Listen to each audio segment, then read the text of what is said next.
I should say, I guess, a little bit about myself,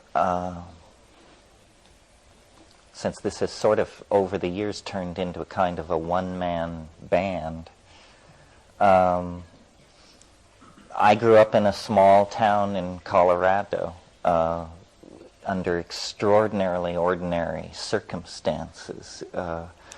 And for some reason, I don't know, genetic or something in the water or something, I was always very prone to obsession.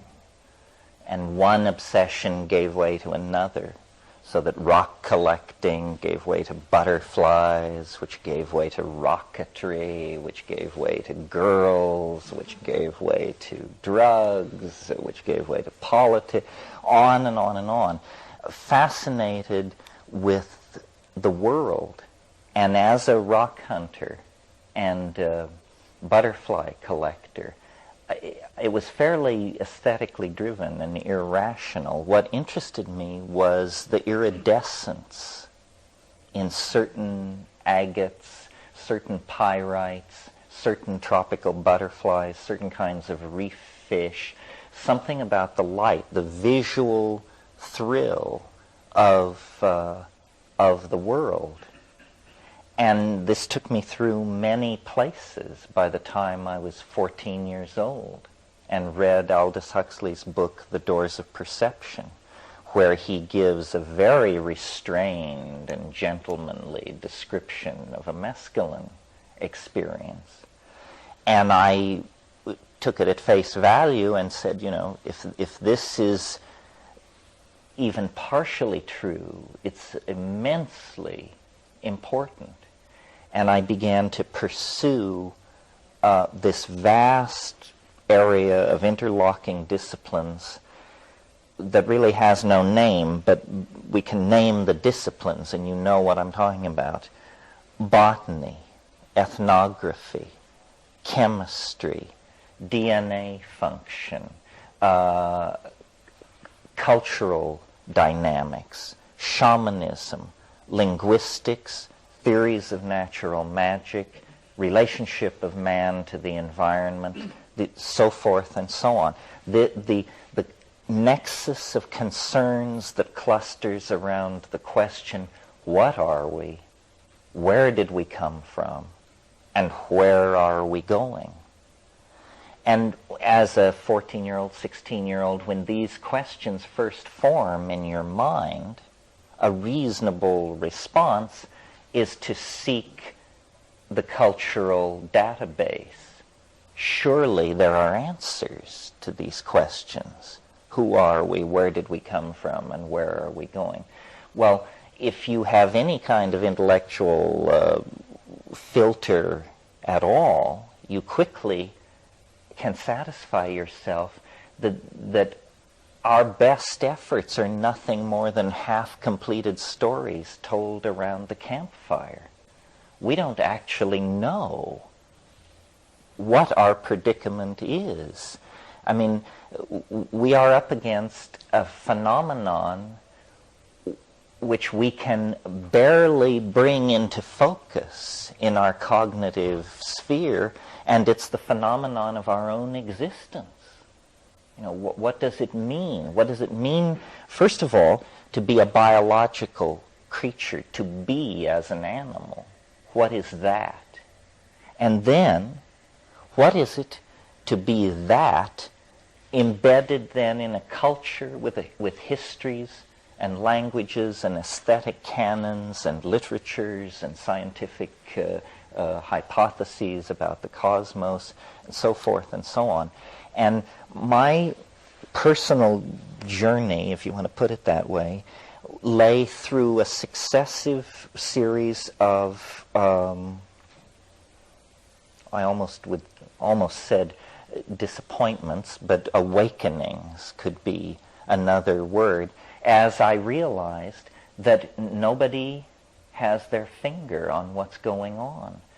These religions that are so freighted with their own pomposity are no better than inspired guesses.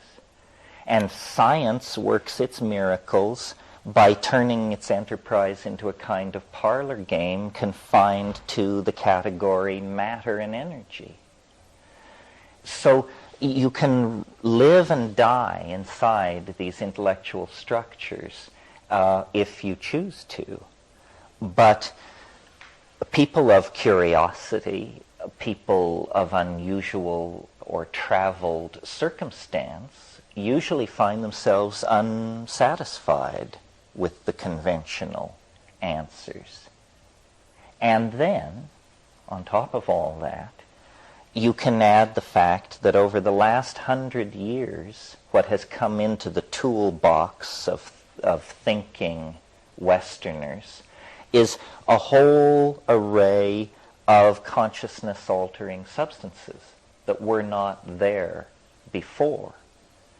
And they accelerate, accentuate the dissolution of sanctioned paradigms, basically. In other words, all these things you might cling to, Catholicism, democratic ideals, Hasidism, Marxism, Freudianism, all of these things are exposed as simply quaint cultural artifacts, painted masks and rattles assembled by people of good intent, but clearly not great grasp of the situation. Well, I thought that process of deconstruction of cultural reality would end in a kind of liberation of cynicism, where you become sort of really street smart.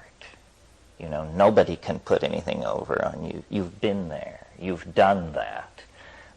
It turns out that existential phase, which I reached at about age 18, is itself simply a place along the way. And that persisting then with pushing into altered states of mind and alien cultures, I began to see that there was a landscape of meaning, but it was not the meaning that I had ever been told.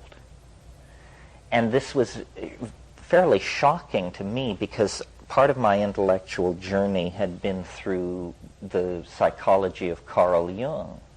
So I was very prepared for the idea that all dreams, all religious mythologies are seamlessly connected to each other under the surface. And liberalism takes the generous position that everybody has a piece of the action. The Buddhists understand something, the Taoists understand something, the Kabbalists understand something. I was getting a different message. I was getting the message that nobody understands anything, that the entire cultural enterprise is 180 degrees cockamamie to the truth, that we have it absolutely ass backwards, that to date the enterprise of thinking has moved us radically away from understanding anything. And over the years I've tried to make room for this alternative explanation.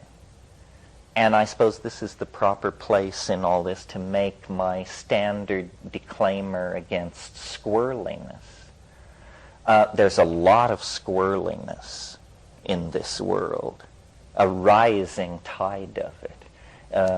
Some of it has been fomented not far from where we sit this evening. And I represent to myself, and I hope to convince you of this, radical ideas, innovative ideas, even peculiar ideas, but not loose or preposterous ideas. And it's sort of like, as Supreme Court Justice Douglas said of pornography, it's hard to define, but you know it when you see it.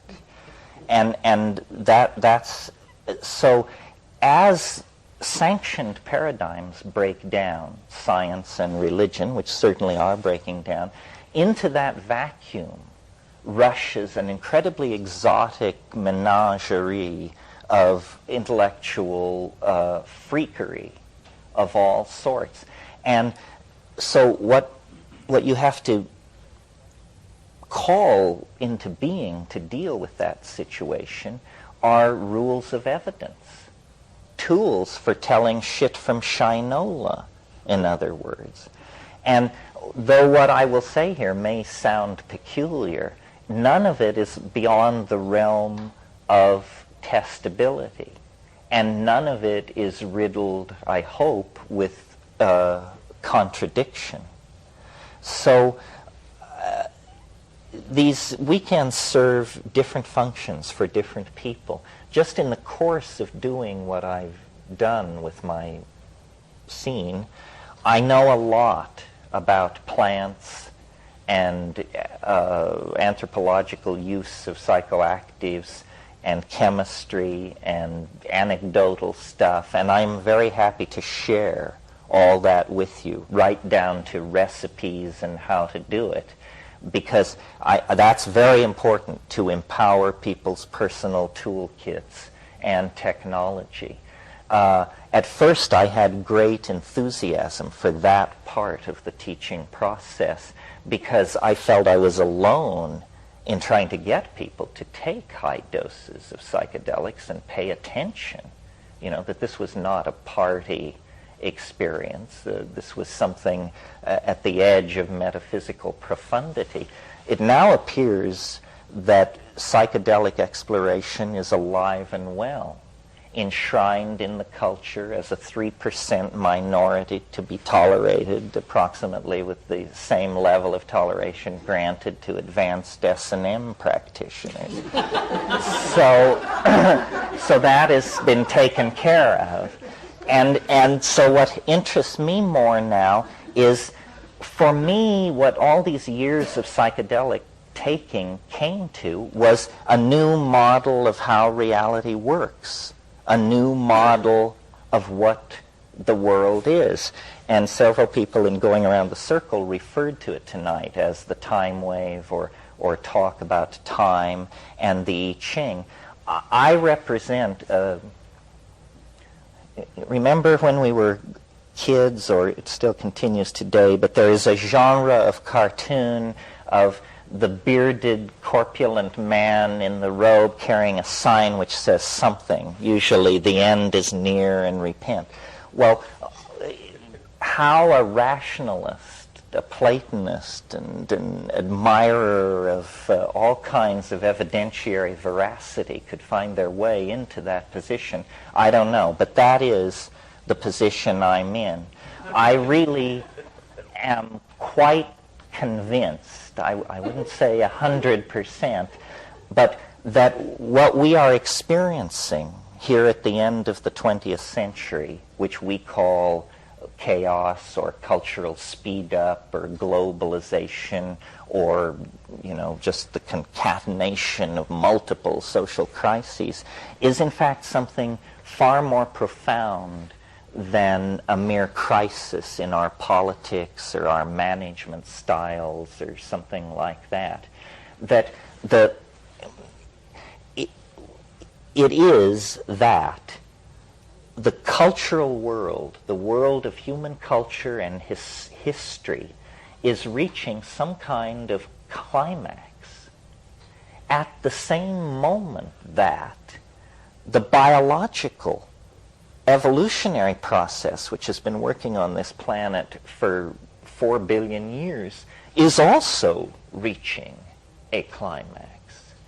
And both of these simultaneous trajectories toward breakthrough are occurring in a yet larger context, where the very laws of physics itself are undergoing some kind of a local phase shift or transformation.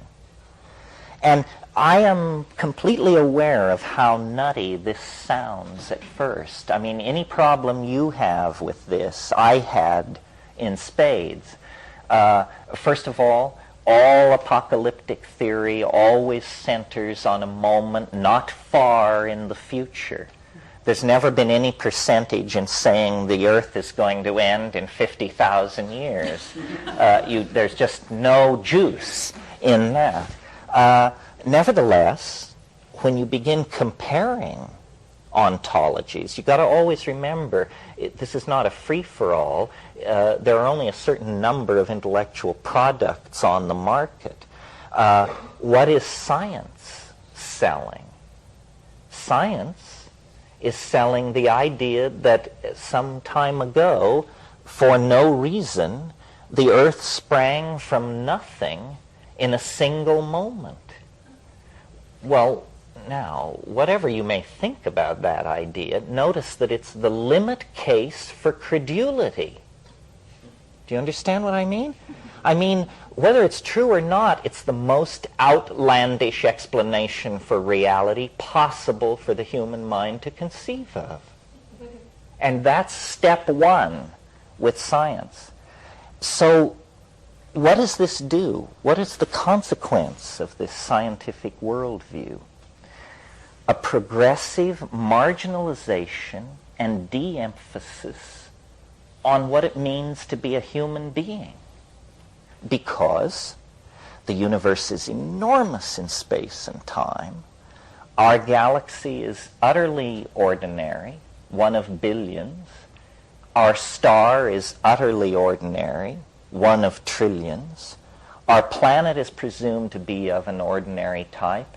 And biology is presumed to be a necessary consequence of certain chemical regimes at certain temperatures, and on and on and on. So what you get then as the human role in this scientific scheme is virtually nothing more than to witness, to carry out certain measurements that cause the collapse of the state vector, and to witness. And the universe is an accident, and all subsequent processes are accidents, and we are an accident, and value is conferred, and meaning is an illusion of the naive, and on and on and on. This is the legacy of positivism, materialism, the thinking that has gone on in the last 200 years in Europe and now dominates the planet. The problem is that it runs completely counter to the primary datum, to use a philosophical buzzword, the primary datum. And what is the primary datum? It's the felt presence of immediate experience. In other words, being here now is the primary datum. And it doesn't tell you that this is a series of accidents and that you are irrelevant, and that your pain is not pain, and that your hope is not hope. It tells you something else. It tells you this counts. Somehow it matters. I matter. My life matters, my family, culture, the human enterprise, this planet, its biota, this matters. It all matters. Meaning is intrinsic as a primary datum, and yet it's denied by the philosophy which rules this planet and sets its agenda. How this happened, we can talk about tomorrow. It's an interesting story of historical malapropisms and bad calls and lost opportunities and just bonehead stupidity at critical junctures. But this evening what I want to evoke for you is what are its consequences. We need a metaphor that can contain the demon of the future that we have conjured into being. Fine-tuning the institutions built by powdered-wigged guys 200 years ago is a long shot at holding the whole thing together. The world is entering into a phase of progressively more chaotic oscillation. this is not a consequence of what human beings have done. It's part of the dynamics of the human biological, geological matrix that represents the planet. Biology never stands still. It moved from the unicellular phase into the multicellular phase. It occupied all niches. It left the oceans. It occupied the land. It then entered into linguistic phase space. It entered into the domain of meaning, and there it erected conscious, reflecting societies and individuals. Now, through the catalytic interaction with technology, the human species is getting set to redefine itself. And these phase transitions are major. In the life of this planet, which is 4 billion years, we can probably look back to no more than half a dozen of these kinds of phase transitions. Well, now I want to return to a point, which was the unlikelihood of apocalyptic transformation in our own time, using a kind of reductionist argument that there is so much time and a life is so short that the odds that your life would fall on the golden moment is very slight. But that's not true if the dice are loaded. And the dice are loaded. This melting together of technology, this globalization of culture, this creation of an electromagnetic sea of information, these are phenomena that only happen in the terminal moments of the planetary breakthrough. History itself is the shockwave of eschatology. This is the slogan that I've been building to deliver to you. History is the shockwave of eschatology. If you don't know what eschatology is, it's a good old theological word. It means the final things, the last things. And what I have learned from psychedelics, and I'm convinced of this to the bone, whether my own mathematics can stand the test or not, but time is not necessarily driven from the past. Time is not like an unfolding avalanche of causal consequences. Time is more like a process drawn toward an attractor. And the reason evolution happened on this planet in such a short amount of time, the reason the emergence of consciousness happened without following all the blind alleys that were open to primate evolution, is because it isn't a random walk toward nowhere. It is, in fact, a trajectory defined by the field through which we are moving.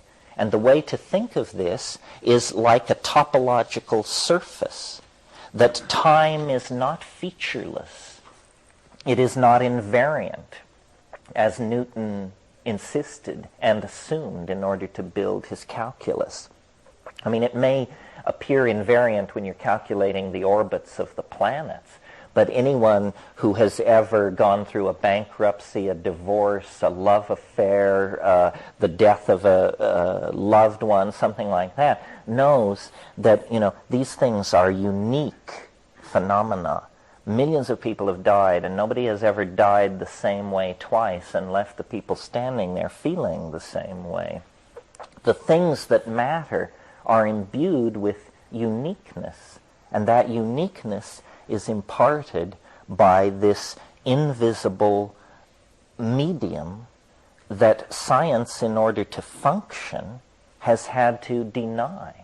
That's what it basically comes down to. And as we unpack this weekend, we'll talk some about the I Ching, talk about how cultures become obsessed with certain aspects of nature, and then in the act of exploring that obsession very creatively, Other aspects of nature are completely overlooked or forgotten. For instance, in the West, we are the masters of matter and energy. I mean, when you think that 100,000 years ago we were chipping flint, and that we can trigger fusion, the process which lights the stars themselves, that we can trigger fusion in our laboratories as an experimental process, that's absolutely hair-raising.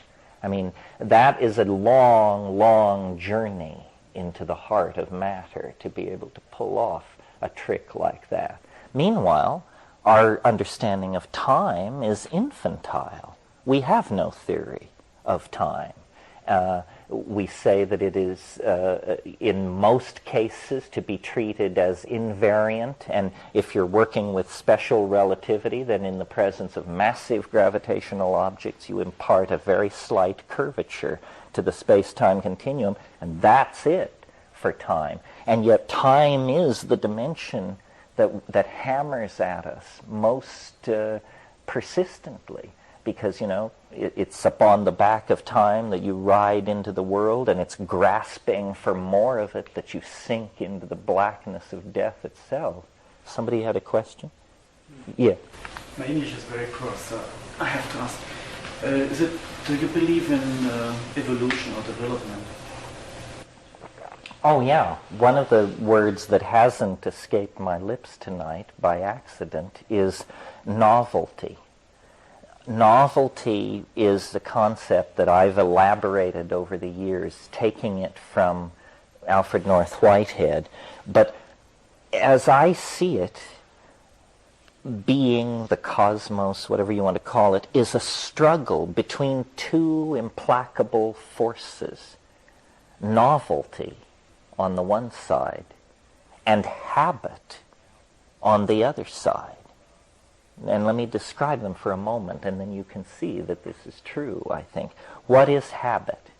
Habit is doing things the way you've always done them. Habit is tradition. Habit is circular behavior. Habit is following the creodes that have already been laid down by past activity. It's what Sheldrake calls the morphogenetic field. What is novelty? Novelty is self-explanatory. It's what breaks the pattern. New connections, new possibilities.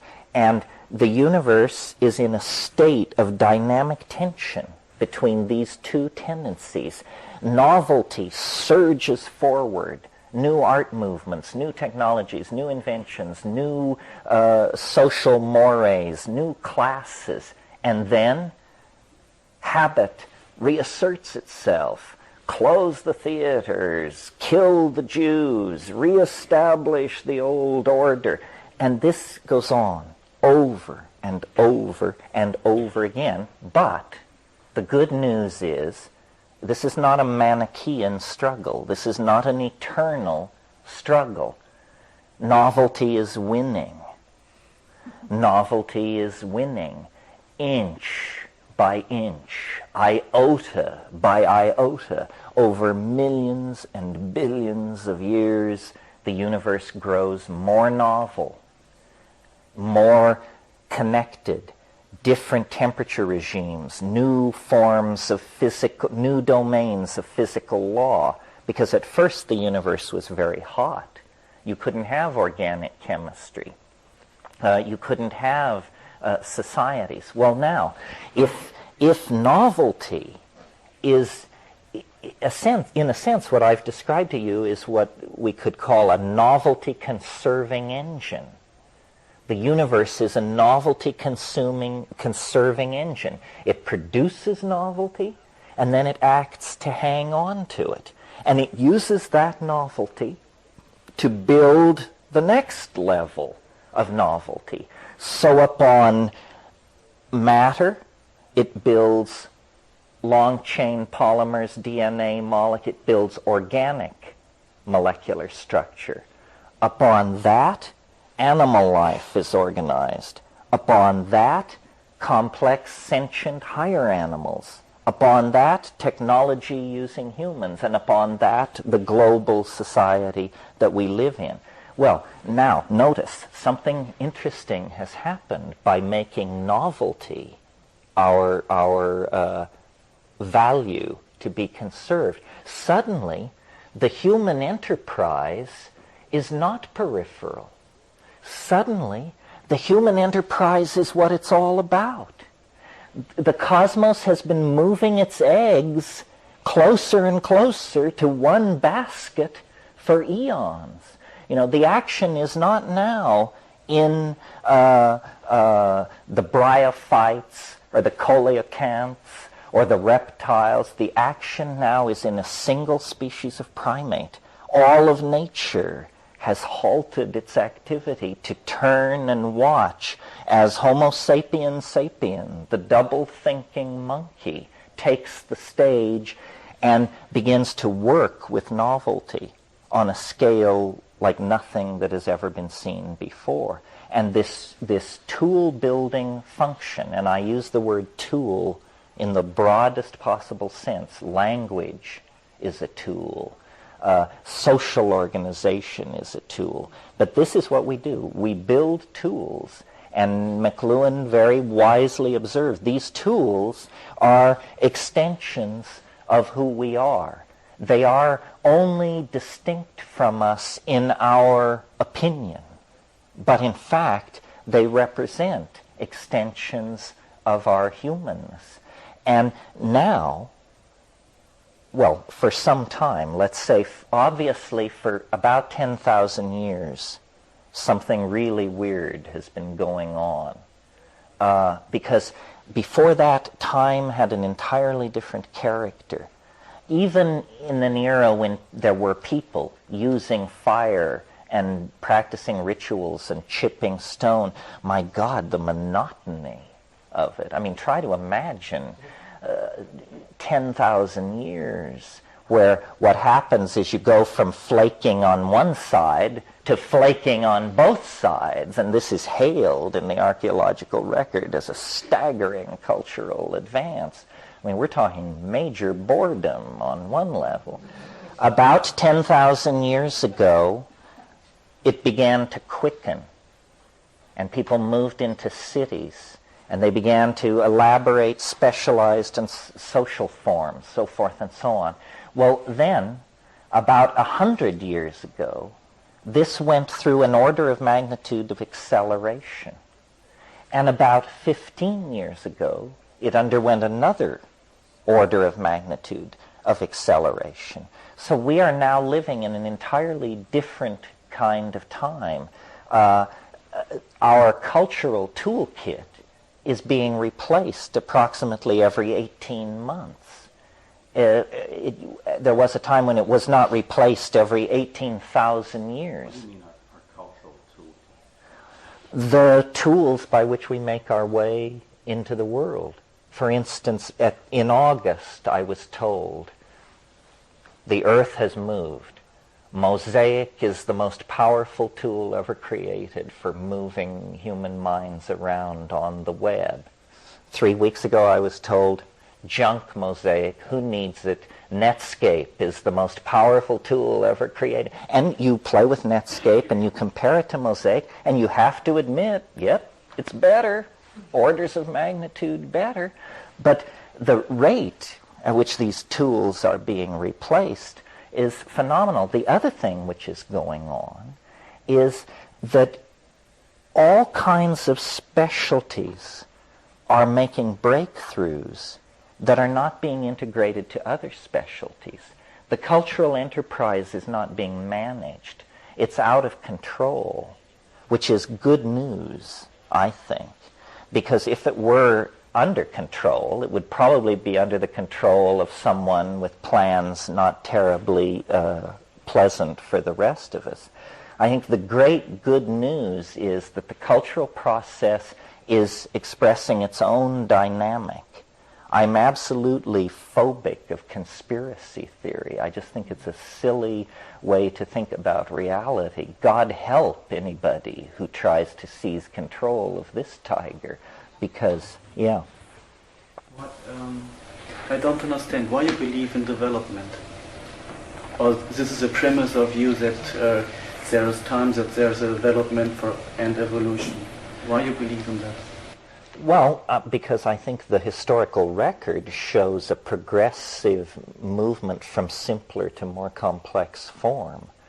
And then the question is, how does it happen? And there are different theories about that.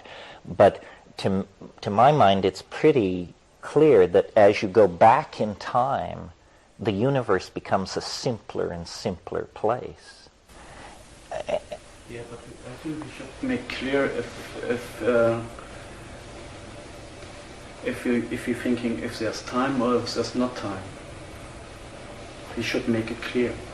Well, this is sort of the question of, is there absolute time, or is time defined by the systems embedded in it? It's a philosophical question. I suppose if I were pressed, I would say it's defined by the systems embedded in it. But I am saying, you see, for science, time is not exactly a thing. It becomes somewhat thing-like in relativity because it's mated with space, which is more thing-like than time. But I'm suggesting that time is a real thing, as real as electricity or electromagnetic fields, that time, well, I didn't really intend to get off into this, but briefly, here's the bit.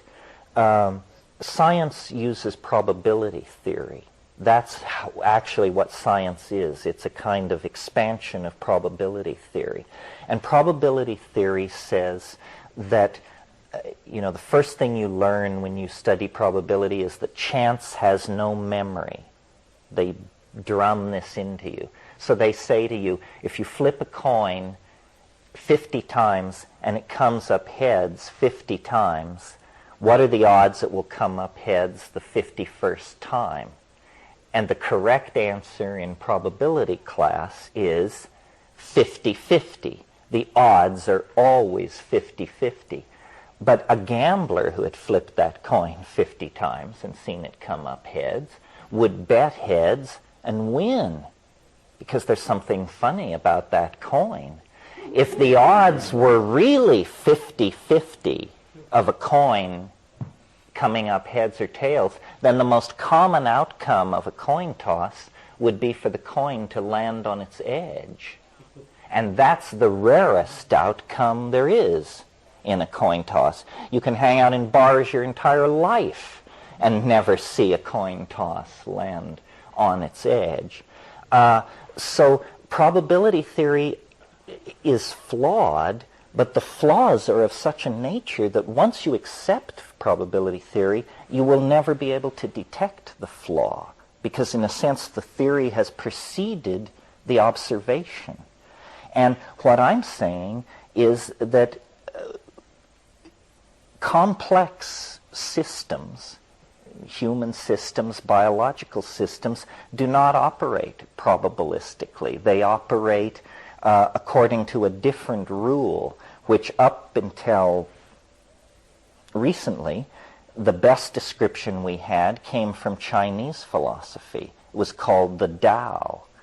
And the idea there is that there is this invisible force which builds things up, empires, powerful families, you name it, and it tears these things down according to laws which are very, very mysterious and part of the Tao.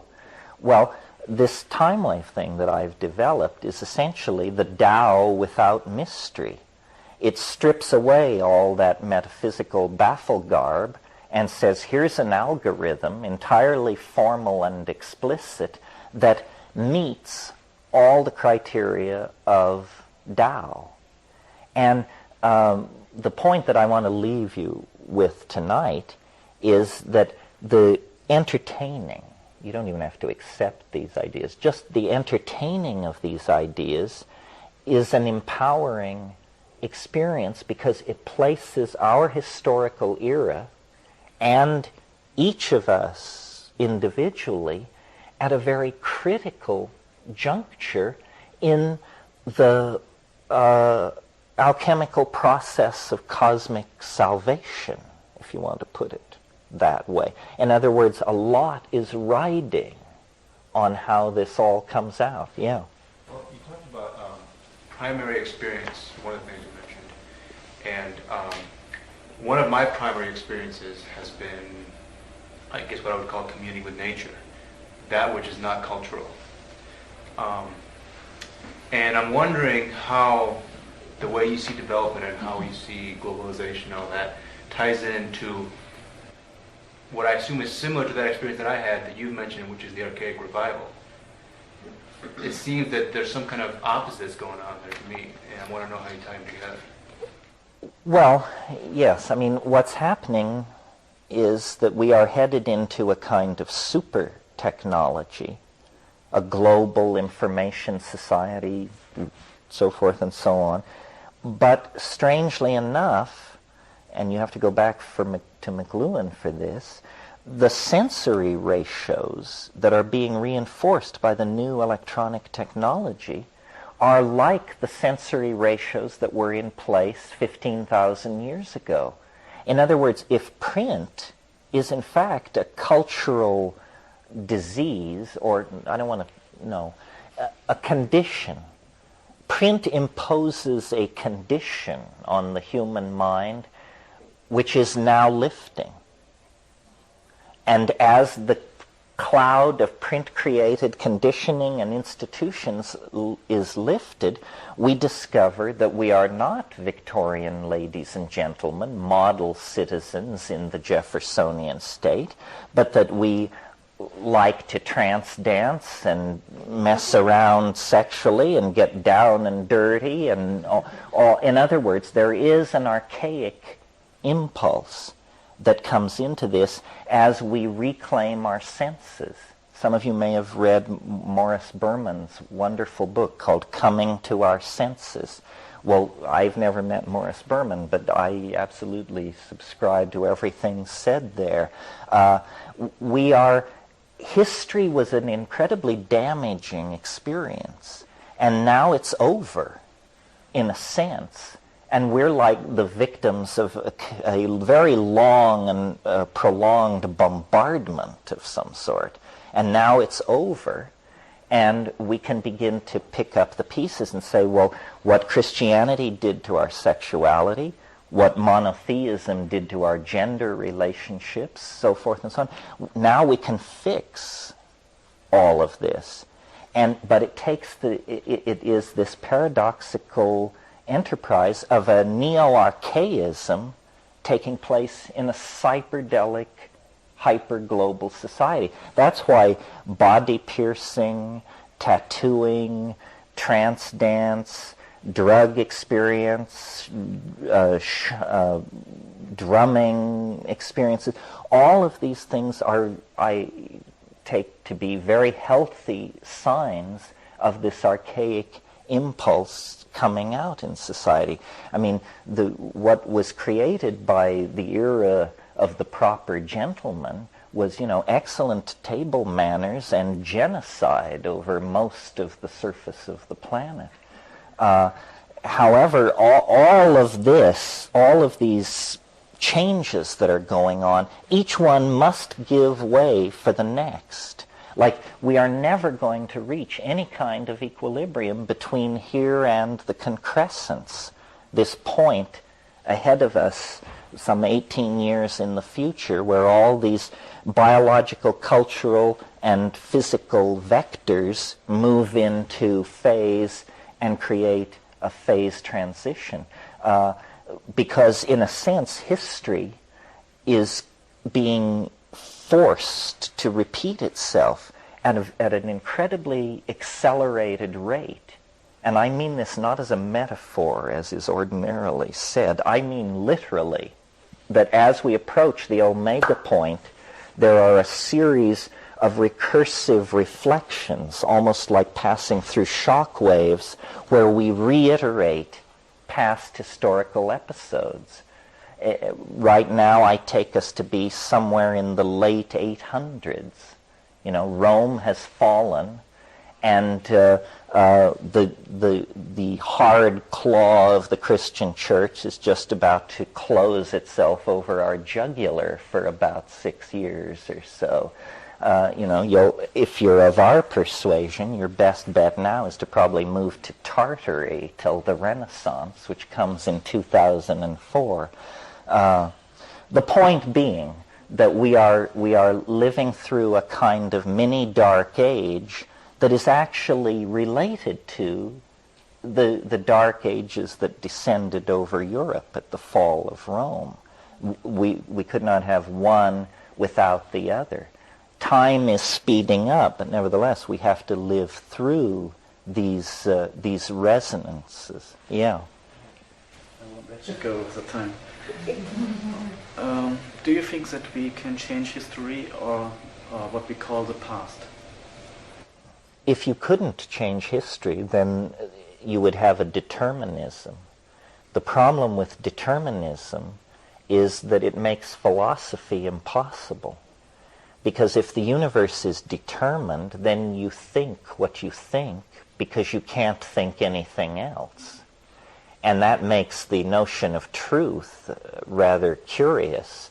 For truth to exist, there must be the possibility of error.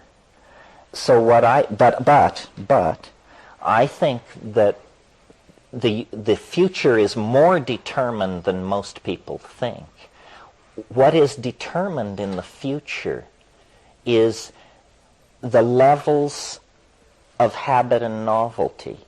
They are already set out there ahead of us.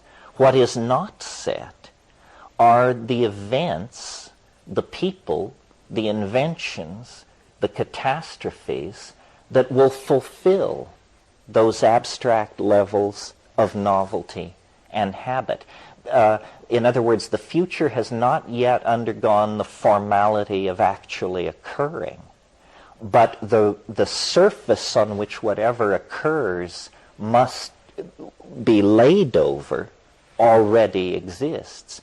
That's why when we look at the time wave, you'll see people say you're trying to predict the future. Not exactly. We're trying to predict where in the future the novelty should be expected.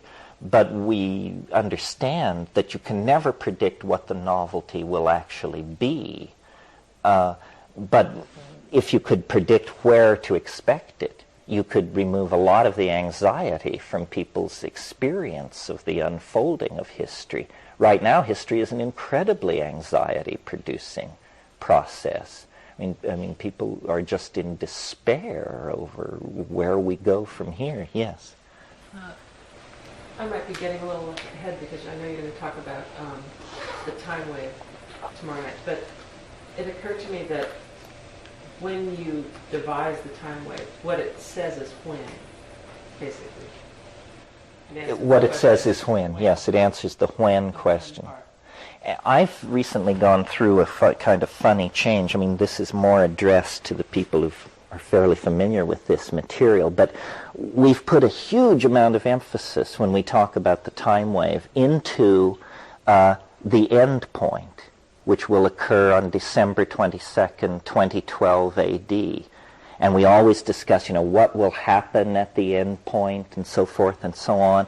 But I've noticed that the curious thing about the time wave is that it will put itself out of business at that moment. That regardless of what happens then, the time wave will be, I hate to use the word, history at that point. So in a sense, we misuse the time wave if we stand around waiting for 2012, because where the time wave is useful is between here and there, because it gives us an accurate map of what I guarantee you is going to be the craziest 18 years this planet has ever seen. And if you don't have a map of some sort through what is about to begin to unpack itself on our doorstep, you will think that it's the last days, because I think everything that is presently in place will be swept away, and then whatever replaces that will be swept away. So part of my motivation in all this is to put the time wave in front of people and say, look, it's worked for thousands and thousands of years, and it only has 18 years to go.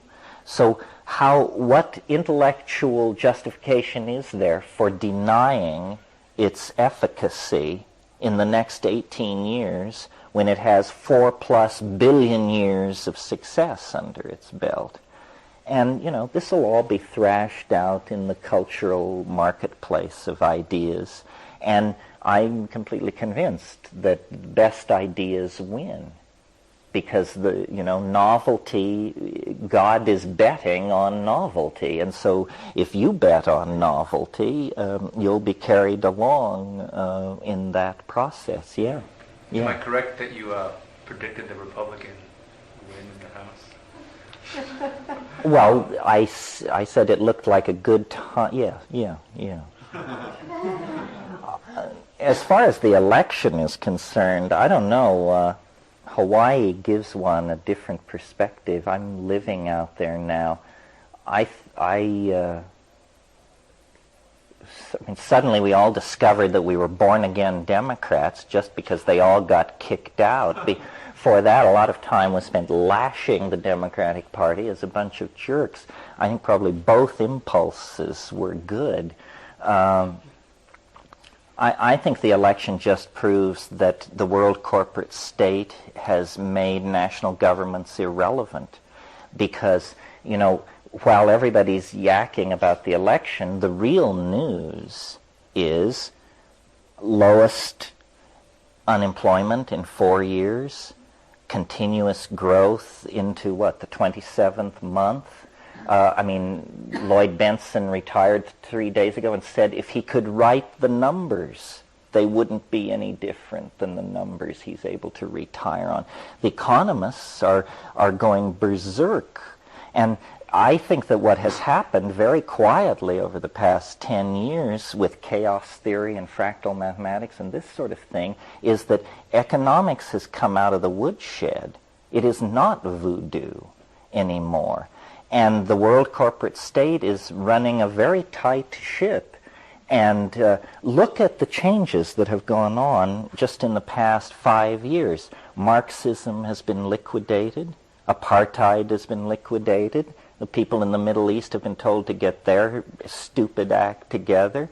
The Irish question comes up for review. World trade barriers are dropping everywhere. These are all things on the agenda of the world corporate state.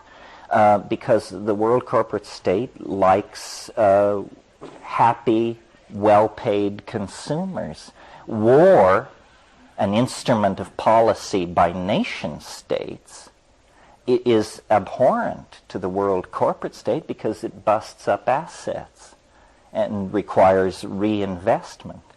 So I think, if you have a United States senator threatening the life of the president, this tells you that these people are a bunch of irrelevant yahoos. It's like the Parliament of Tonga or something.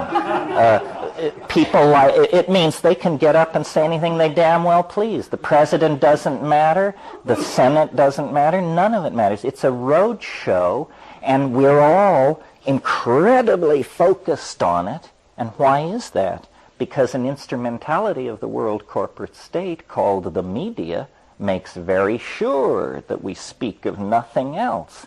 Meanwhile, in the background, large changes are being put in place. And I'm not doctrinaire on this. What we need to find out at this point is not what the Republican Party wants. We need to find out, what does the world corporate state believe?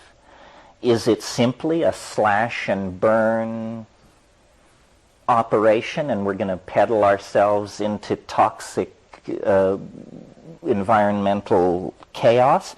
Or are there smarter heads in there somewhere who realize that the whole thing has to be managed, otherwise it will turn on itself and be inoperable? But this is what happened a few hundred years ago. The church lost its steam, and nationalism arose with a whole new vision of the world and politics and polity and power, and now the world corporate state. And the most exciting thing going on at the moment, and to my mind extremely psychedelic, is the creation of the web and the net. This is potentially what can change the culture, and yet the web and the net is a wholly owned asset of the world corporate state. However, the net was created by a Cold War mentality and designed to be indestructible. That's why it is indestructible. Otherwise, they would have destroyed it. You may bet your bottom dollar. But in the era of thermonuclear warfare, they designed it to be indestructible, and now no one can stop it. And I'm in favor of all these runaway processes. I think wherever management is enslaved to ideology, human values are just stomped on. I mean, that's what happened with Marxism. It's what happens with piratical capitalism, so forth and so on. But I think the psychedelic position to take on all this is that it's one hell of a show. And, don't get your heart set on anybody, because they'll be swept away as fast as you can say Jack Robinson. We are not going right or left or any place so conventional. Processes have been set in motion that no political theory can come to terms with, I think. Well, we could go. Last question. Yeah, last question. You went past it a little bit. So what is your theory? Is it the chaos or a smarter mind? Oh, I think probably there's a real war going on inside the world corporate state, that it hasn't actually gotten itself together yet. Victory came with unexpected swiftness, and very few people, even inside the Fortune 500 or the World Bank or the IMF, actually understand the degree to which the corporate mentality is now in charge of the planet. I imagine that what it is it's a struggle between dinosaurs and a more ecologically recycle-minded kind of mentality. I'm not a Marxist, but I know enough of Marx to know that in classical capitalistic theory, you can't have capitalism unless you have unlimited exploitable natural resources. And, 15 years ago, I would have said capitalism's salvation is space-based resources. Apparently, the people who manage the money decided not to put money into that, and now there is no infrastructure for the delivery of space-based resources. So apparently, we're going to try what is called closed cycle capitalism. And that may be morally dubious because, as far as I can understand, it requires a permanent underclass somewhere. You can't raise everybody to the level of first world consumers because somewhere there has to be somebody working for peanuts manufacturing all this junk. Anyway, these are issues. To me, none of this is far afield. I mean, to me, the psychedelic experience is the experience of trying to make sense of reality. And it used to be, although I can't remember when, that psychedelic self-exploration was presented as a kind of do-it-yourself, courageous psychotherapy. It was a personal voyage. It is only if you don't take it seriously. If you take it seriously, then this is not your personal stuff. This is the stuff. And that's how shamans approach it. They wouldn't be able to conceive of what you mean by a personal vision. I mean, there are only visions. And if if psychedelics are on any level to be taken seriously as catalyzers or expanders of consciousness, then we need them, because it's an absence of consciousness that is making this historical transition so excruciating. And to the degree that we can raise consciousness, our own and other people's, we can go through this without a lot of yelling and hollering. But people who do not understand what's going on, and their numbers will multiply as the chaos spreads, are going to require a great deal of reassurance. Well, on that thought, I'll send you to bed. Let's get together tomorrow morning here at 10 a.m. Thank you all very much. It's a good group. I'm happy to be here.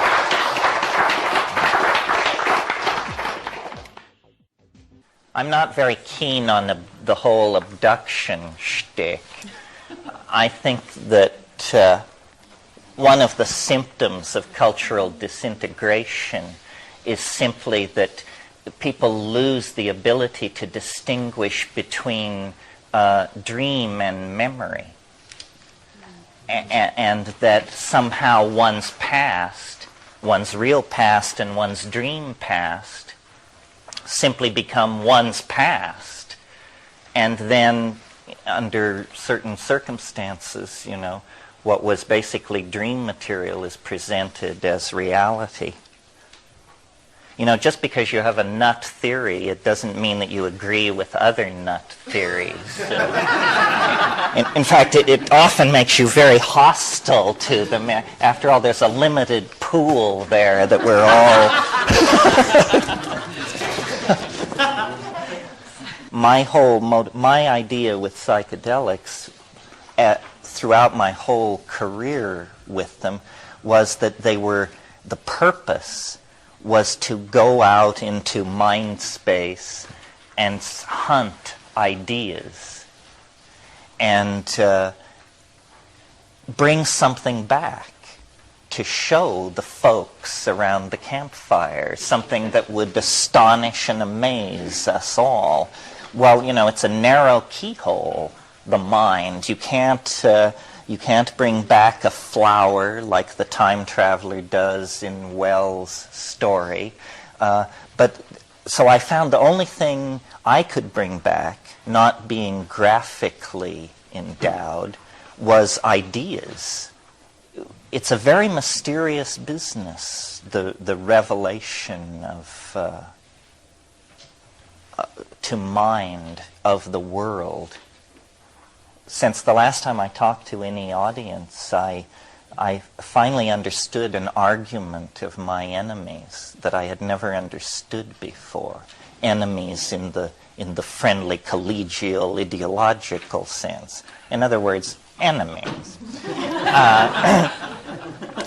The countervailing theory to the evolution of consciousness, how it came to be so rapidly, as opposed to the idea that it was stimulated by psychedelic compounds in the early human diet, was, and I've ridiculed this idea to you before, the idea that human beings throw things.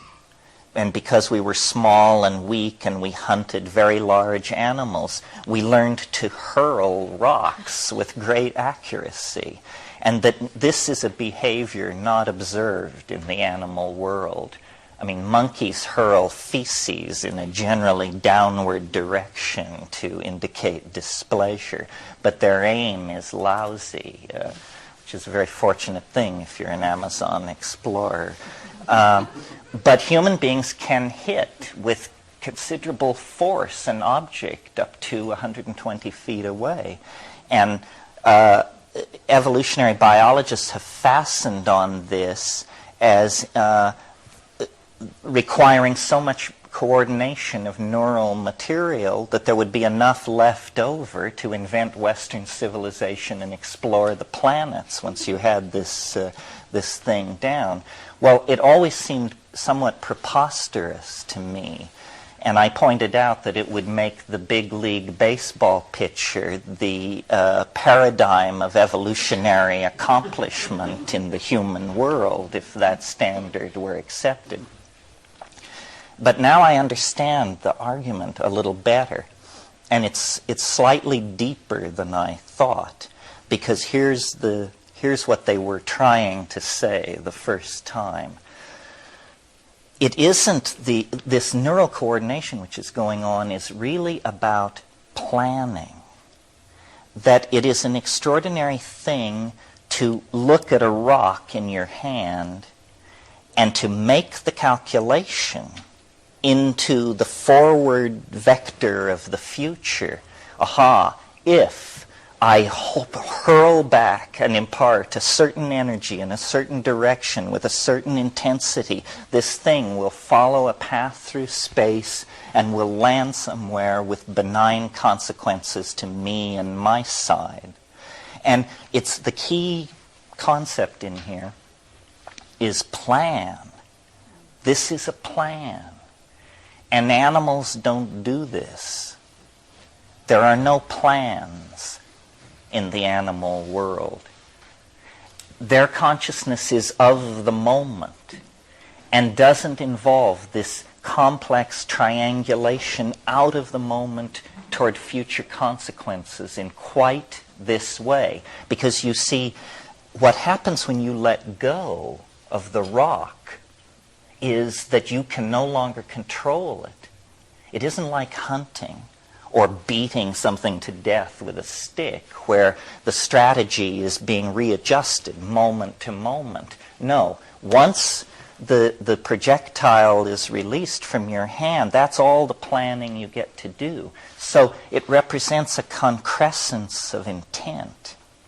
And this building toward the concrescence of intent, this plan making, then is the tiny flutter of the butterfly's wing that ripples out through the chaotic universe, and the next thing you know, the kings of Babylon are issuing their codes of law, and slaves under the lash are erecting cities, and the stars are being brought into a mathematical model, so forth and so on. Well, I just wanted to mention that I'm also working on a second book at the moment where we're going to go back into the psilocybin theory of the origin of consciousness and actually attempt to make a case that will demand attack. In other words, to actually marshal all of the anatomical, paleontological, primate data, because the more we research, the more it appears true that by looking at the psychedelics, in fact, they become a kind of key to understanding the entire phenomenon of human emergence by looking at the larger issue of food as an environmental dimension. In other words, our food has shaped us. As omnivores, we have exposed ourselves to a very high input of mutagenic material over the course of our omnivorous behavior. And this has accelerated the rate of mutation in our species. This is why there are so many cancers. Those cancers are maladaptive mutations. Most mutations are non-productive. But by being a creature of the jungle canopy, who underwent a forced migration to an entirely different nutritional environment, the grassland, we opened ourselves up to this mutagenic influence. And it's only the spectacular effect of the psychoactive compounds impacting on neural organization, cognition, and social organization that I focused on originally. But now the realization is beginning to ripple out through the evolutionary community that yes, this is the hidden factor, the mutagenic diet and the forced shift in environment. There are also ideologically unexpected twists and turns in all this.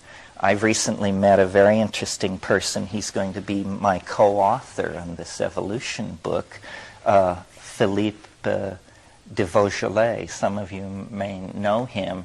And he is a lover of animals. This guy has made a fortune in publishing books on reptile care. And if you have a broken iguana, he's the man to see.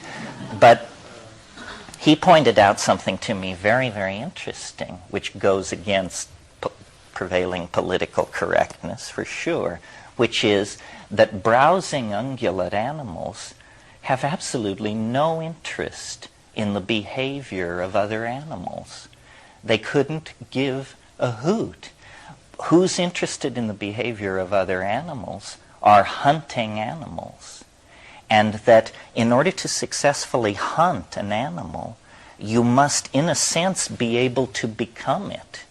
You must be able to transfer your consciousness into it and imagine its motivations, its behaviors, so forth and so on. And so Philippe has convinced me that on one level, the earliest human consciousness was not human consciousness at all. It was primate ability to enter into the behavior patterns and psychologies of other mammals in the grassland environment that it was predating upon, following vultures as a basis for the beginning of nomadism and this sort of thing. Obviously, predator animals are aware, and their evolutionary success is based on environmental awareness and being able to act based on inputting the behavior of other animals. This is a very complex mental world compared to the world of the fruitarian, leaf-eating canopy browser that we came from.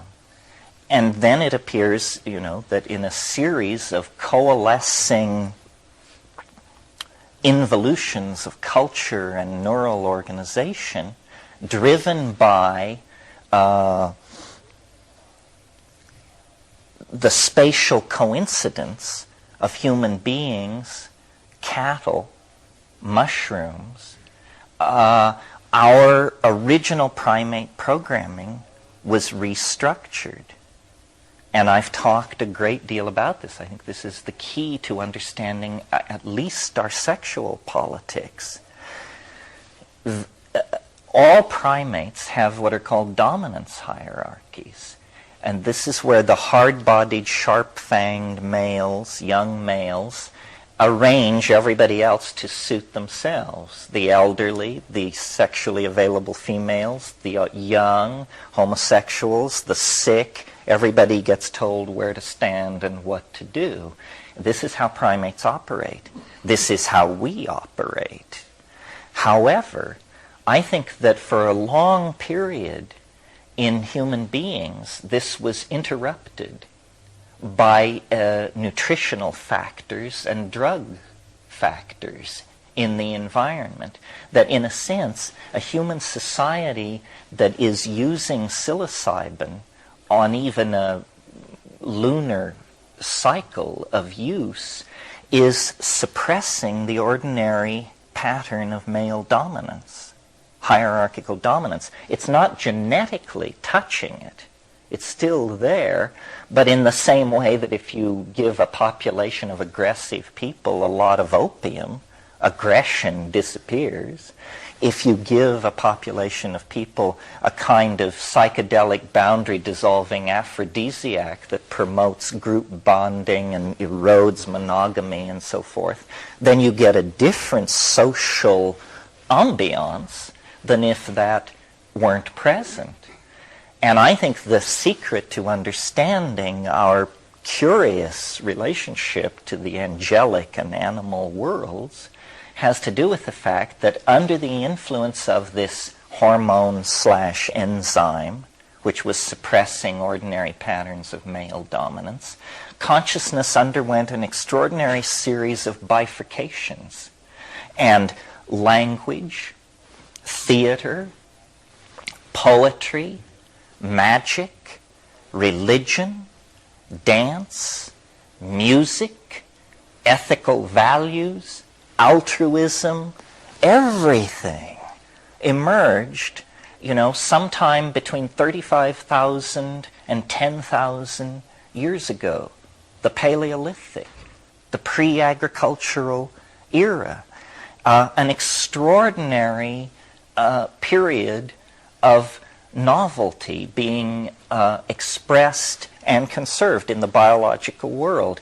The primate species, the hominids, suddenly just take the stage, and through an amazing series of cultural transformations become a planet-ruling species by 10,000 years ago.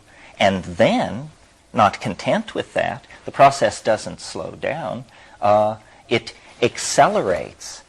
And this has to do with the fact that we have somehow created, through language, a kind of adaptive strategy that is so flexible that, unlike most adaptive strategies, which sooner or later run into a blind box canyon and are just simply trapped there, butting their heads against the wall, you see it everywhere, the mussels down on the rocks, and most evolutionary developmental lines are dead ends.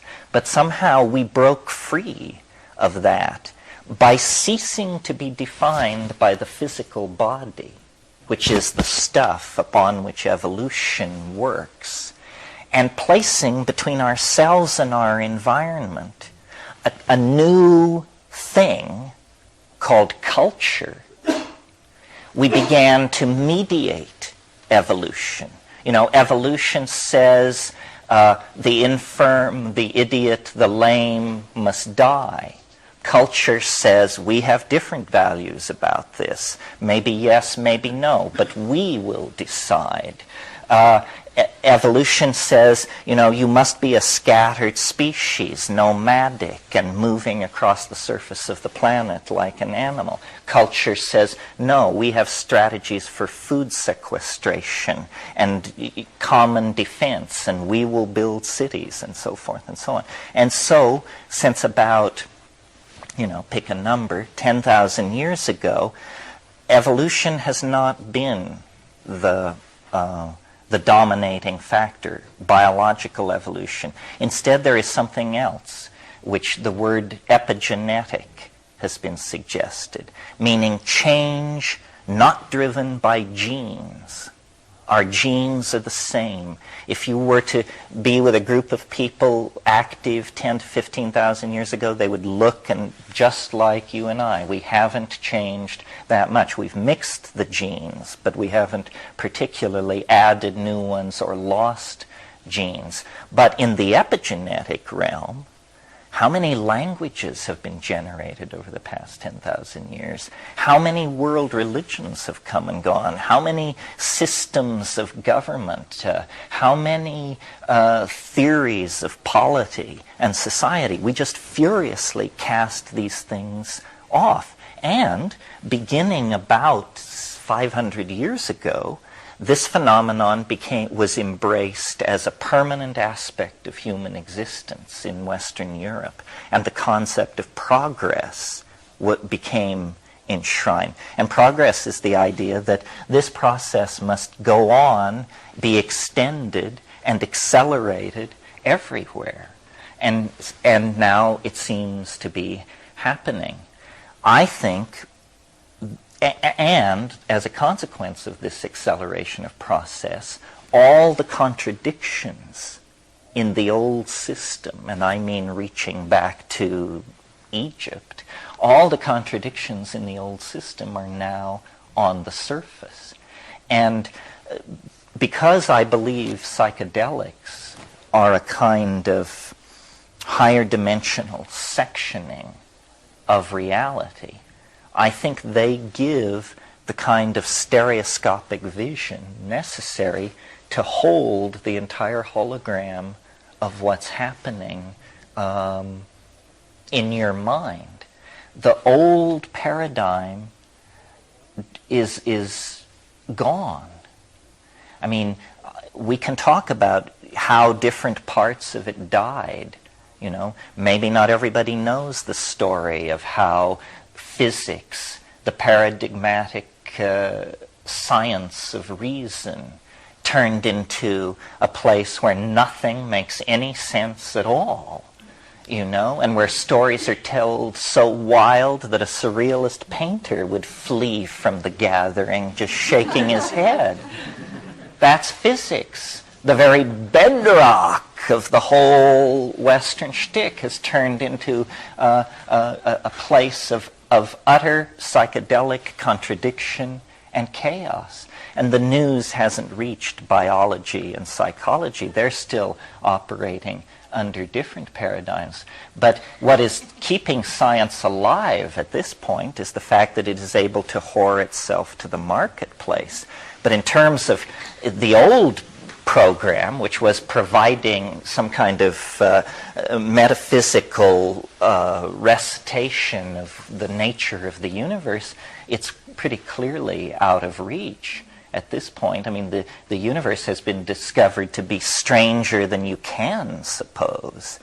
And what this means to the troops, which is you and me, the citizens of these linear, print-created, scientism-ruled, democratic, industrial states, what it means to us is that you get your mind back. They have no need of it anymore. It's actually become a burden to them. I mean, yes, they struggled like hell to take it, but then they discovered that it really wasn't worth all that much anyhow. The great thing about living in the twilight of an imperial decline is the permission that exists. Incredible resources lay before us, and very few people are looking over your shoulder and telling you what to do. I mean, the fact that this community has been able to persist and exist, this is the Orphic community. This is the tradition of descent, ecstasis, sexual ambiguity, so forth and so on, that reaches right back to Chalcolithic Greece and beyond. And shamanism is about shape-shifting. Shamanism is about doing phenomenology with a toolkit that works. And no religion, no philosophy, I think, has ever gone very far down the road of understanding. Understanding is not really a collective enterprise. Understanding is an individual enterprise. And, you can read Husserl, and you can become a Hasid, or you can assimilate these group understandings that are forms of wisdom. But ultimately, those are platforms for intrepid exploration. And now, at the end, I think, of this entire enterprise, I don't know whether I'm changing or the world is changing or both, but it has gotten so rich recently that it's like an enormous meal at some over-reviewed restaurant where you just have to push yourself away and say, the spectacle is endless and amazing, and apparently it's all going to come true. And my impulse is to distance myself from it all. It is... Well, the mushroom said to me once, it said, this is what it's like when a species prepares to depart for the stars. This is not unusual. The earth quakes, the oceans boil, the planet came into existence for this.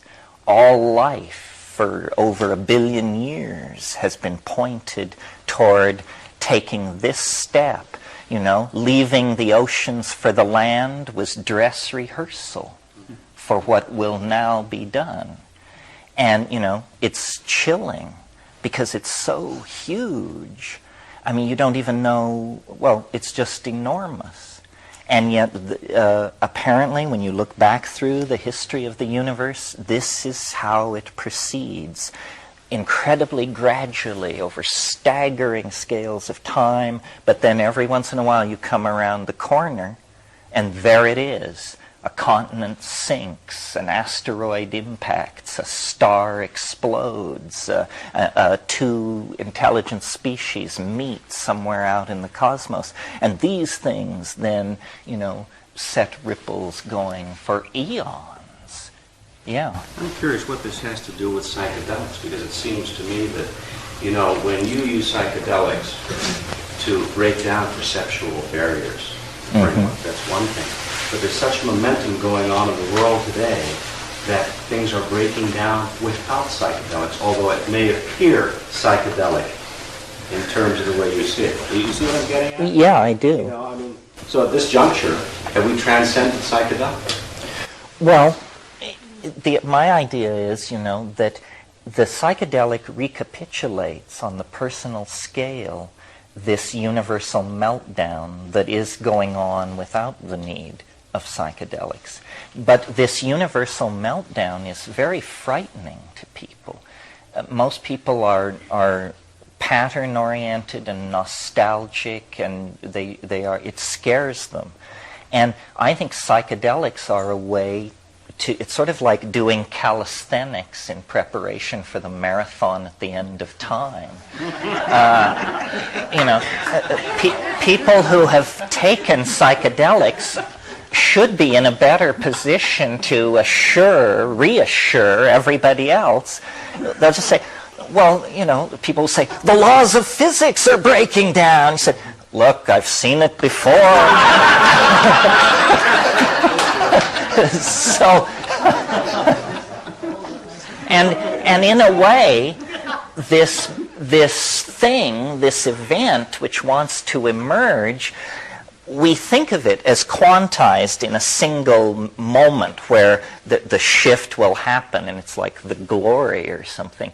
But in a way, our job, if we have a job, and I'm not sure we do, but if we have a job, then our job is to anticipate this and to live it out before it happens. Somebody very dear to me said to me 25 years ago, my God, I don't know how they...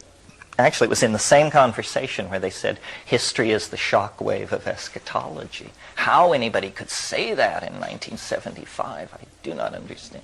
Anyway, he also said we should live as though the apocalypse has already occurred. That's the only way to transcend the historical hysteria.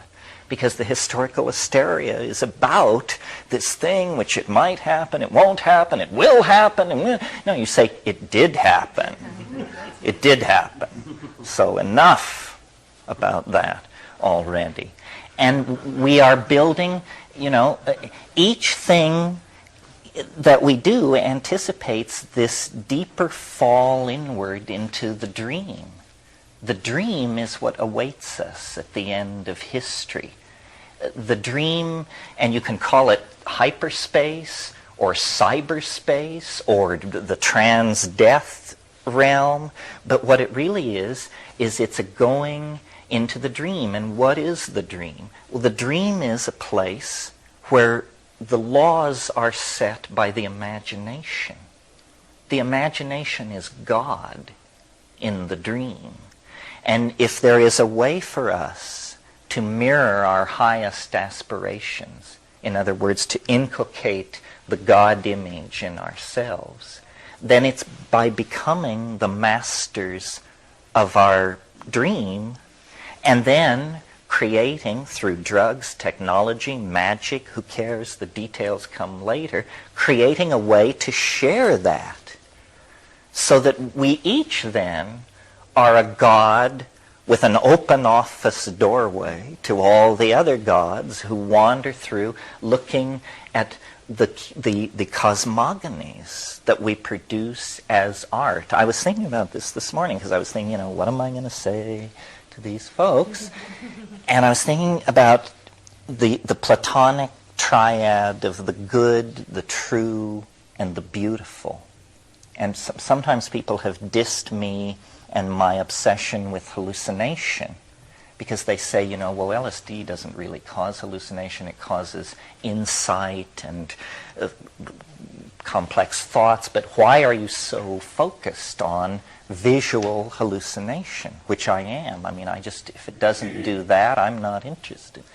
And then I thought the way into it is Plato talks about the good, the true, and the beautiful. But the key concept is beautiful, because good, it's abstract. True, it's abstract. But beauty is felt, perceived with the senses, as music, as painting, whatever it is.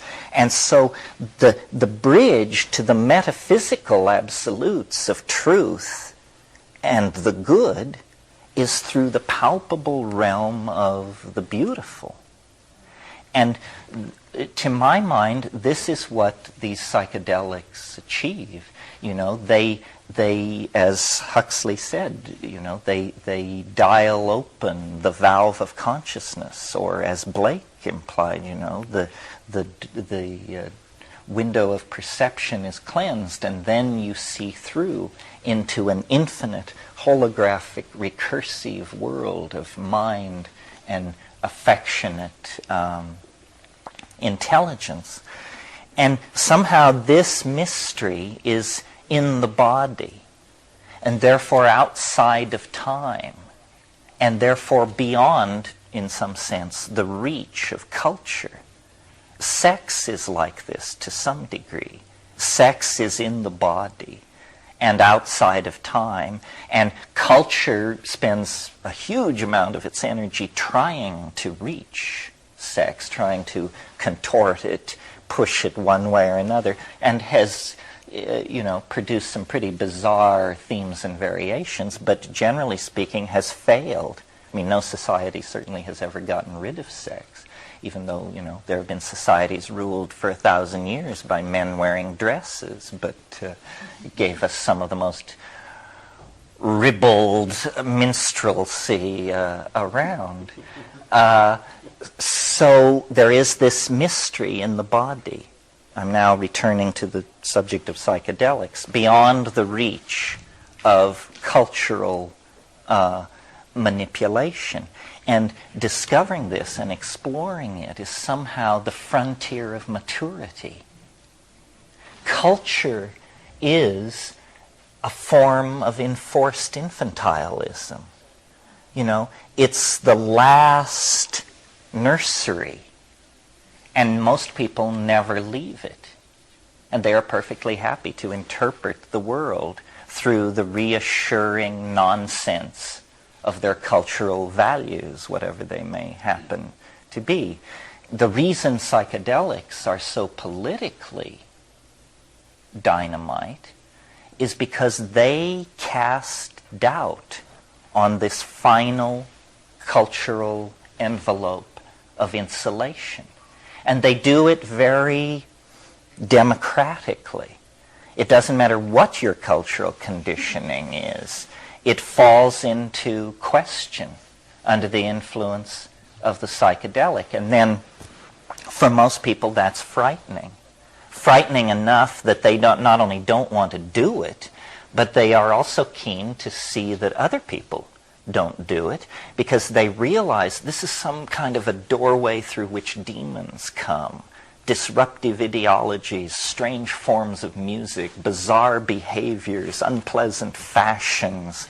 It's all coming from this place where these people are messing around. And so there is an impulse to close it off. And so there is, a tradition 50,000 years old of shamanism / bohemianism. People who are deputized to be weird and are told, okay, you be weird. We'll give you a hut at the edge of the village. You be weird, and if we need you, we'll call. That's basically the role. No, don't buy, we'll call you, you know. I mean, the political position of shamans is fascinating in these societies because they share it, but they are not of it, you know, and they're only asked in when things are really desperate. And I think, you know, Bohemianism, this Orphic tradition I've talked about, this that goes back, way, way back, is the continuation of that. And so we here represent, to some degree, a self-selected group of these Orphic eccentrics, who carry this charge of otherness. In many languages, the word shaman means go-between. Go-between.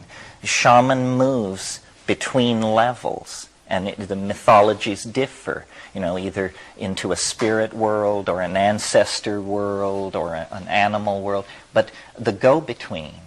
And now let me see if I can tie this all up. Oh, I know. I wanted to follow this thing out about the suppression of male dominance through chemicals and diet and psilocybin and all that. The reason that is fascinating to me, aside from the fact that it answers some real conundrums in hominid evolutionary arguments, is that it then has an implication for the present, because we are the damaged heirs of a damaged cultural style which has been practiced now for about 7,000 years. And, you know, there have been various corrective measures, all failures, I think. Christianity, Christ, a corrective measure, somebody who comes who says, you know, don't do it that way, you know, and they get rid of him, and within 50 years the church he founded is dealing real estate. And, you know, then you get it in Islam, another corrective effort. But these things have not worked. The cultural style has been too toxic. And with the rise of modern science and the acceleration of the toxic consequences of bad ideology, we now come to the 20th century. And throughout the 20th century, there has been an impulse, What means bad ideology? Ideology that has consequences that are bad for the environment and the gene pool. Who knows what is bad for the environment? Well, nobody knows absolutely, but when you think about things like plutonium and nuclear weapons stockpile, I mean, I agree with you that in the largest picture, moral relativism makes it impossible to say anything about good and bad. But I'm not that morally relativistic. I think biology should be preferred over its absence, and that intelligence should be preferred over its absence. So I'm and because I think the universe wants to preserve novelty. I mean, that could actually be the basis of a kind of ethic.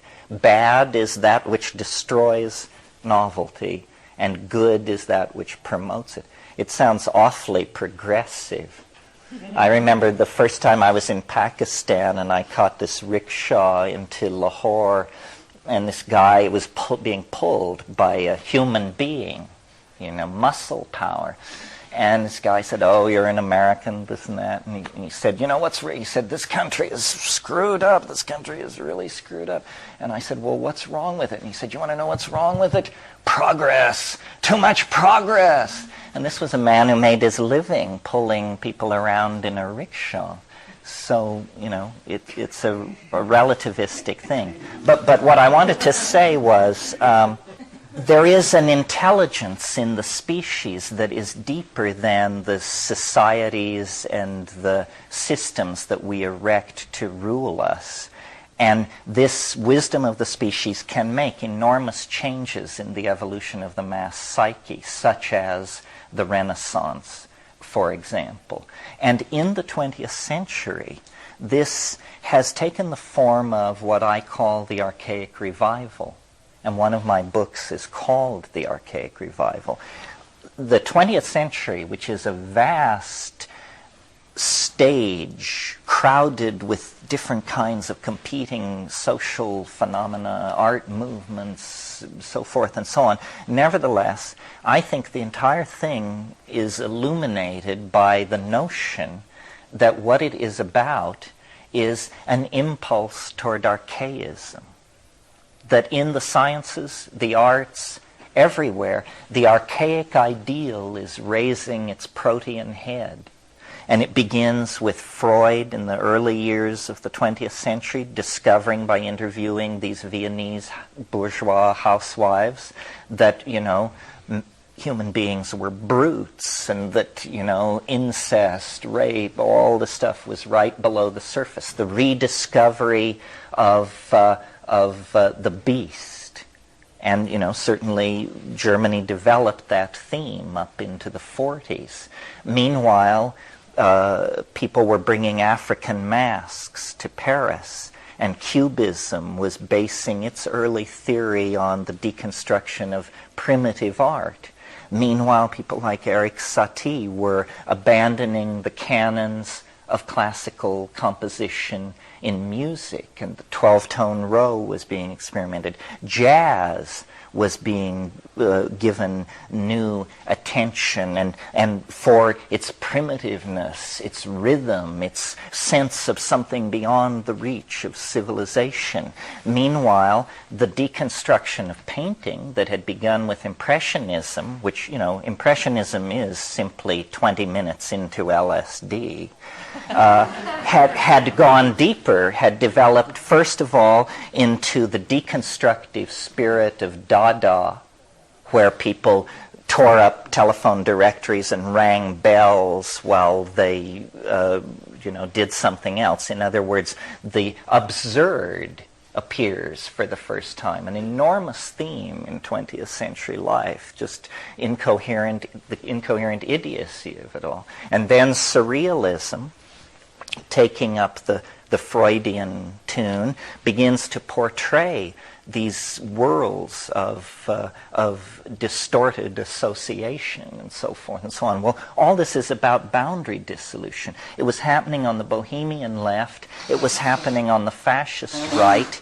The rise of Marxism is a collectivist theory of society, very concerned with collectivism, so forth and so on. And then, enormous changes. Auschwitz, the atom bomb, space flight. And now where we are is, for 10, 15 years, there has been this awareness that it is about direct experience of the numinous, and it's been hideously marketed and raped by the entrepreneurial instinct and peddled back to us as dozens of New Age cults diced up and presented as different from each other. But the impulse toward this authentic dissolving experience is real. It was there in Theosophy. It was there in the Beats. It came up through the hippies. It survived the trivialization of the New Age. And it has now found its way into the youth culture, into rave and house music and that whole thing, and it's healthier than it ever was. Well, the central figure in all of this, when you get it down to the idea that a culture must have a culture hero, meaning a paradigmatic ideal to constellate around, the central figure, it has been realized, is the shaman, who is, this person of indeterminate depth. Everyone else has a determinable depth. They are the linear cardboard people walking around. But the shaman is of indeterminate depth. That's why that's the secret of Carlos Castaneda's magic. He creates a literary character that in any other culture would be deemed mythical, but because of our attitude toward the depth of the shaman, we can't tell. We can't tell. And we deputize this kind of depth in rock stars, in culture heroes of various sorts, and worshipped that for the past 20 years or so. Well, then slowly it has dawned that the position of worshiper is not the most satisfying position. The only position that satisfies is to be that thing. And then at that point you're at the psychedelic crossroads, I think, because you will either make a how can I put it? Well, a conservative decision and seek a guru of some sort and be lost in that, which is a whole shell game, or you will simply cut through the human domain and make a pact with a plant, a substance, and then you will, at that moment, be at the threshold of your adulthood. You know, that's leaving home. Home is culture. Home is this fabric of imaginary values that have been created and maintained by a pathological culture. And so, you know, it's a personal thing, ultimately. Very controversial, not easy to do. And then once done, you know, it has to be integrated, dealt with, thought about. And that, as far as I can tell, is a task that extends well beyond the yawning grave. When you talked about the dream, it reminded me of the Aboriginal culture, and that's kind of how they live their lives in the dream time. Is that what you're talking about, living in the dream, being in touch with? Yeah, to some degree. I don't know that much about Aboriginals. I'm interested. I read Bruce Chatwin's book, Songlines, and I found it absolutely fascinating. And if you want an example, I mean, I'll talk about it for a minute because it bears on something I'm very interested in. Part of the transformation that I think is going to happen to us lies in the way we deal with language neurologically. Because under the influence of psychedelics, especially short-acting tryptamines like DMT, you experience phenomena which seem to be transformations of the language modality. And I've described this stuff as visible language, that you can actually sing meaning into visible existence.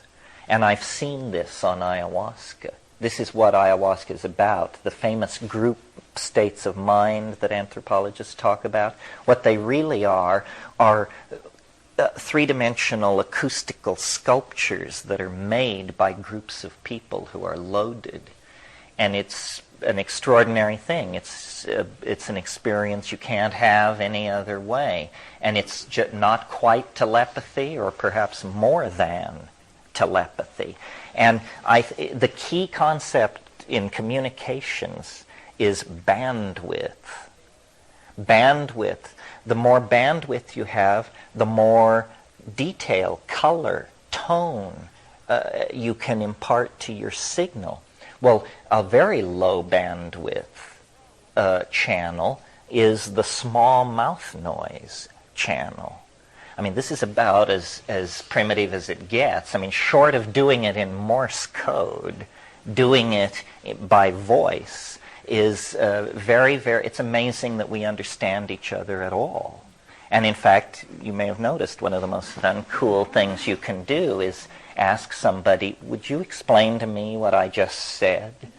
And they say, oh, well, oh dear, I'm afraid I was, generally, you know, and a lot of floundering around.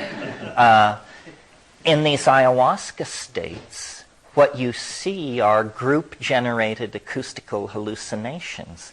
And because ayahuasca is composed of psychedelic compounds which occur in normal brain chemistry, in other words, nothing exotic to human brain tissue is present, it raises the question, well, how close is normal metabolic chemistry to be having an ability to do this?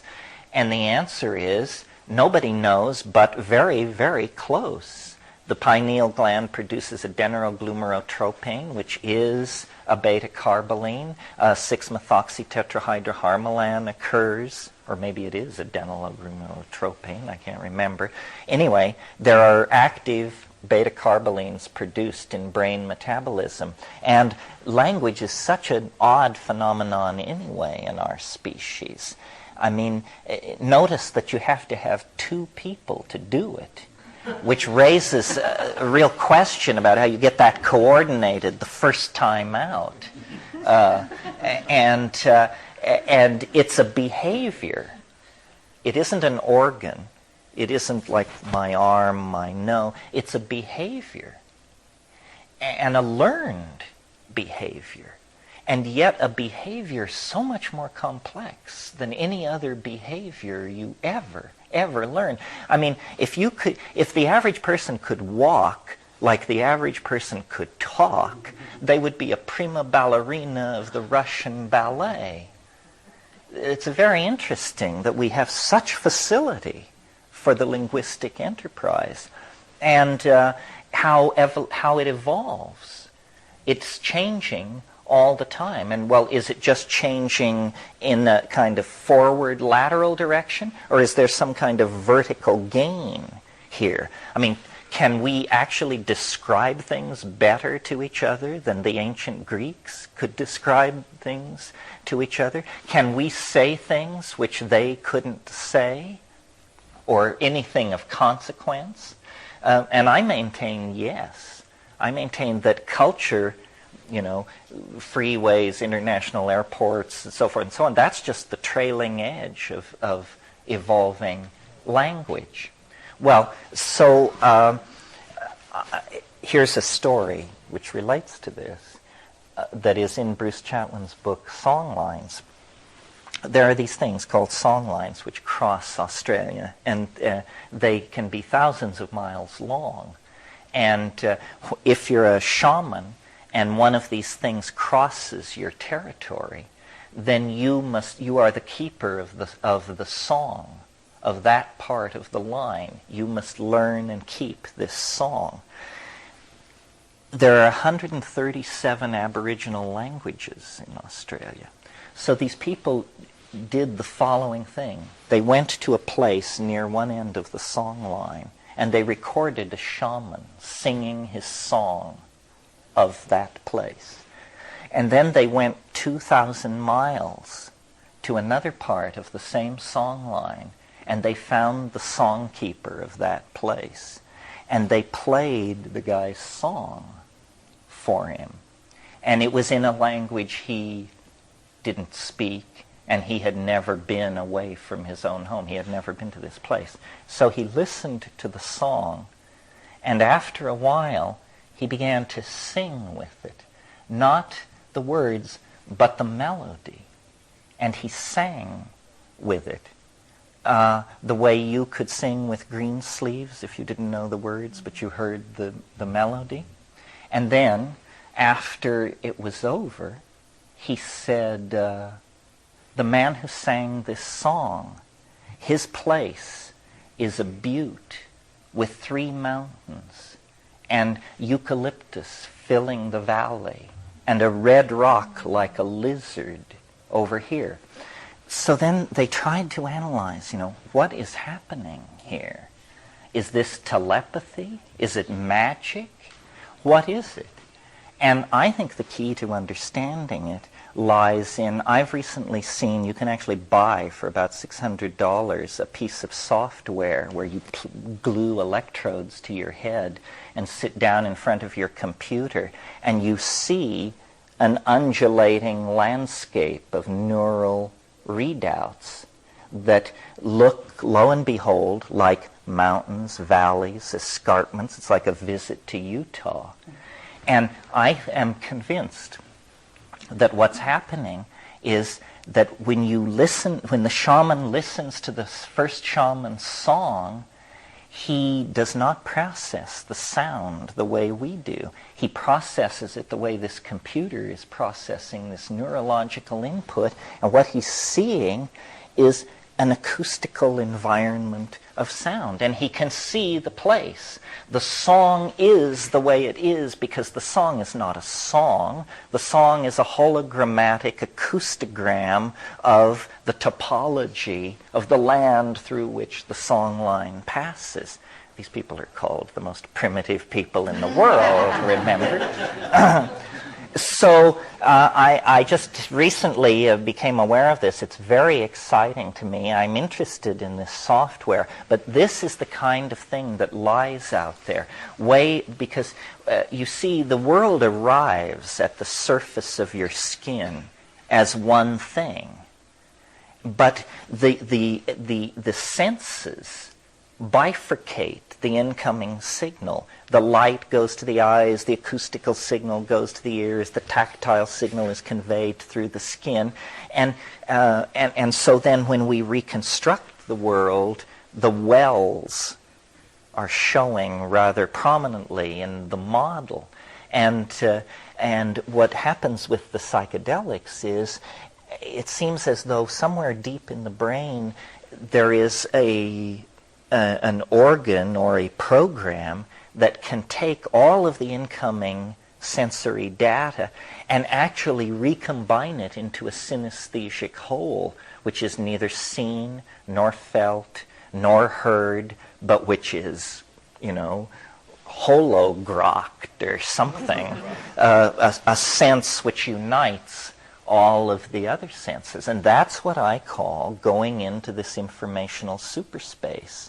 That's what the psychedelic experience is. It reunifies the sensory datum of the world. And I might add, the whole world, not the surface of the world, which is what is conveyed to us by light, but the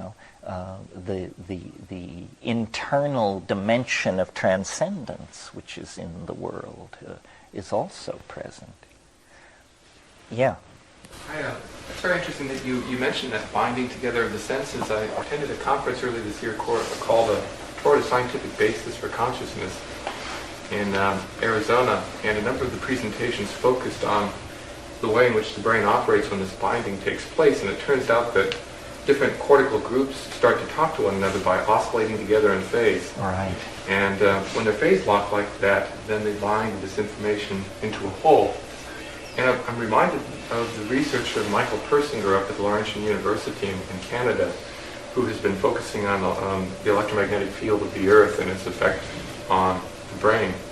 In particular, he's been interested in the correlation between earthquake activity and ghost sightings and such like. But he's pointed out that the Earth's magnetic field is ringing like a bell, and that the main power of oscillation is around 10 hertz, which is happens to be the alpha rhythm in the human brain. And he's postulated that in some cases brains can phase lock to the geomagnetic field, and that the geomagnetic field oscillations can serve as a kind of a carrier frequency to bind these cortical resonances basically together for brief periods of time, and has speculated that this might be the source for ESP-like activity. Are you familiar with that theory? Yeah, he wrote a wonderful book called Space-Time Transience and Unusual Events. He's been very creative with using the electromagnetic field as an explanation for all kinds of things, and I'm totally open-minded to that. His work is very interesting. It does seem to be true that along earthquake faults you do get piezoelectric buildup and release. And, the world is full of bizarre phenomena. Some of you may have seen in Science News last week, for the first time they have confirmed these enormous blue and red lights above 75,000 feet in the atmosphere. Airline pilots have been seeing these things for years. There was no theory, nobody knew what they were. Now NASA dedicated an expedition, one of their aircraft, to looking at this, and they got thousands of images of these things, and it's an electrical phenomenon theory doesn't account for, and nobody knows what it means. on one level, I'm sympathetic to Persinger and that approach to explaining some of these things, and I do think the place has been overlooked in importance. On another level, this is a very hard thing to talk about, but there is like what I call linguistic viruses, which infect the effort to communicate. And they're very hard to catch at work. So, and it has to do with how can people believe things which are absurd. And it's very interesting to spend time with people who believe that things are something which is absurd. And a lot of people bring raps to me that they want confirmation or disconfirmation on. And I passed this way last night when I talked about the rules of evidence. The standard of discourse has decayed to the point where it's very hard to get any kind of consensus about anything because most people participating don't know how the game is played. And linguistic viruses really are responsible for much more of reality than we suppose. I suppose I can't really talk about this without stepping on somebody's toes. So let me pick. Well, for example, crop circles. Crop circles are important, and what was going on at the England end was these things were absurd.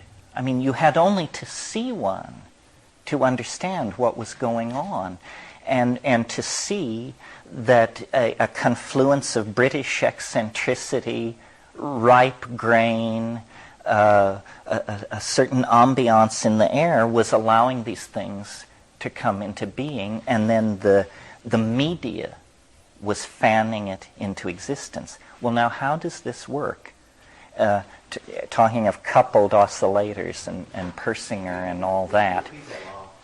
Pardon me? Repeat that law. Oh, that the paranormal phenomenon has an impact in an inverse square relationship to the distance you are from the event. You see?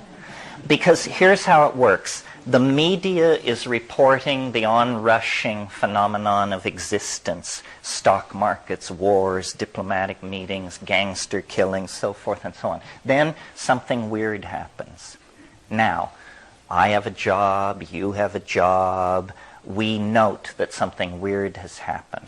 But it doesn't affect us. But scattered through the society, there are people who, when they open their paper and say, strange pattern in Wheatfield near Wiltshire, they look and say, aha, I knew it. This is what we've been waiting for. This is the sign. And they jump in their car and they drive to Wiltshire to look at the crop circle. And they get there first. Well, then comes the press. And they say, well, what is this? Say, well, the farmer doesn't know. And everybody's standing around. And finally, the weird person takes courage and says, well, actually, I've been studying a peculiar form of biological energy for some 30 years, and my theory, and you're off and running at that point. And so weirdness attracts weirdos, who then interpret the weirdness very weirdly, because they came with sharpened axes to grind, you see. And the crop circle thing was a test case for this. This is why I spend so much time on it. It did no credit to anybody. The occult just went sailing over the edge.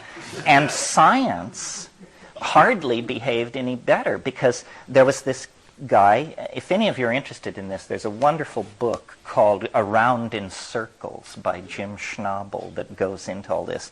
But there was a fellow named Terence who was a meteorologist.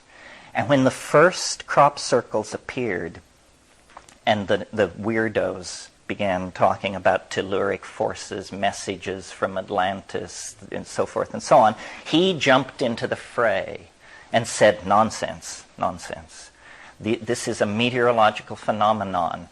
In the warm days of summer, on the lee side of these certain kinds of hills, a kind of circular low-pressure wind can get going, and this is nothing to get excited about, and we've got the statistics and so forth and so on. And the press loved him. They loved him as much as the screwballs. And they would put him on, and first they would interview the mad people, and then Terence would come on and poo-poo it away. So that was the first year of the crop circles. The next year, the crop circles became considerably more elaborate, with arrows coming off of them and zigzags and so forth and so on. Bring Terence on to the scene.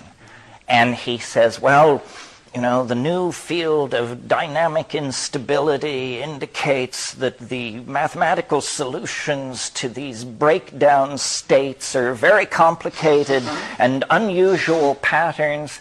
And so then the next year, it was inconceivably complex, the crop circles. Meanwhile, you know, crop circle time is in the springtime. It's dead in the winter because the fields are empty. So Meaden had used the winter time to go to the Institute of Electrostatic Physics in Nagoya and came back full of talk about roving plasmic fields and this sort of thing. And armed with the roving plasmic fields, no crop circle was too bizarre to not be proclaimed the product of natural forces. And this went on. And finally, BBC Two, and you know, you can think about this what you like, but they made a crop circle in frustration with this whole thing. They made a crop circle.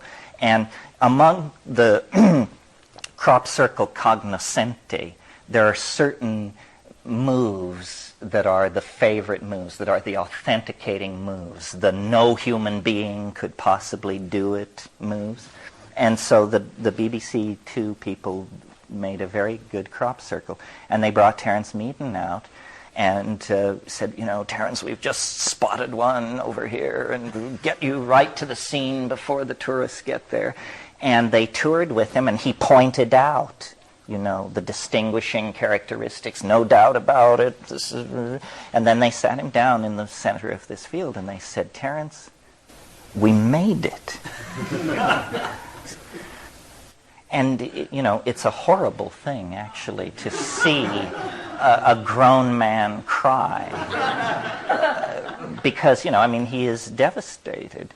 And then, you know, and this is just one of moments. You know, Rupert, my comrade in arms, Sheldrake, was one of the people who sponsored the contest that basically put the crop circles out of business, because the claims were fantastic, you know.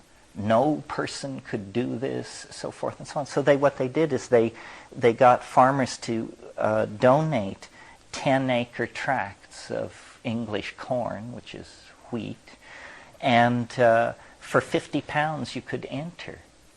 And everybody had to make the same crop circle, which was one chosen to have all the difficult little schmiggies in it. And you could use no lights. You had to go into the field at 10 p.m. and be out by 4 a.m. And at dawn, you know, the helicopters flew over with the video crews, and then crop circles were toured on the ground and awards were made.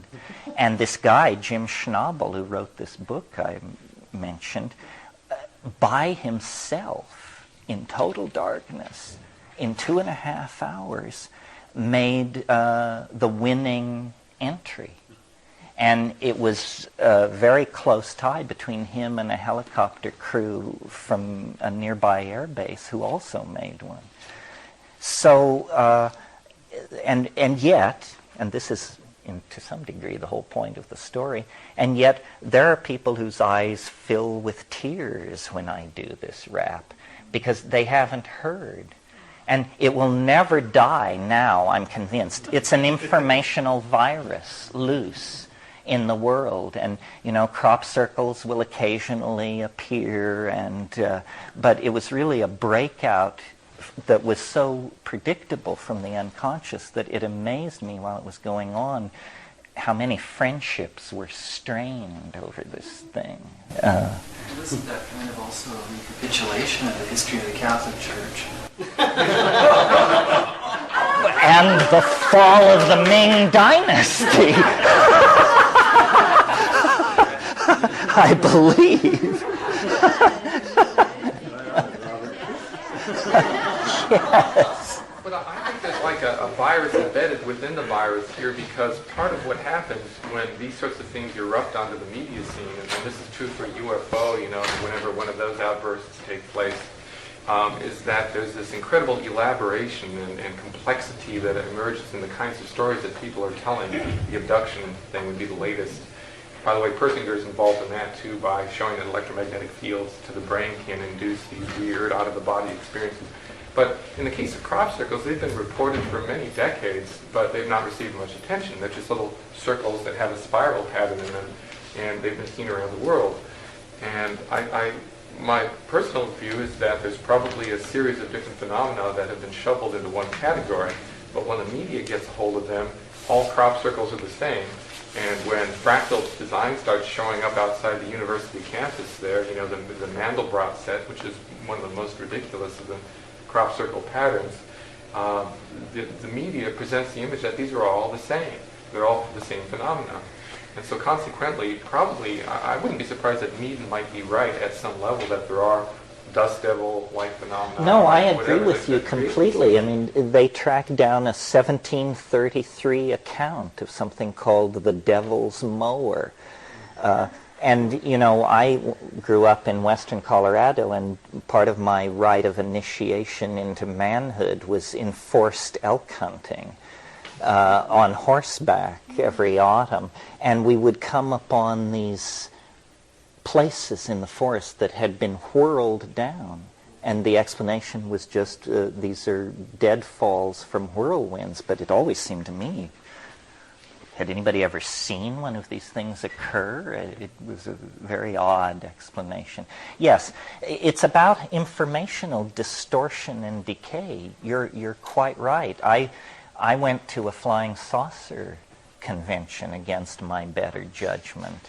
And I learned more, my opinion about flying saucers evolved more over that weekend than in the previous 30 years of being interested in flying saucers. And I was, read all the books, all the special cases, I knew the data and all that, but I had never hung out with flying saucer people. And it was so obviously a private Idaho that I just couldn't wait to get away. And I think, I don't know, there are two impulses in the human psyche, at least two in this case, and I just don't resonate with believers in anything. I get insulting to Buddhists, for God's sake. It's just something about their smugness and their whole bit that just brings, I just want to squash it. So you can imagine how I behave in the presence of Scientologists and the rest of it. Belief is it's a form of infantilism. There is no grounds for believing anything. And the flying saucer thing, I went to this conference imagining that what I would meet would be a whole bunch of really interesting, sincere people who wanted to discuss the phenomenon of unexplained things in the sky and contacting human beings. And what I found was booth after booth of people who had all the answers. All the answers. Learn how a nearby planet reduced crime by 500%. I got news for you. Not even God can reduce crime by 500%. Once you've reduced it 100%, you've got it. So I said, this was the quality of thinking that was going on. And then there were a lot of really scary people in brown leather shoes with thin smiles and cheap suits who were clearly third-rate semi-retired intelligence hacks who were there to keep the flock headed in the right direction. And, people wanted to talk about experiments on human fetal tissue that go on in underground laboratories out in Arizona through the connivance of the CIA and the Palladian High Command. And you just think, well, I've got to call my broker. I'll get back to you on that. I mean, I don't know. To me, if you can't, well, it's an aesthetic thing. It's an aesthetic thing. I believe that great weirdness stalks the universe. That's not the issue with me. But it's not tacky. It is not tacky. And people who wear low-cut gowns with a lot of sequins on them and tiaras and pass out flying saucer-shaped business cards, that's tacky. And so it can't be so. I know this. I've never been wrong. If intelligence fails, aesthetics will pull you through. This is, and people don't like this part of me. I don't make it comfortable for other squirrels. I don't share the branch very generously.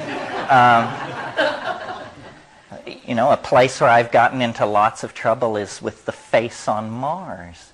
I mean, I just have not got enough unpleasant things to say about the face on Mars, everybody connected with it, the very idea. I mean, talk about something which should never have been let out of the box. That's it. I mean, the idea of a tchotchke 17 by 11 miles in size just gives me the heebie-jeebies. I don't want to know those aliens. They should go back where they came from and take their tchotchke with them. We need people who can build in light and balance planetary ecologies and do really cool things. Massive Earth-moving projects we've been there, we've done that. We never went to the moon either.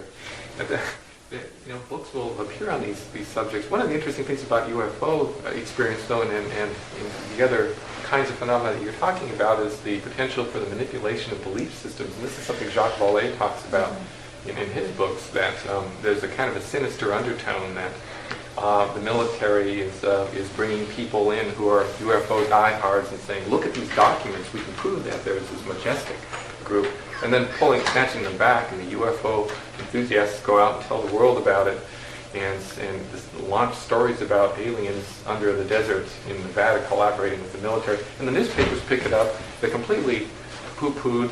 Meanwhile, there's tests of a new spy plane called Project Aurora that travels 6 times the speed of sound, and it leaves this blue, it's like a traveling blue ball of light that's clearly a UFO. And if anybody sees it traveling over the desert and picks up the phone and calls the paper, nobody will report it. They managed to... No, it's clear that those black projects, and Aurora is the one, is being run out there, and that's very exciting. I mean, a plane that can fly to orbit. Yeah. Terence, what is your opinion on the biosphere? Did you get into that at all, and John Allen and the whole stick there? I didn't. I knew those people in the early 80s. Yeah, I knew all of them. 83, 81 in the Amazon. They said they were headed for Mars. I don't know. They are derivative of J.G. Bennett's school of Gurdjieff. And I have a rule, which is I'm against any group that keeps secrets. And Gurdjieffians keep secrets. I'm not against Gurdjieffians per se. In fact, it's kind of too bad they get into the category. But secret keeping is a bad habit. And if you tell me a secret, I'll probably tell it. Nobody ever told me not to say anything. So I've followed them with interest over the years. It's too bad it's another thing led by a middle-aged white guy, but they seem to have the pull. But I want to return to something you said. I mean, this can be the last thing about flying saucers, but let me give you my conclusion from this weekend of how the whole flying saucer thing worked. I mean, this is just one person's opinion, but this is how I explain it to myself. As you know, in 1947, the Rainier lights appeared, and if you that was the first big modern flying saucer sighting and set off the whole modern flying saucer phenomenon. Well, cast your mind back to the ambiance of 1947. The atom bomb was in 45, the defeat of Germany, the H-bomb was under development, Einstein was advising Truman. I mean, people were on the brink of things they could not understand. Nobody knew what the H-bomb really meant. What does it mean that we can do this? And they said, well, we don't know. Maybe the universe is monitored. And what we're doing is so outrageous that maybe it will bring those who do the monitoring. And then they began to get these reports of these things in the sky. And they said, my God, this must be it. And there were very high-level government secret commissions set up. And they began to study the flying saucers furiously. And they penetrated all those groups. And they penetrated this flying saucer thing from one end to the other. And I'm talking 47 to, say, 54. And they studied it, and they studied it, and Carl Jung was brought in, and all kinds of people were brought in. And at the end of that period, they concluded that what it was, they actually understood it. They concluded that it was the cosmic giggle. They concluded that it was that unreducible nub of nuttiness that haunts reality, and that it was not a threat to the security of North American air defenses. That was their question. Is this a military problem for us? And by 54 or so, they had decided whatever this is, a linguistic virus, a mass hallucination, or whatever it is not a problem for the military defense of North America. But they had spent millions infiltrating and completely taking over the weirdest group of screwballs you can imagine. The flying saucer, hardcore cultists. And they said, well, these people will believe anything. We know that because we've been to their meetings, we've read their publications. What should we do with them? Should we just withdraw all our agents and let them go back to whatever they were doing? And the answer was no.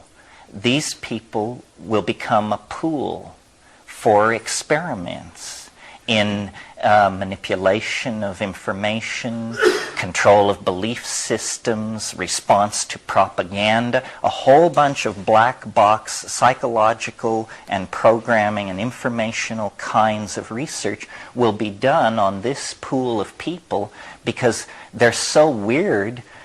If they start telling their relatives that they're hearing voices in the head or something like that, their relatives and friends are just going to say, so what else is new? You've been talking like this for years. And I think it was kept like that right up until the present moment. But I think it's very low budget. This is not high priority for the CIA. They're sending, as I said, semi-retired guys in scuffed brown shoes who are definitely over the hill, but they shepherd the group along, and as you said, they release these outlandish documents and then they pull them back, and some guy comes forward and says it's all a fraud, and I know because I was on the inside and I was the one paid to tell you all these things, and then somebody else comes forward and says no, he's a walk-in and has an implant and it wasn't that way at all. And it's sort of like the JFK assassination. There is no bedrock there. There is no ground zero. And I find these things sort of spooky. I think it's bad mental hygiene to spend too much time with squirrels, and that They can infect you. yeah, you don't know, put down that groundhog, baby Elizabeth, you don't know where it's been. What is truth, Terence? Oh, that's an easier question. What one is sure of? Very little, I would think. Well, I'm getting ready to say nothing. I guess that's what it is. Everything is provisional. What I believe in is what I called, and I mentioned it last night, the felt presence of immediate experience, the primary datum. I'm very aware that everything else is a construct moving out from that. And so the primary datum is the first level of being. But to say I believe in it, in Western philosophy, Descartes, and that would be in 1625, said, cogito ergo sum, I think, therefore I am. And that seemed to make sense for 200 years. It was an effort to get back to the most basic statement you could make. I, the given, think, the datum of immediate experience. But then the therefore is an enormous abyss of assumption that may have made sense to Descartes, but it does not make sense to modern people. I think what we can say is, I think. If you're not thinking, then you are no more than the onrush of your metabolism and not greatly different from your cat or your dog. Well, thinking, we're not making here a distinction between thinking and feeling. What I mean when I say thinking, or the felt presence of immediate experience, is more like what most people call feeling. It's the awareness of being, in its most simple sense. Now, then there is this curious congruency, which is not well understood by anybody, between mathematics and nature. So we have now a couple more things to play with. We have the felt presence of immediate experience, the I which feels, and then we have as mental objects in the given datum of experience both mathematical structures and the given natural world. And there is some deep and profound congruence between these two, and the relationship is not understood by anybody. To me, this is really the question. Why does mathematics describe nature? That's a deeper question than most. And so I live by questions. I don't see how you can live any other way. You have to remember we're animals, we're meat, we're specks of replicating organic chemistry on the surface of a planet. If we can make a model of our environment that seems to us a sufficiently clear mirror, that is probably about as far as you can go. The idea that we can actually cognize the dynamic of being is it's a noble hope. I try to do it. I actually try to create a complete explanation, but I always call them models because you have to throw them away.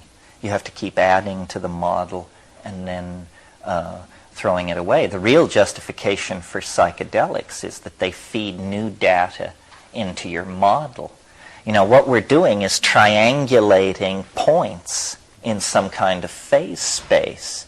And if you go to Paris, you know more about reality than people who don't. And if you smoke DMT, you know more about reality than people who don't. And so the idea is to triangulate a sufficiently large number of data points in your set of experience that you can make a model of the world that is not imprisoning. That's why, second to psychedelics, I think travel is the most boundary-dissolving educational enterprise that you can get mixed up in. Yeah. Yeah, but I think one problem is with with everything we experience in outside or with psychedelics is that we're experiencing only more or less what we are believing with some variabilities. So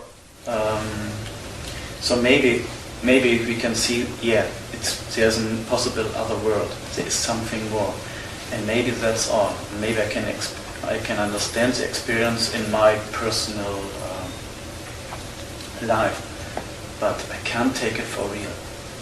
It's in some way real, but I have to check out if I'm producing this. If I believe that, for example, the world is bad, then I will experience a bad other world, something like this. So I never can be sure of this because of my belief system. I'm producing this. Well, in what you say, there's a strongly expressed dichotomy between self and world. I mean, this question of reality, non-reality, but you can perform a kind of philosophical reduction and satisfy yourself that the self and world distinction is not primary. You know, that who looks through your eyes is the world. Yeah, I would probably buy into that. That it shows us that there is something else. Although I do think that the way ideas emerge into culture, which happens naturally without psychedelics, is probably accelerated by psychedelics. I think the experience over the past 1,000 years is that ideology is poisonous. You have two kinds of ideologies that we've experimented with over the past 1,000 years. Unsuccessful ones, where I would nominate I suppose Christianity, and successful ones like science. And it turns out whether they're successful or unsuccessful, the consequences for the rest of us are pretty horrendous.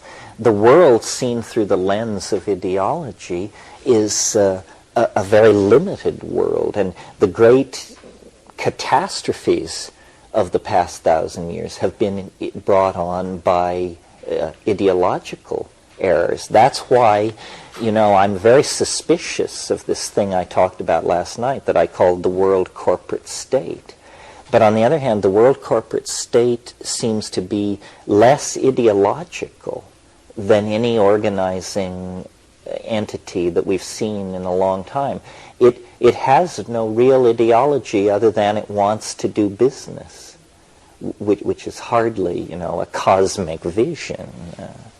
Yeah, we've had a major shift as far as this corporate state is concerned in the last 10, 20, 30 years. And that is that the shareholder is wanting more than dividends now. The shareholder, who is also the consumer, wants responsibility of the corporate state. So the management of these corporate states are having to adapt themselves to provide what their shareholders and consumers want. Yeah, well, so what you're saying is it's being modified from the bottom up. Exactly. Yeah. But I think we should, that what electronic culture permits is incredible diversity. And that what the print-created world demanded and created was tremendous suppression of diversity. Print created concepts like the citizen. That's a print-created notion.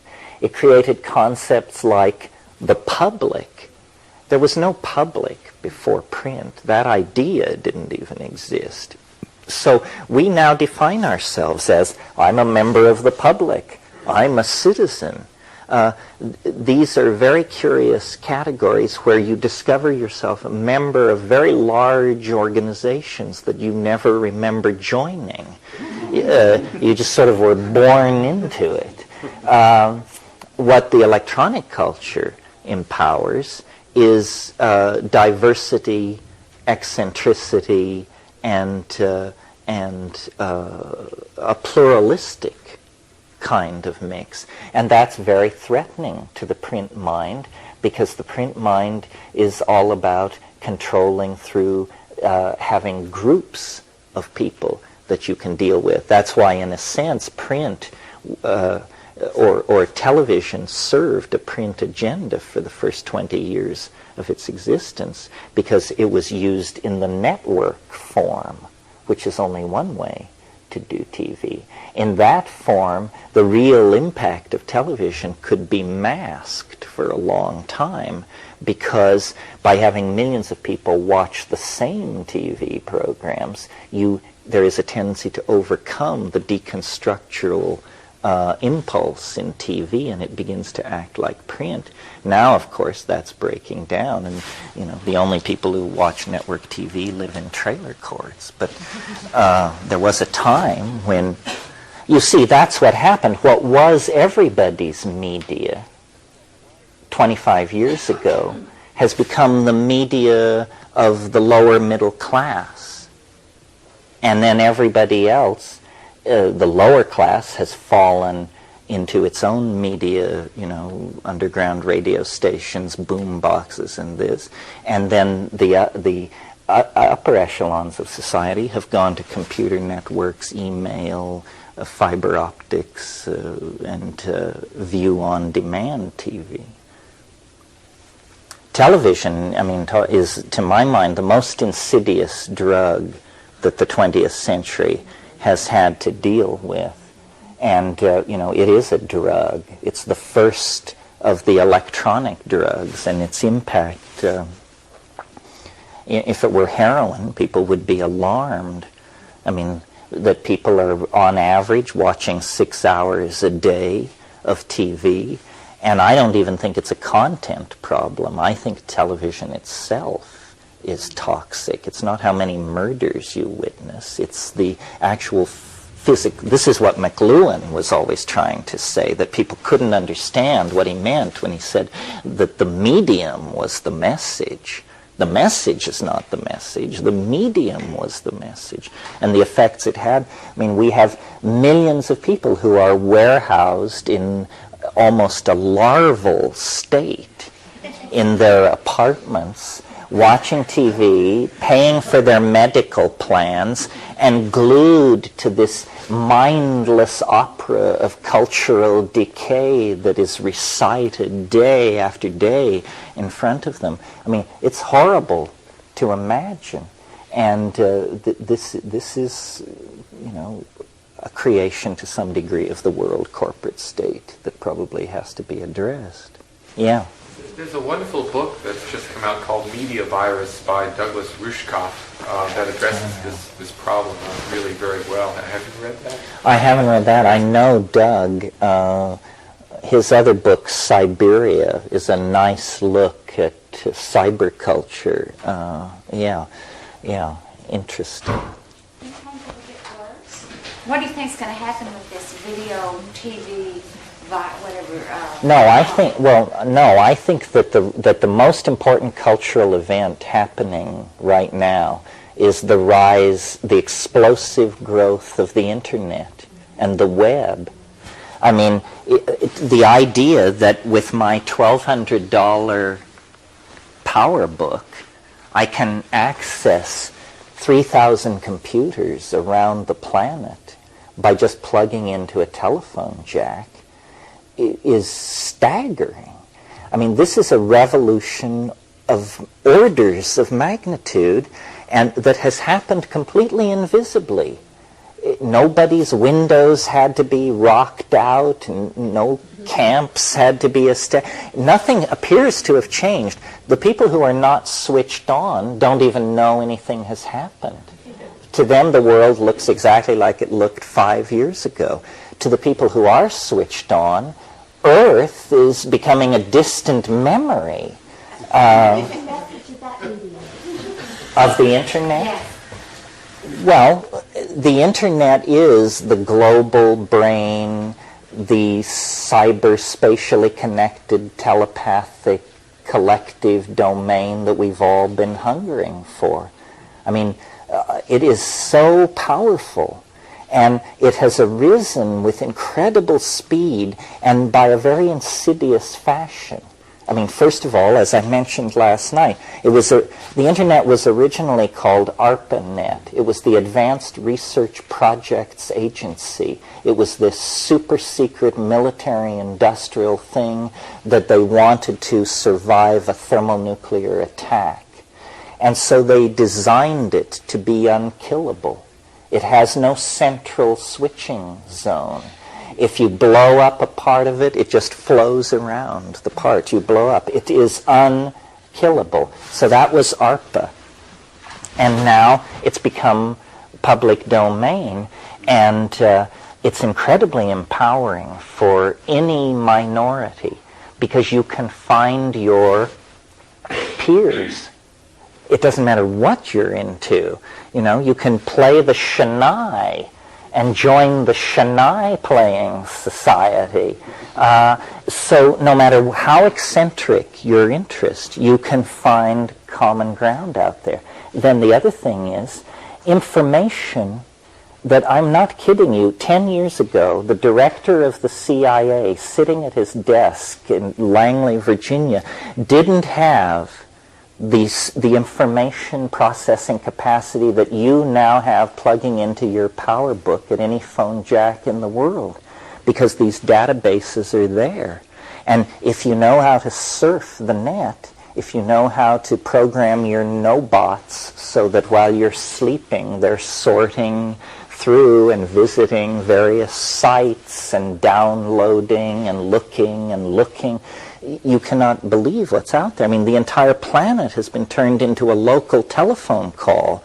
And not only, not to talk to people, but to talk... When you go on to the NCSA main page in Batavia, Illinois, it says available resources. You click on that, and 1,500 computers come on, the names of them, and you just point and click, and now you're talking to that computer. And it tells you that the really interesting thing is being stored on another computer, not in Madrid, but in Singapore. And you point and click. Now you're talking to the main menu in Singapore. You go out onto the net. In the course of an hour of moving on the net, you may circle the planet 10 times and talk to 50 computers all over the world. And you're downloading files, and you're tracing your path so that you can go back.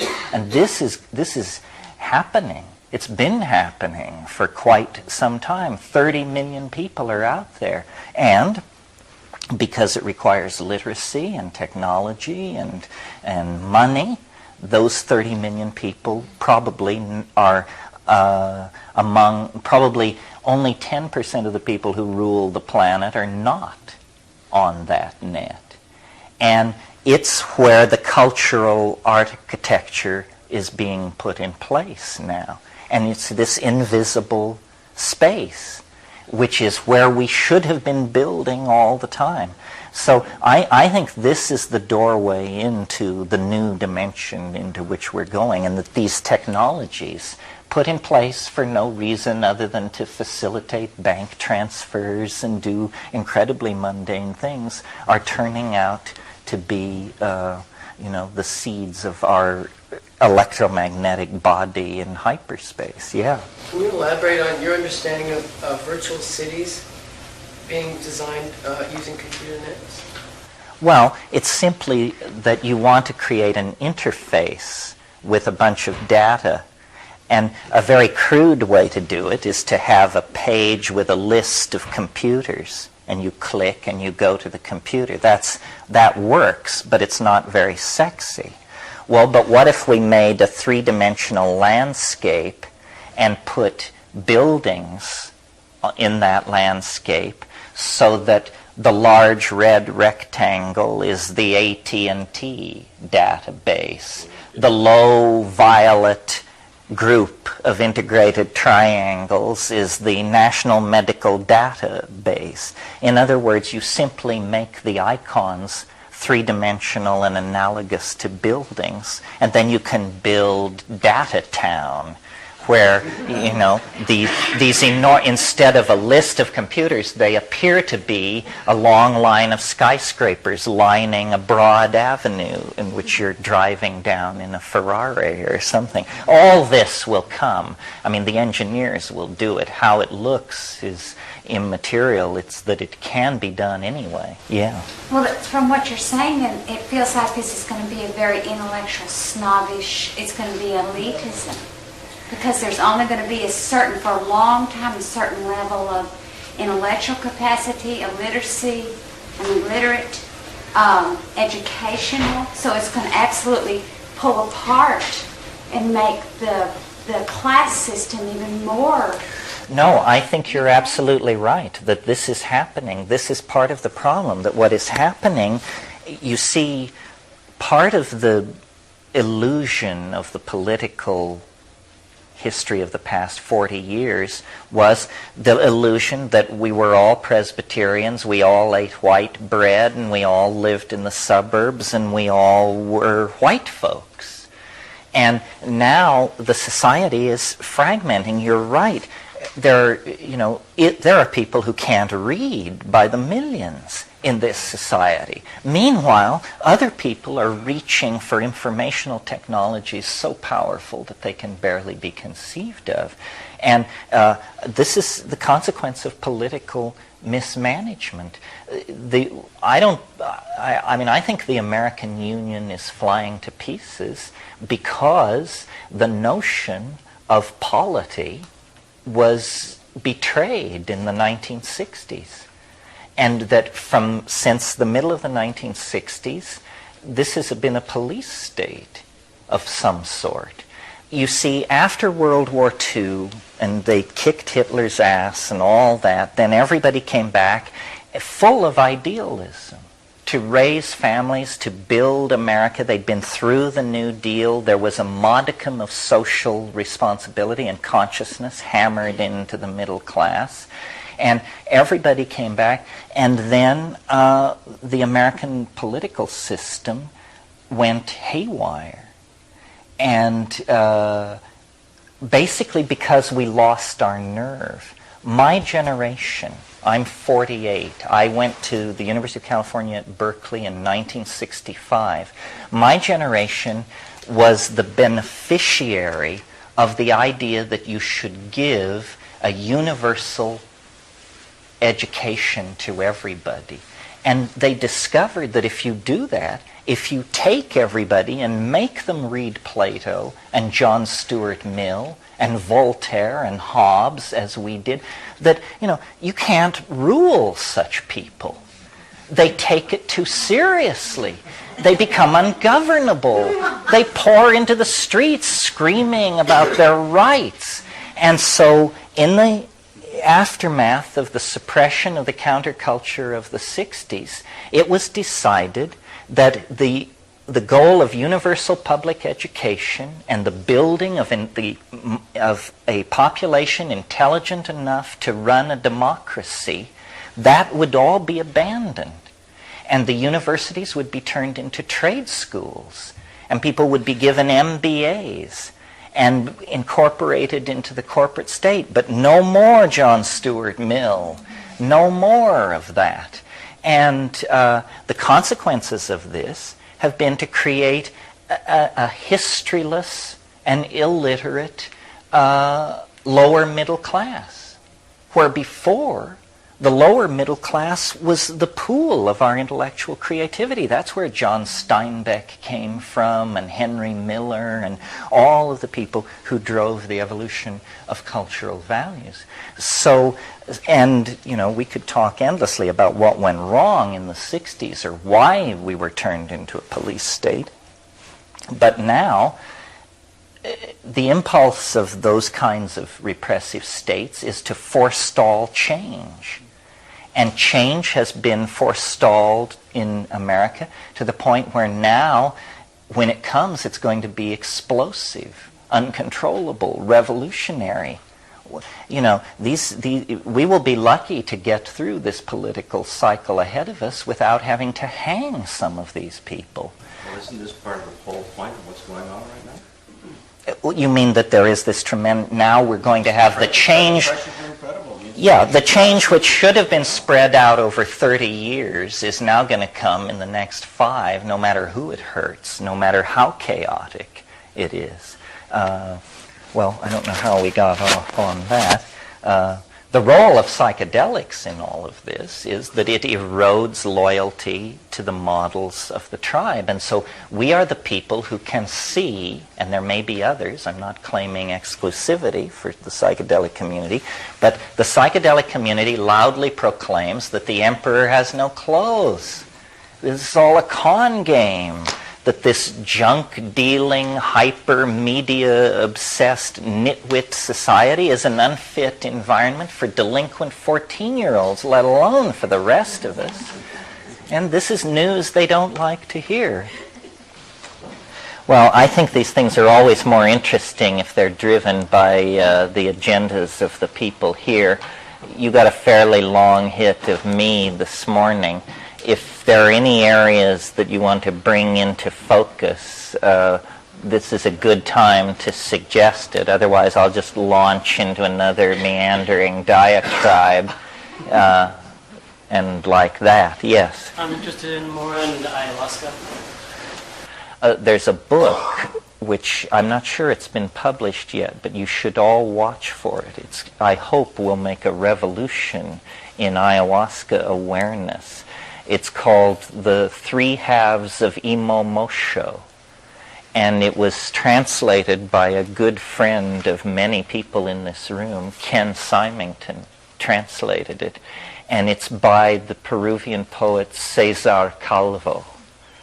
And it is a book about ayahuasca that could easily win the Nobel Prize for Literature. It's not some panting anthropological reportage. It's art and incredibly rich.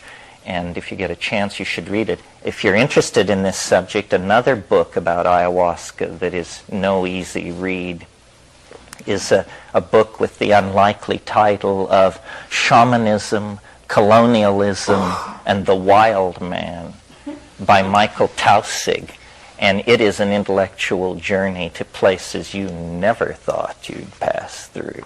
Could you spell the title of the first one, The Three Halves of what? Imo Mosho, I-M-O space M-O-X-O. The Three Halves of Imo Mosho. So, I don't know how much more there is to say about ayahuasca. From a phenomenological point of view, what's interesting is that it seems to hover on the edge of being a telepathic drug of some sort. And in fact, for the first 30 years of the 20th century, the active principle was actually called telepathine. And these German chemists and Theodor Koch-Grünberg and people like that were very interested in this. And then it was realized that it was actually harming a previously discovered substance. But it isn't the kind of telepathy where you see what other people are thinking. Or hear what they're thinking. It's more that you actually see what is meant. You have an experience of meaning related to seeing that is like wisdom. I mean, it's hard to explain, but whole societies are guided by people who are intoxicated by this material. Yeah. Terence, have any experiments been published that actually demonstrated those telepathic powers, or was it purely subjective? Well, no, I think it's slightly in a different realm. I don't think it will show up on like a card turning test or something like that. It is not telepathy. It's a different modality of mind is what it is. Through song and sound, the boundaries are dissolved. But I don't know if you can set up a scientific scale that can detect this. Seems more like taking on the mind of nature rather than something. That's right. It's that there is a shared state of mind, but it is not a sharing of states of mind. I think I understand. You see what I mean? Yeah. Have you done any comparative studying on other substances in different other cultures? For example, the Haitians and the voodoo and the substances that they work with, and I suppose other people all over the globe. Well, see, it's a very complicated question because cultural values enter into the definition of what is an acceptable or desirable intoxication. And there's a whole smorgasbord of possibilities offered by nature, from things which are incredibly pleasant and, oh, I don't know, aphrodisiac and so forth, through a range of things which nobody would ever do more than once. But then there's a kind of an intermediate range. I mean, if you can recall your first shot of scotch, you know, this is a shocking thing to your system. I mean, your body does not readily take to that. And voodoo is operating on these substances called tetrodotoxins that come from puffer fish that are much closer to being poisons than to being psychedelics, where people are taken out in the bushes and given something, and their stomach cramps and everything turns yellow, and they fall down on the ground and they twitch and they vomit and they beg to die and they want to die, and then 10 hours later they're fine.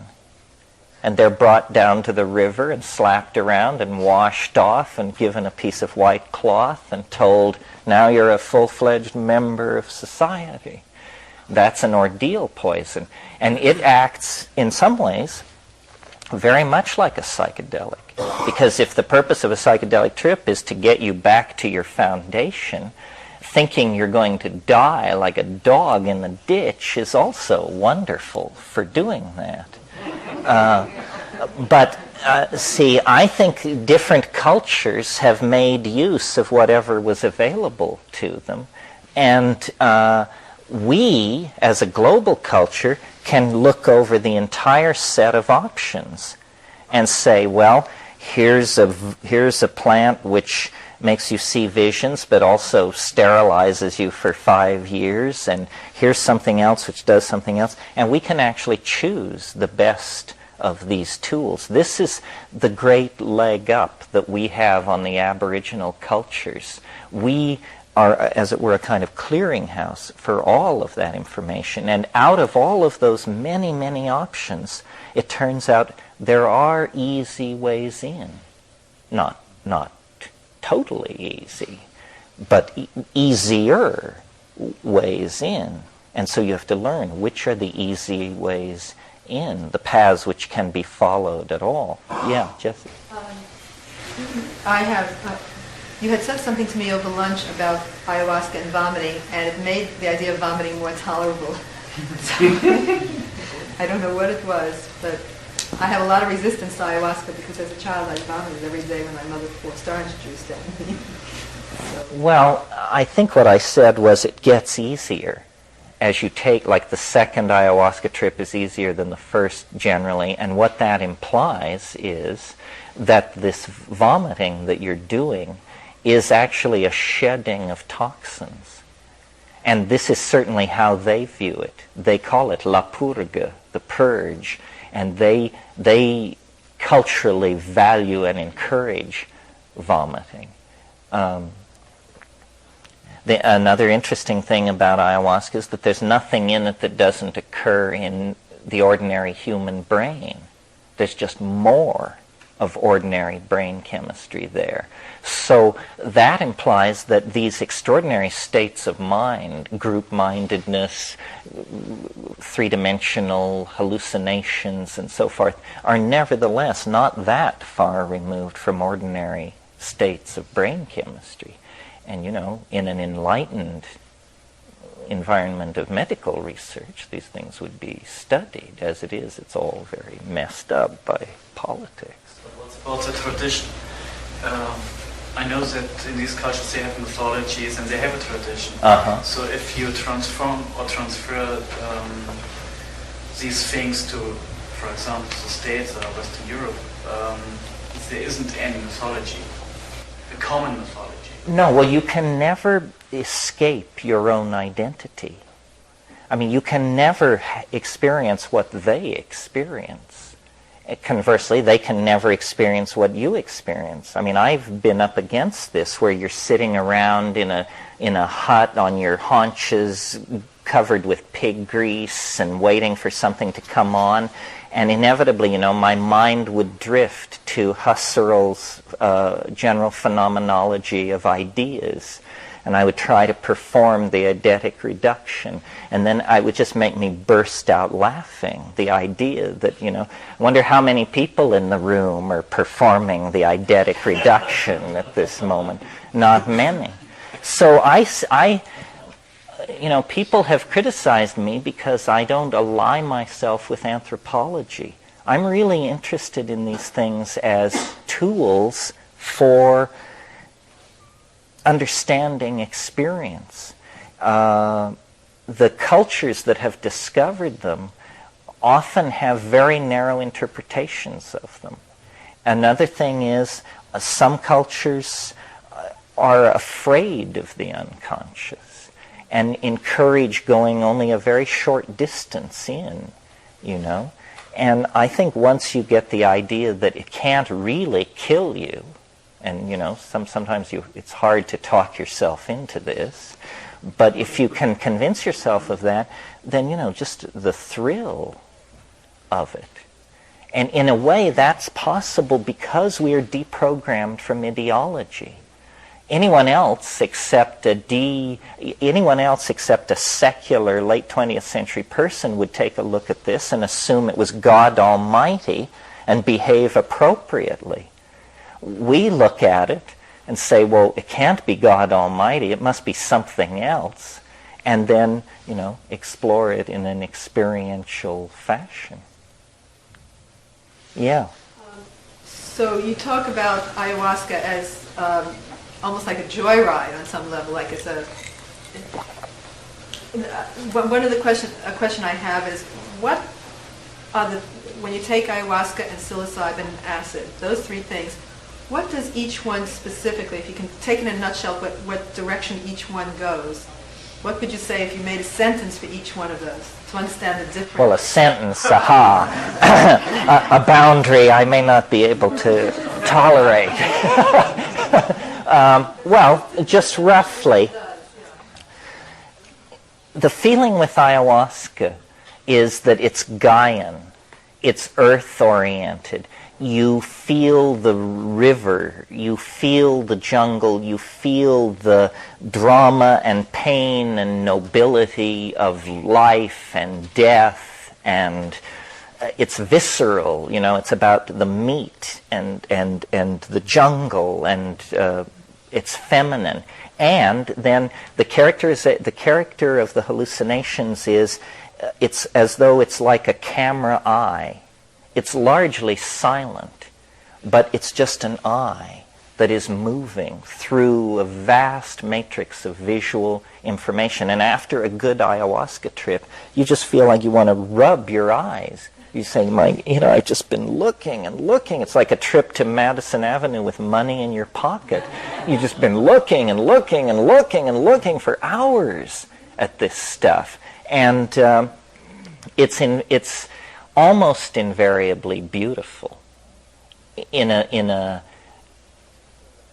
jeweled, filigreed, multi-leveled, transparent, glittering, flowing kind of way. And it almost always takes place against a black background for some reason. It goes on against a black background. Okay, then psilocybin, which is just an atom's twist away, is a very different creature. The most astonishing thing about psilocybin, and you're hearing this from, a materialist of some sort, is that it speaks. It has a voice. And if you don't think this is confounding to the rational mind, to come upon this in the detritus of your mind's attic, it can talk to you and astound you with its insight, humor, ability to connect and make insightful inclusions and so forth and so on. And the whole thing, the whole psilocybin experience is imbued with this eerie energy, which has different names, but elfin, gnomic, extraterrestrial. They're shiny-eyed and small, and there's chattering. And the other thing is there are machines. The psilocybin visions have a tendency to drift toward technoscapes, enormous machines in orbit around alien planets and strange architectonic forms where you don't know whether you're wandering around inside somebody's cathedral or their television set.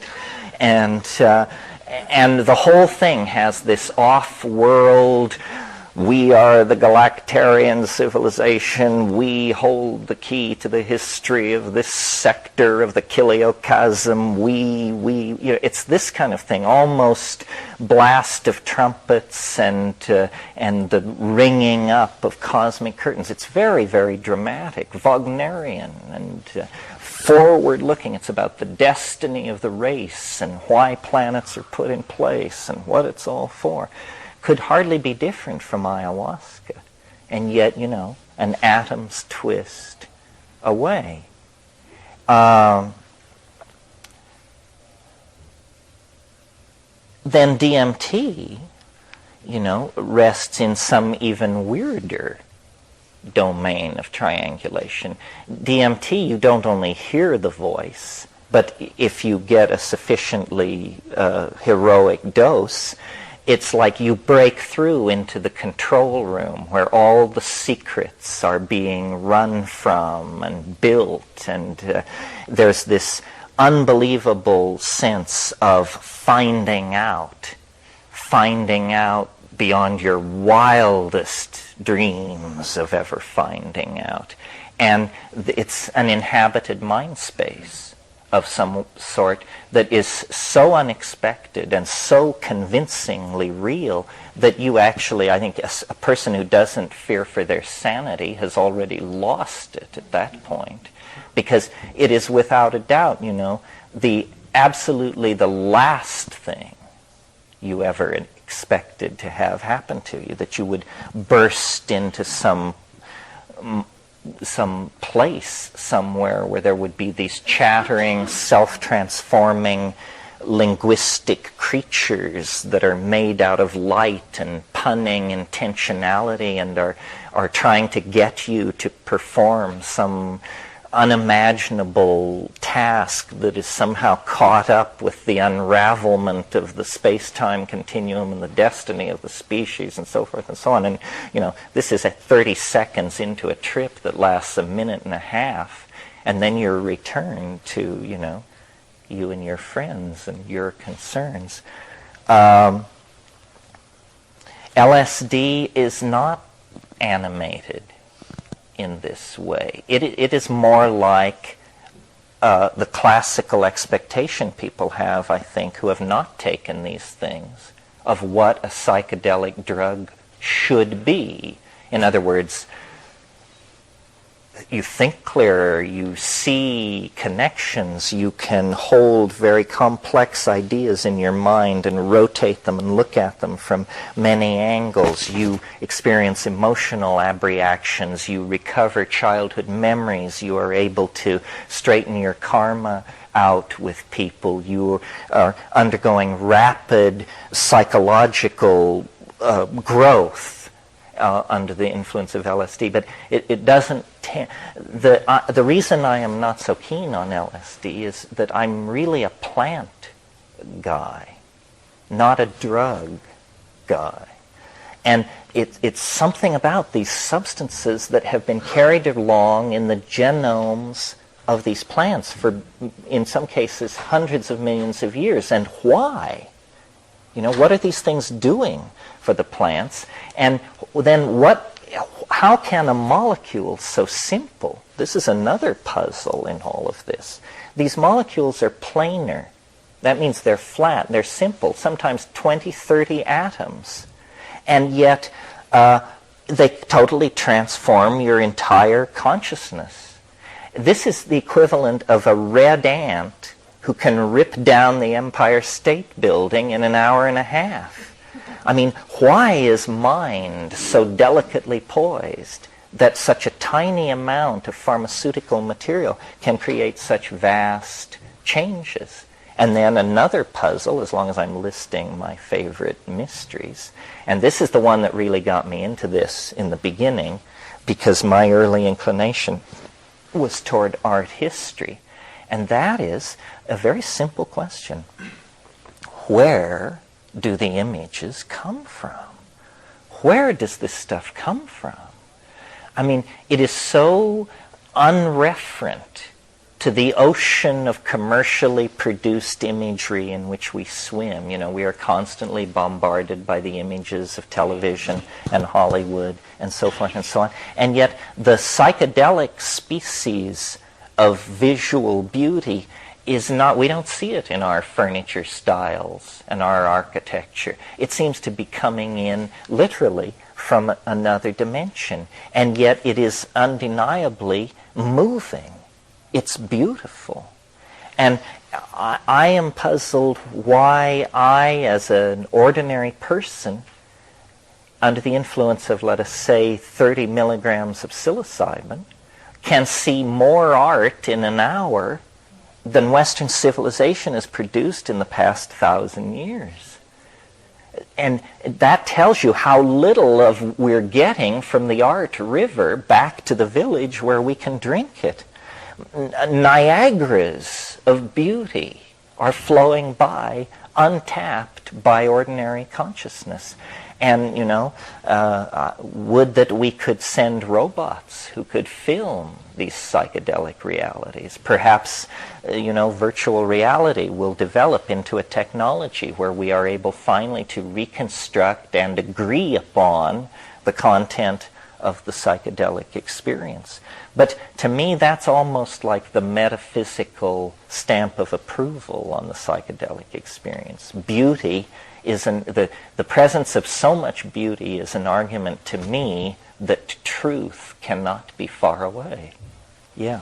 Are you aware of any spontaneous trips without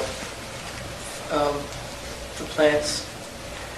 Well, there's a whole vast area of human endeavor called mystical religion, and there's a whole other vast area of human endeavor called madness.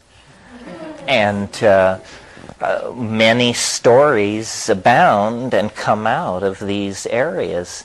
I think that what we're talking about here, whether we're talking about madness, mysticism, or psychedelics, is a brain state.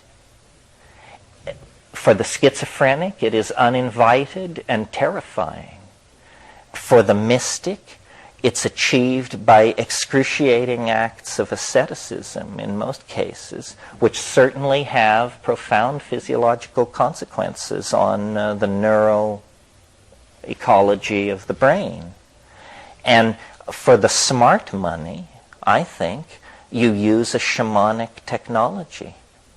I think religion, organized religion of the high classical sort, Buddhism, Hinduism, Christianity, and so on, is very anxious about this whole issue, precisely because religion is always anxious about the issue of direct revelation. That was what shattered religious consensus in Europe. That's what the Protestant Reformation was about, doctrinally. I mean, there were many things going on, but the doctrinal argument was, is it the job of specialists called theologians to study Scripture called revelation in order to tell the rest of us what God's plan is?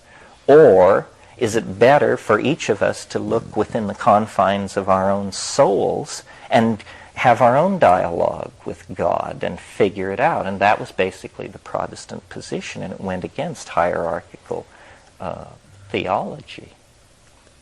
Yeah. I recently read about a mushroom called fly agaric, and can you comment on its role in history? Oh, these are amazingly complicated questions, or either that or I've overeducated myself. Could be, huh? Well, there is a whole domain of controversy and discourse about the role of mushrooms in human culture, because it was noticed by Gordon Wasson in the 1950s that there are two kinds, invariably, there are two kinds of cultural attitudes toward mushrooms. One is called mycophilic, and if you want to know what mycophilism is, go to Russia, go to Poland, go to Czechoslovakia, where people have hundreds of words for mushrooms. Several holidays a year are set aside to collect mushrooms. Children are named after mushrooms, so forth and so on. The Slavs are into mushrooms. Well, then if you want to know what a mycophobic culture is, go to rural England, where there are no mushrooms. There are only toadstools, and don't touch them, please. They're highly poisonous. That's the general English attitude toward mushrooms. So Gordon Wasson wrote about this all through the 50s and 60s, and he decided that you all probably have seen, if not the real thing, a plaster cast or depicted in schmaltzig European illustrative style, the famous mushroom of fairy tales, the red mushroom with the white dots.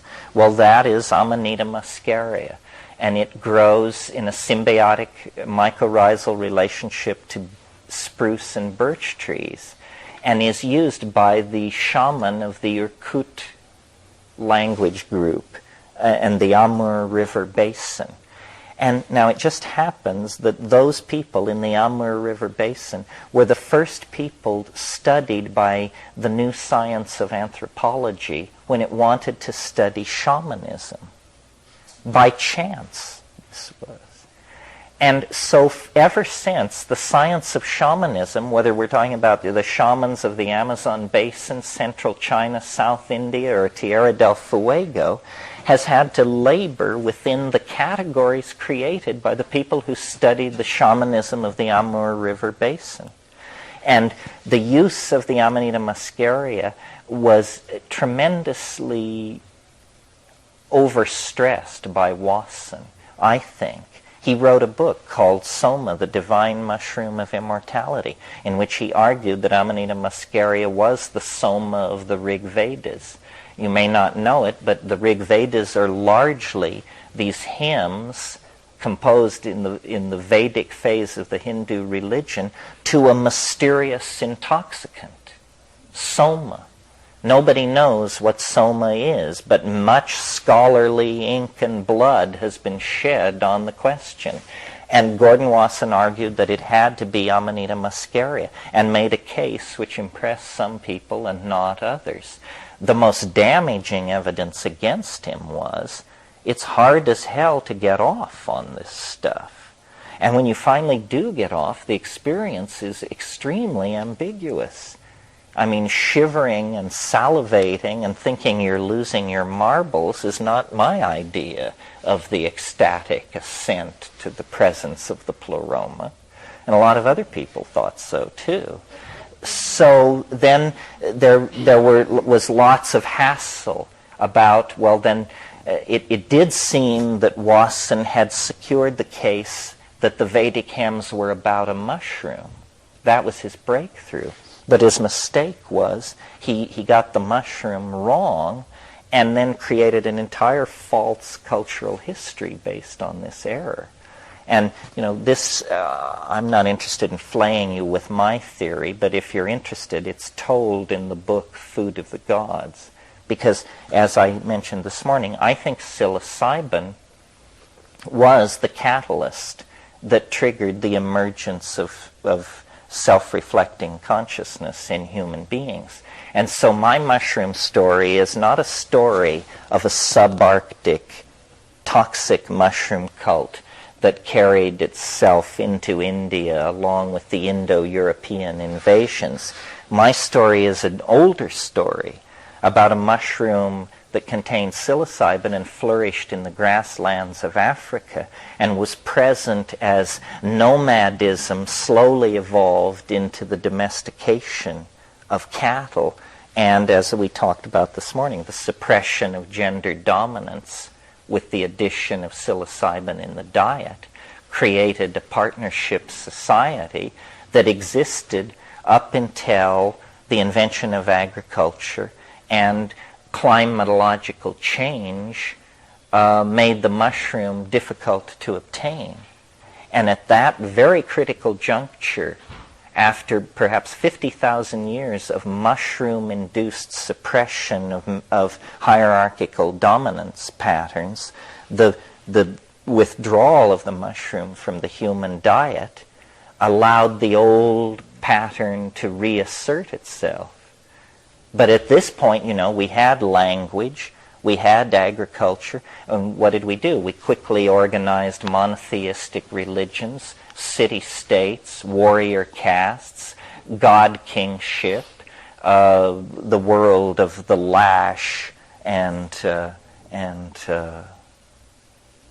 god king, basically. And we are the unhappy inheritors of that circumstance to the present day. And that's why our situation is so bizarre and why we are so neurotic, if you will. It's because human consciousness evolved in an entirely different cultural milieu than we now exist in. It evolved in a world in which the Gaian logos was absolutely real to every man, woman, and child in the society. And I believe that the tendency in the hominoids to form monogamous pair bonding was eroded by the presence of psilocybin because it promoted an orgiastic sexual style. And the social consequences of that were that men could not trace lines of male paternity. And so you have an intense impetus toward collective bonding in a group like that, because the children are our children, the children of the group. The nuclear family is, I think, a somewhat maladaptive fragmentation from all of this. And this is important for us to understand because we have practiced a neurotic style of culture for a long, long time. It has permitted the conquest of matter, but that now is done. I mean, once, hydrogen fusion, you can put it in a bottle at Yale, well, then you've been there, done that. And now we have to swing the thing back into balance. The tools that we acquired on the journey of the prodigal son through the world of matter, you cannot redeem the moral cost of that unless those tools are brought to bear to now redeem the planet. I mean, if there is any justification for history at all, it must be that it secured a longer evolutionary life for intelligence on the planet. And as far as how the psychedelics fit into this in the individual scheme, psychedelics are not flashlights into the chaos of the Freudian unconscious. They are tools for mathematically unpacking your mind into a higher dimensional space. In the Newtonian and print-created social space that we're walking around it, you are like a self-extracting archive that hasn't self-extracted itself yet. And then you take psilocybin and you self-extract and unfold.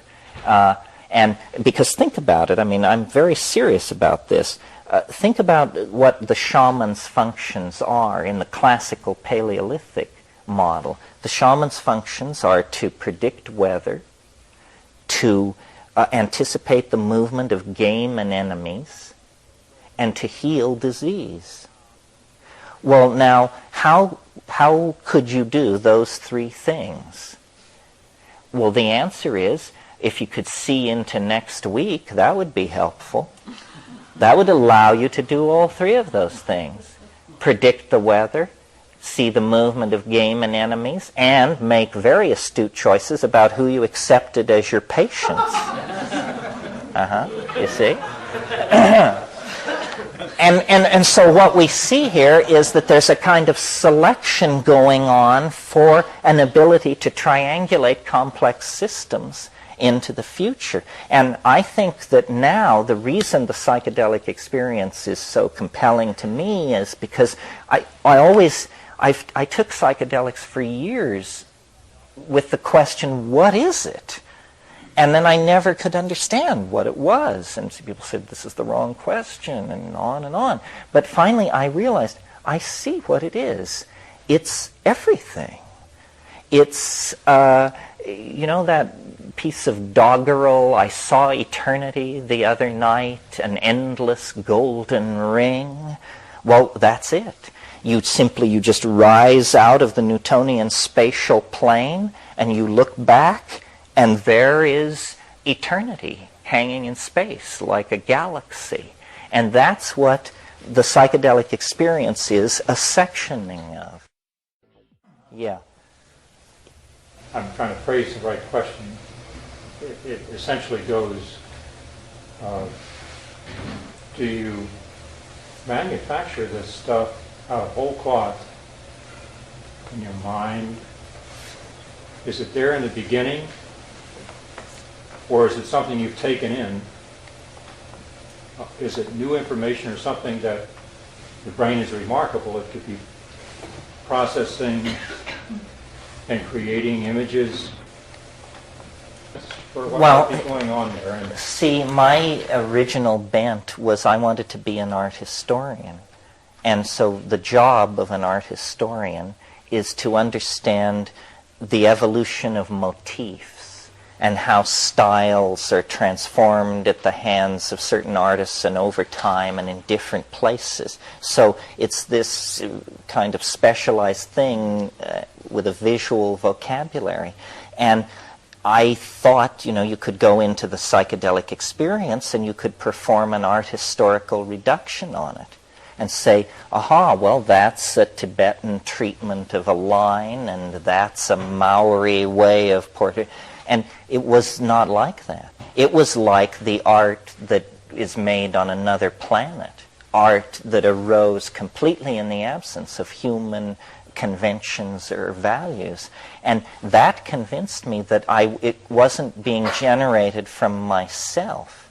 And, and then I read Jung and I realized that there was a way to define the self that would allow it to produce that kind of thing. But it's really accomplished by a rhetorical trick because the word self means that which is most familiar to me.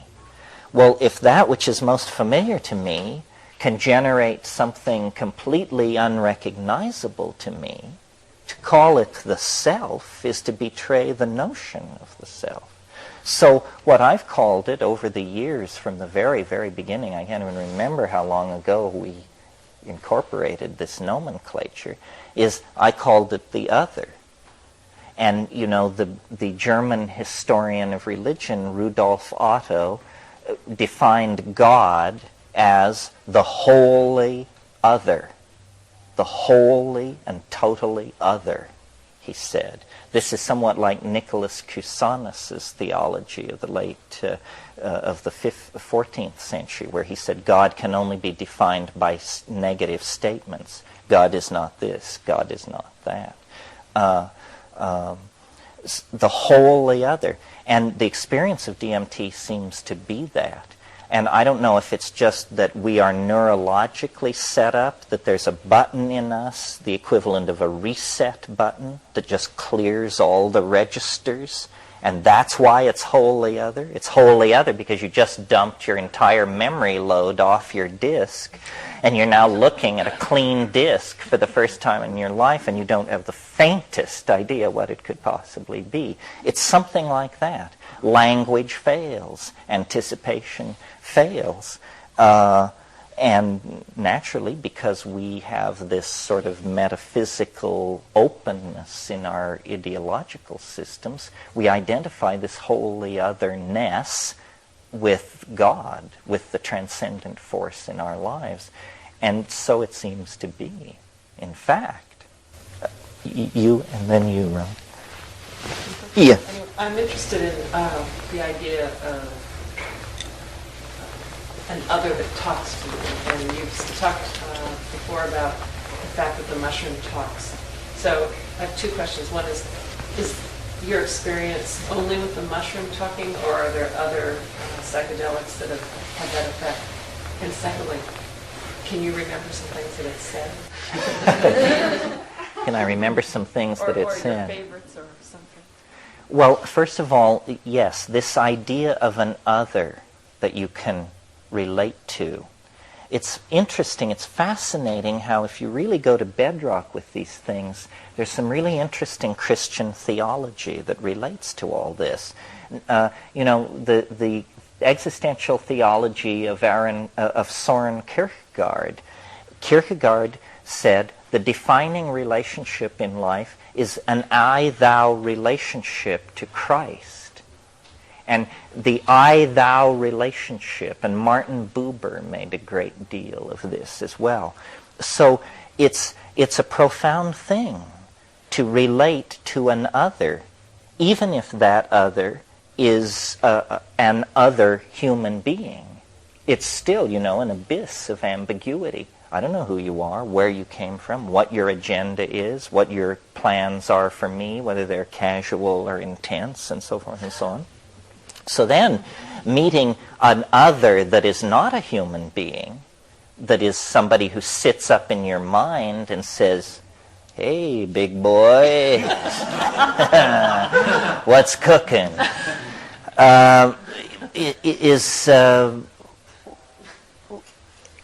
It opens up the possibility for a relationship, and it can be explored. And I always thought, that you could somehow trap it, that it was sort of like a game in a fairy tale, that if you were clever enough, you could ask a series of questions where you would then have trapped it into revealing, aha, so you are my amygdala, so forth and so on, this kind of thing. I have never, in the presence of the thing, been able to do that. As far as what it has said, basically it's told me everything I know. As far as boiling it down to the aphoristic level, you've heard these all through the years. Death by astonishment. All the best lines come from the thing itself. I mean, my talent seems to be that I'm able to relax and allow this very ingratiating logos to take over. It's a kind of low-key demonic possession from the point of view of my critics. To speak about this other way of looking at things. In terms of what it has said to me, it's this revelation about the nature of time. And it's a puzzling revelation because It's mathematical, it's formal, it will either be proven spectacularly true or spectacularly false. There is no escaping this incredible definitive test built into it. It's not something I would ever have thought up. And it's just something I was given. And I was sort of at a dead end. I mean, I was a good person to give it to. I didn't really have a job in life. And it's like a talisman or a key. You meet people who are into astrology, and for them, it opens up all doorways. Everything can be explained, and I'm not belittling it. I'm making an example of it. The time wave is like that for me, and I would maintain for anybody who sufficiently involves themselves in it. It's a Rosetta Stone into the structure of reality that has an uncanny correctness about it. And I'm more aware than most of my critics of where the weaknesses lie. But nevertheless, I'm also more aware than most of my critics of where the weaknesses lie in the competition as well. And the whole thing is pretty provisional. Robert, did you ever get to say what you wanted? There you are. When you were talking about the holy other, right. You were talking about entities and messages. One of the things that happened to me in my early experiences with DMT was that I was totally in awe. I was flabbergasted. And until I stopped being flabbergasted and paid attention, I didn't get that they were signaling me to do something. Oh, yeah. They wanted me to participate in what was happening rather than just sit there and go, wow, wasn't this incredible? No, they say to you, or they say to me, do not abandon yourself to amazement. Don't give way to astonishment. I mean, try to hold it together, fella. Which is a strange thing to be being told by an alien entity inside a hallucinogenic flash. It's not encouraging you to let it all go. It's saying, pay attention. And then, in my case, what they're trying to do is they can make things out of sound. Or their words are three-dimensional modalities. They're operating in a linguistic domain where words are sculptural entities made of light, and they're singing objects into existence, which are like puns or mathematical formula or small machines that are cycling through various kinds of changes, and they're singing this stuff into existence and insisting that you attempt to do the same, And, this is so startling because you have to understand these trips only last 3 to 5 minutes. So there's not a lot of time to get used to this. I mean, there you are, sitting in a room with your friends talking about consciousness exploration or whatever rhetoric you use to get yourself to the edge of these things. You fire up the pipe, you take one enormous hit, and the next thing you're surrounded by screaming elves, by the hundreds that are speaking in this alien language that is causing objects to hang in the air and ricochet off the walls.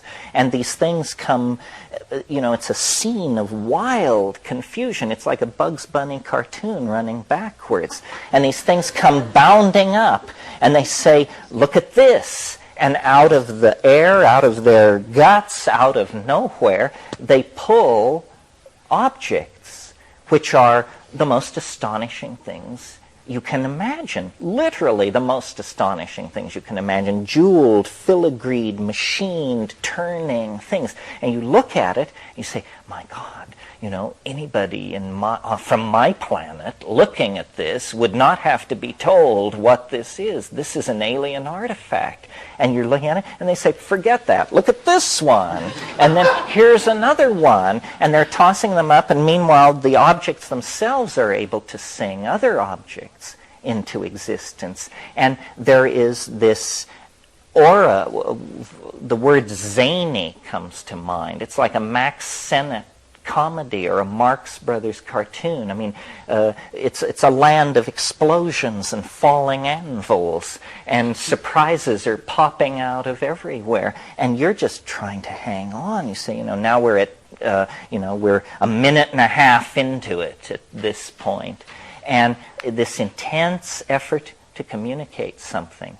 And, we have talked in the past, we can talk now if you want, about Celtic fairyland and tradition, worldwide tradition of gnomes and elves, but when you're there, it doesn't look like that. It's much more pointed ears, shining eyes, strange machine. It's much more off-planet. I mean, we're not seeing leather jerkins and pointed-toed little boots and the plucking of fairy harps. It's not quite like that. No. Yeah? What about children who seem to experience the phenomena that you're talking about? These people who come into their bedrooms and in the middle of the night and communicate with them. Children who aren't, Well, I think this is where the abduction thing is coming from, that I don't know what these entities are. When you burst into the DMT place, there is an incredible sense of place, and yet the things that you're witnessing, matter is not capable of. Any matter. I mean, aliens can be one thing. They can have tentacles, they can do this and that and the other thing. But when there's no defined form, then you say, you are like an idea, I say to the entity. You are like an idea. You have no defined form. You're continuously amorphous. And, it then replies, yes, I am who am, or something like that. It's the face of the abyss. I mean, I've had conversations with it where after, a more zany episode, where you then begin to feel a little confidence with it, and then you say, well, show me what you are for yourself. What are you really? I can tell that you're coming to me through a series of filters and presentations and masks. What are you really? And it's like the temperature falls 10 degrees in the room and a black curtain begins to rise and there's an organ note like that thing in the Bach B minor Mass. And after about 15 seconds you just say, call it off. I'm not ready for it.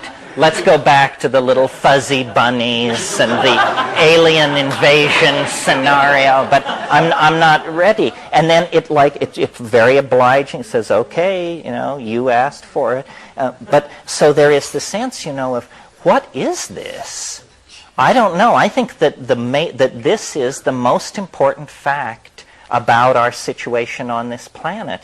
And it's discovered over and over again over the past 100,000 years that there's somebody else, something else, somewhere else here. And anybody who says they understand it is bullshitting. The Theosophists don't understand it, the Catholics, the Kabbalists, nobody understands it. But it is real. And I don't know what it means to find this out. You see, the amazing thing about psychedelics is it doesn't depend on a state of grace. It doesn't depend on allegiance to a leader. It doesn't even depend on a special diet or theological predilection. The astonishing news about these psychedelic experiences is you don't have to go to India for 10 years. You don't have to be chosen by Babaji. This works for most people and would probably work for you. And if you think the world has no surprises, if you think that you've got it all figured out and you haven't ever had an intense boundary-dissolving psychedelic, then you're absolutely out to lunch. You don't know what's going on. It's like the opinions of 11-year-old boys about sexuality. What do they know that they should hold such opinions? And, sexuality provides a good metaphor. We cannot forestall our sexuality. You know, eventually the roar of hormones through the bloodstream pushes most people over the edge, some sooner than others. This capacity for the psychedelic experience, which is built into our soma, our body, as well, you can actually go from birth to the grave and never experience it. If you are sufficiently sold out to a sufficiently idiotic culture, then it's possible to evade this experience of maturation. It's like having a Mercedes and there's a certain button on the dashboard and you never pushed it. You don't know, what it did. And yet it's as profound as sexuality, it's as profound as the forming of relationships, the birthing of children, birth, death. This is the thing. And many, many religions have come to the conclusion that life somehow needs to be a preparation for a passing on to some other place. And the metaphor of light vehicle is used in many different traditions. And I think that there is some truth to the notion that the reason we are alive is to learn the path out of the labyrinth, and that shamanism is a rehearsal for death. All this talk about hyperspace and other dimensions and eternity, what we're really talking about here is the cultural and personal enterprise of leaving the body behind. Terence, you started talking about abductions and children, and you never really got back to that. Let me do that. Well, it's simply that we share this planet with some other kind of entity, and culture is a way of sealing us off from this fact, which children are not fully acculturated. Children are barbarians of some sort. And then as they become acculturated, their invisible companions fade away and they become as dreary as the rest of us. The abduction phenomenon, I think, is simply an inability to tell the difference between dream and memory. Dream is the fascinating dimension, and I don't demean these experiences by associating them with dream. I think that probably when we fully understand DMT, we will realize that every night in deep sleep, most people go to the meltdown place and actually experience a DMT trip. But the essence of the core of the DMT trip is you cannot remember it. A really good DMT trip has a part always in the center where you do not lose consciousness. You are conscious while it's happening, but you can never, ever talk about that part of the trip, because within 20 seconds of its ceasing to be the present, it's gone. It lays down no memory trace. And that's the moment where you really find out what's going on. They show you, you get the hyper-Masonic initiation of the local Galactarian lodge at that point. But then you come out of it and you have no trace of it. You have the sense of having been in the presence of the pleroma, but what that means, you haven't the faintest notion. Yeah. I'm curious about common elements from person to person that are repeatable in some way in a particular trip. For example, you've talked a lot in past lectures about your experience with these self-replicating machine elves. Right. And I've never met them myself under DMT. I go to a vast crystal cave, but there's some experiences that repeat with mushrooms for me, like a crystal ball coming down from the left, and if I can tune it in just right, I pass into another dimension.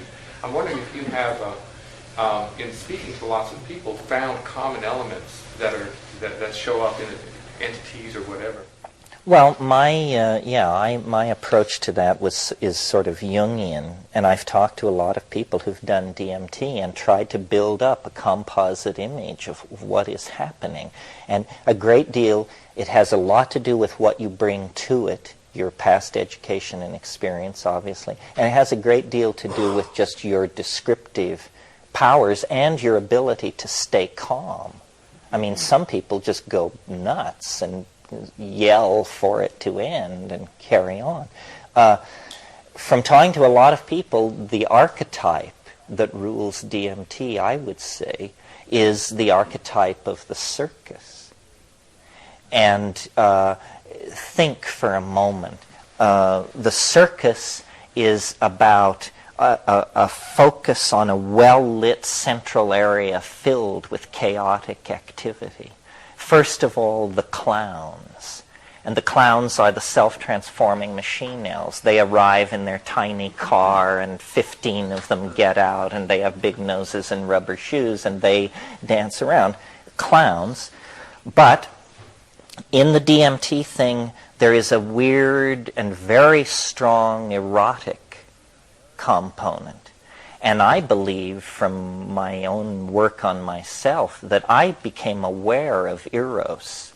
I wouldn't say had my first erection, but maybe the first one I was ever conscious of or something like that, in the presence of a lady acrobat at a circus wearing a tiny spangled costume and hanging by her teeth way up in the... And I got it. Death and eros and this incredible dynamic. So you have the clowns, the death and eros thing at the circus, and then you have this kinky undercurrent, which is the sideshows. You know, the rat-faced boy and the thing in the bottle and the two-headed lady and all that. It just off the main ring, folks, the hoochie-coochie dancers and all that. And then, when you think about the concept of the circus generally, you realize it's a perfect metaphor for DMT, because I grew up in a small town in Colorado where every 1st of July, the carnival would come to town. And we were told we couldn't stay out after 9:30 at night playing when the carnival was in town, because these carny people, they were just a different stripe, you know. Some of them probably drank heavy. They were of racially questionable origins and so forth. And they brought immense excitement to this little town, unpacked their wonders, built their Ferris wheels and rides, bilked all the rubes of their cash, and packed it all up and went away. And of course, every kid worth his salt wants to run off with the circus. And, you know, Ray Bradbury in his book, The Circus of Dr. Lao, used these motifs. Fellini in his films, over and over again, the circus is a motif for the unconscious. So over time, and I've had people say, you know, very interesting things. I saw a woman do a subthreshold trip on DMT, and unprompted and never having heard this rap, when she came down, she said, it was the saddest carnival I've ever been to.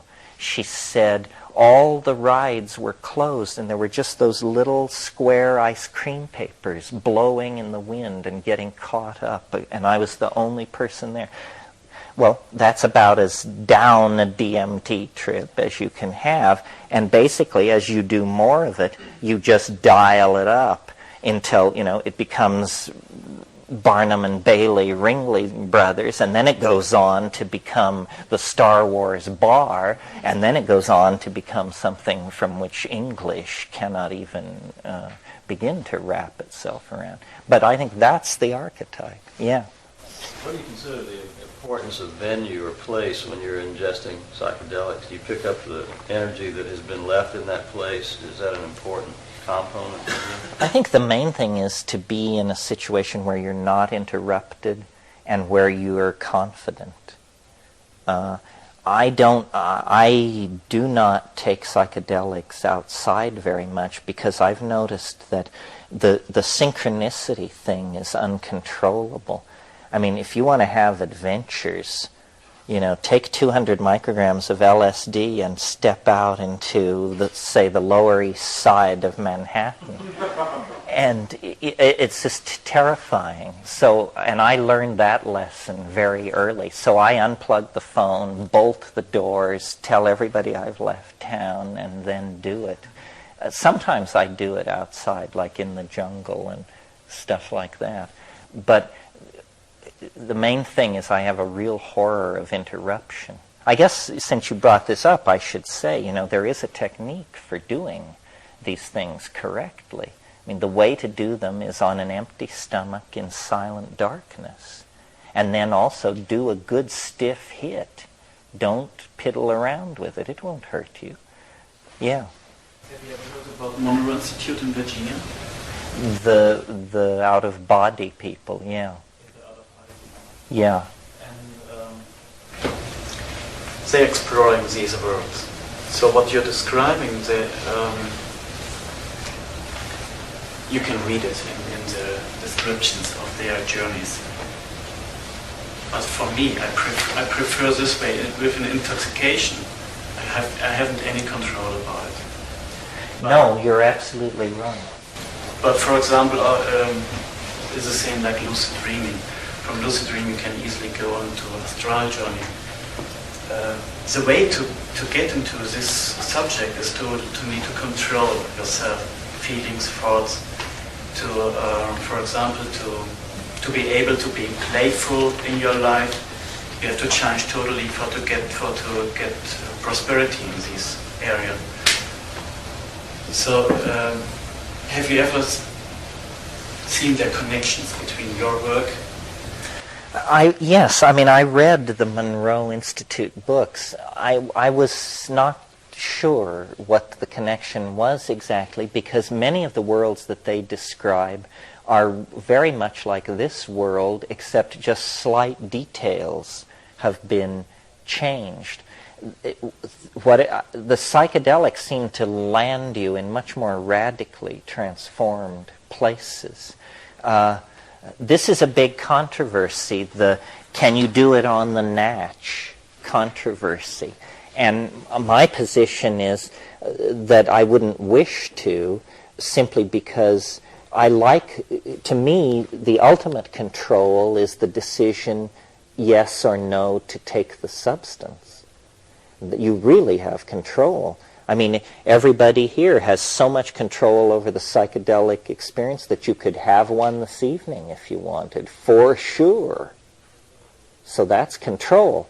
But where there isn't control is once you start down the chute, then that you have, and I associate this control issue with the boundary dissolution. The boundary dissolution is alarming to the ego. It doesn't like that feeling, and it tells you that you're dying.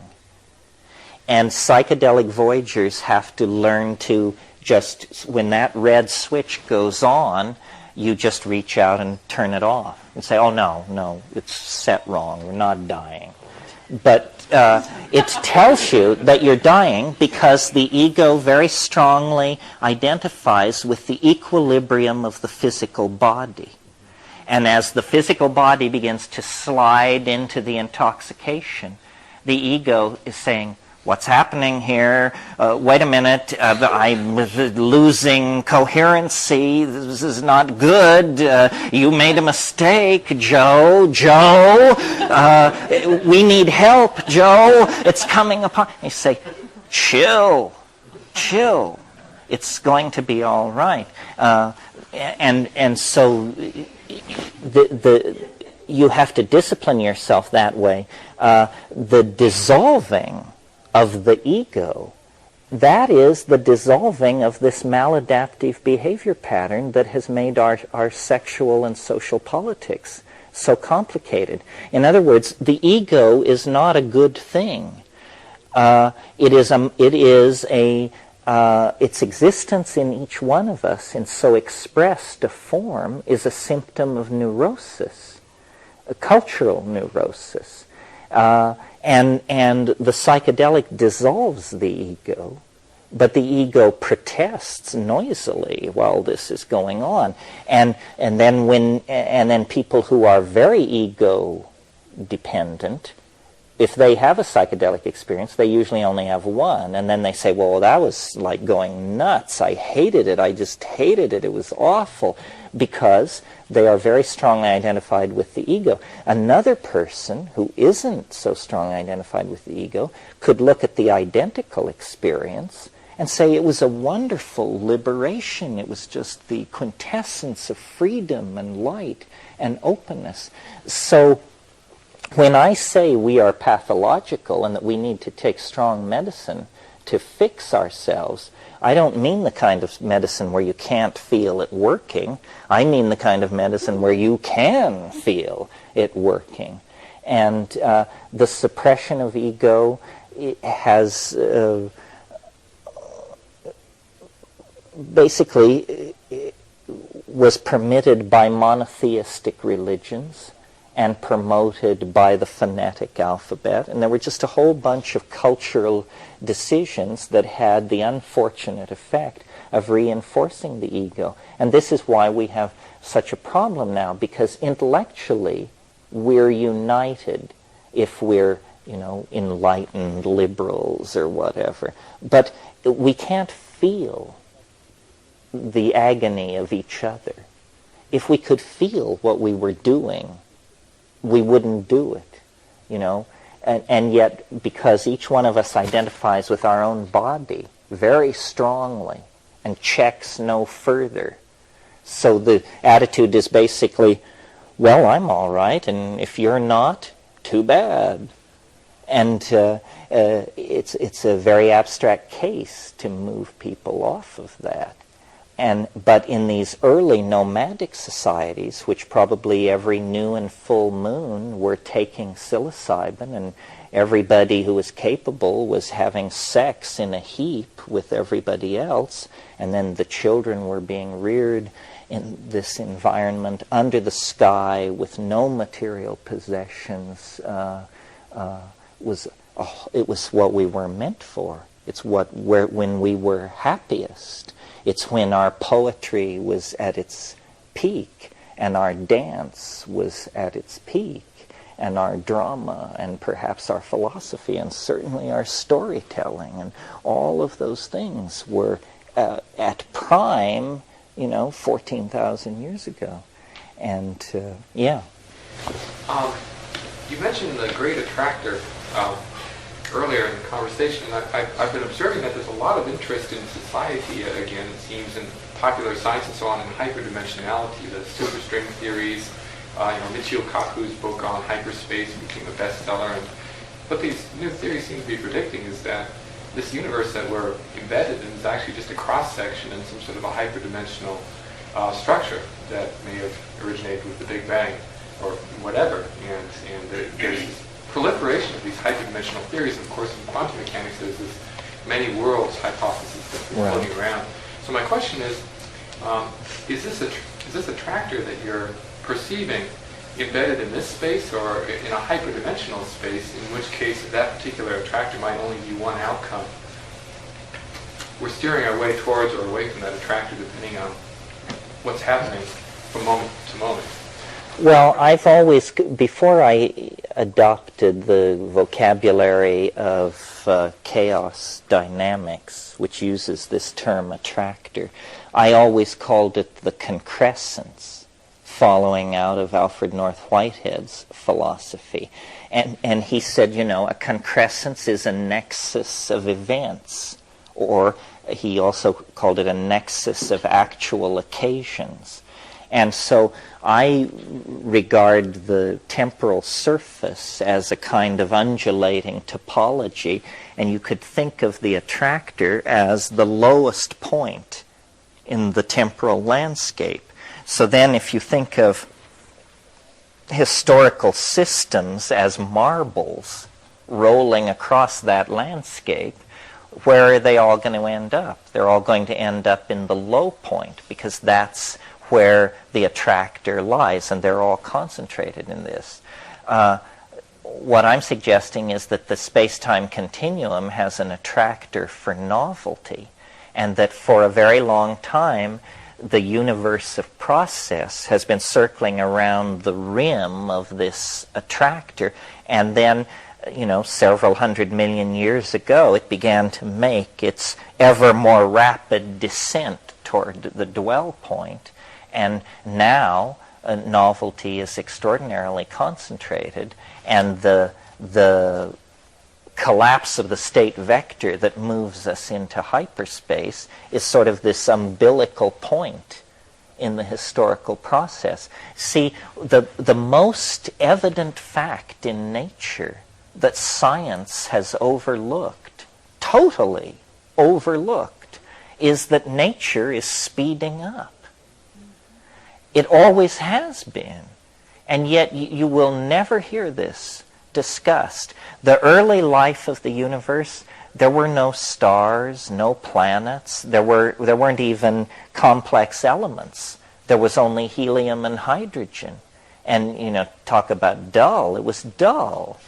And over time, helium and hydrogen aggregated together and formed masses of such size that the temperatures at the center of those masses triggered fusion, and then outcooked iron, sulfur, carbon, and the process of star formation began. The point being, the further back in time you go, the less events there are.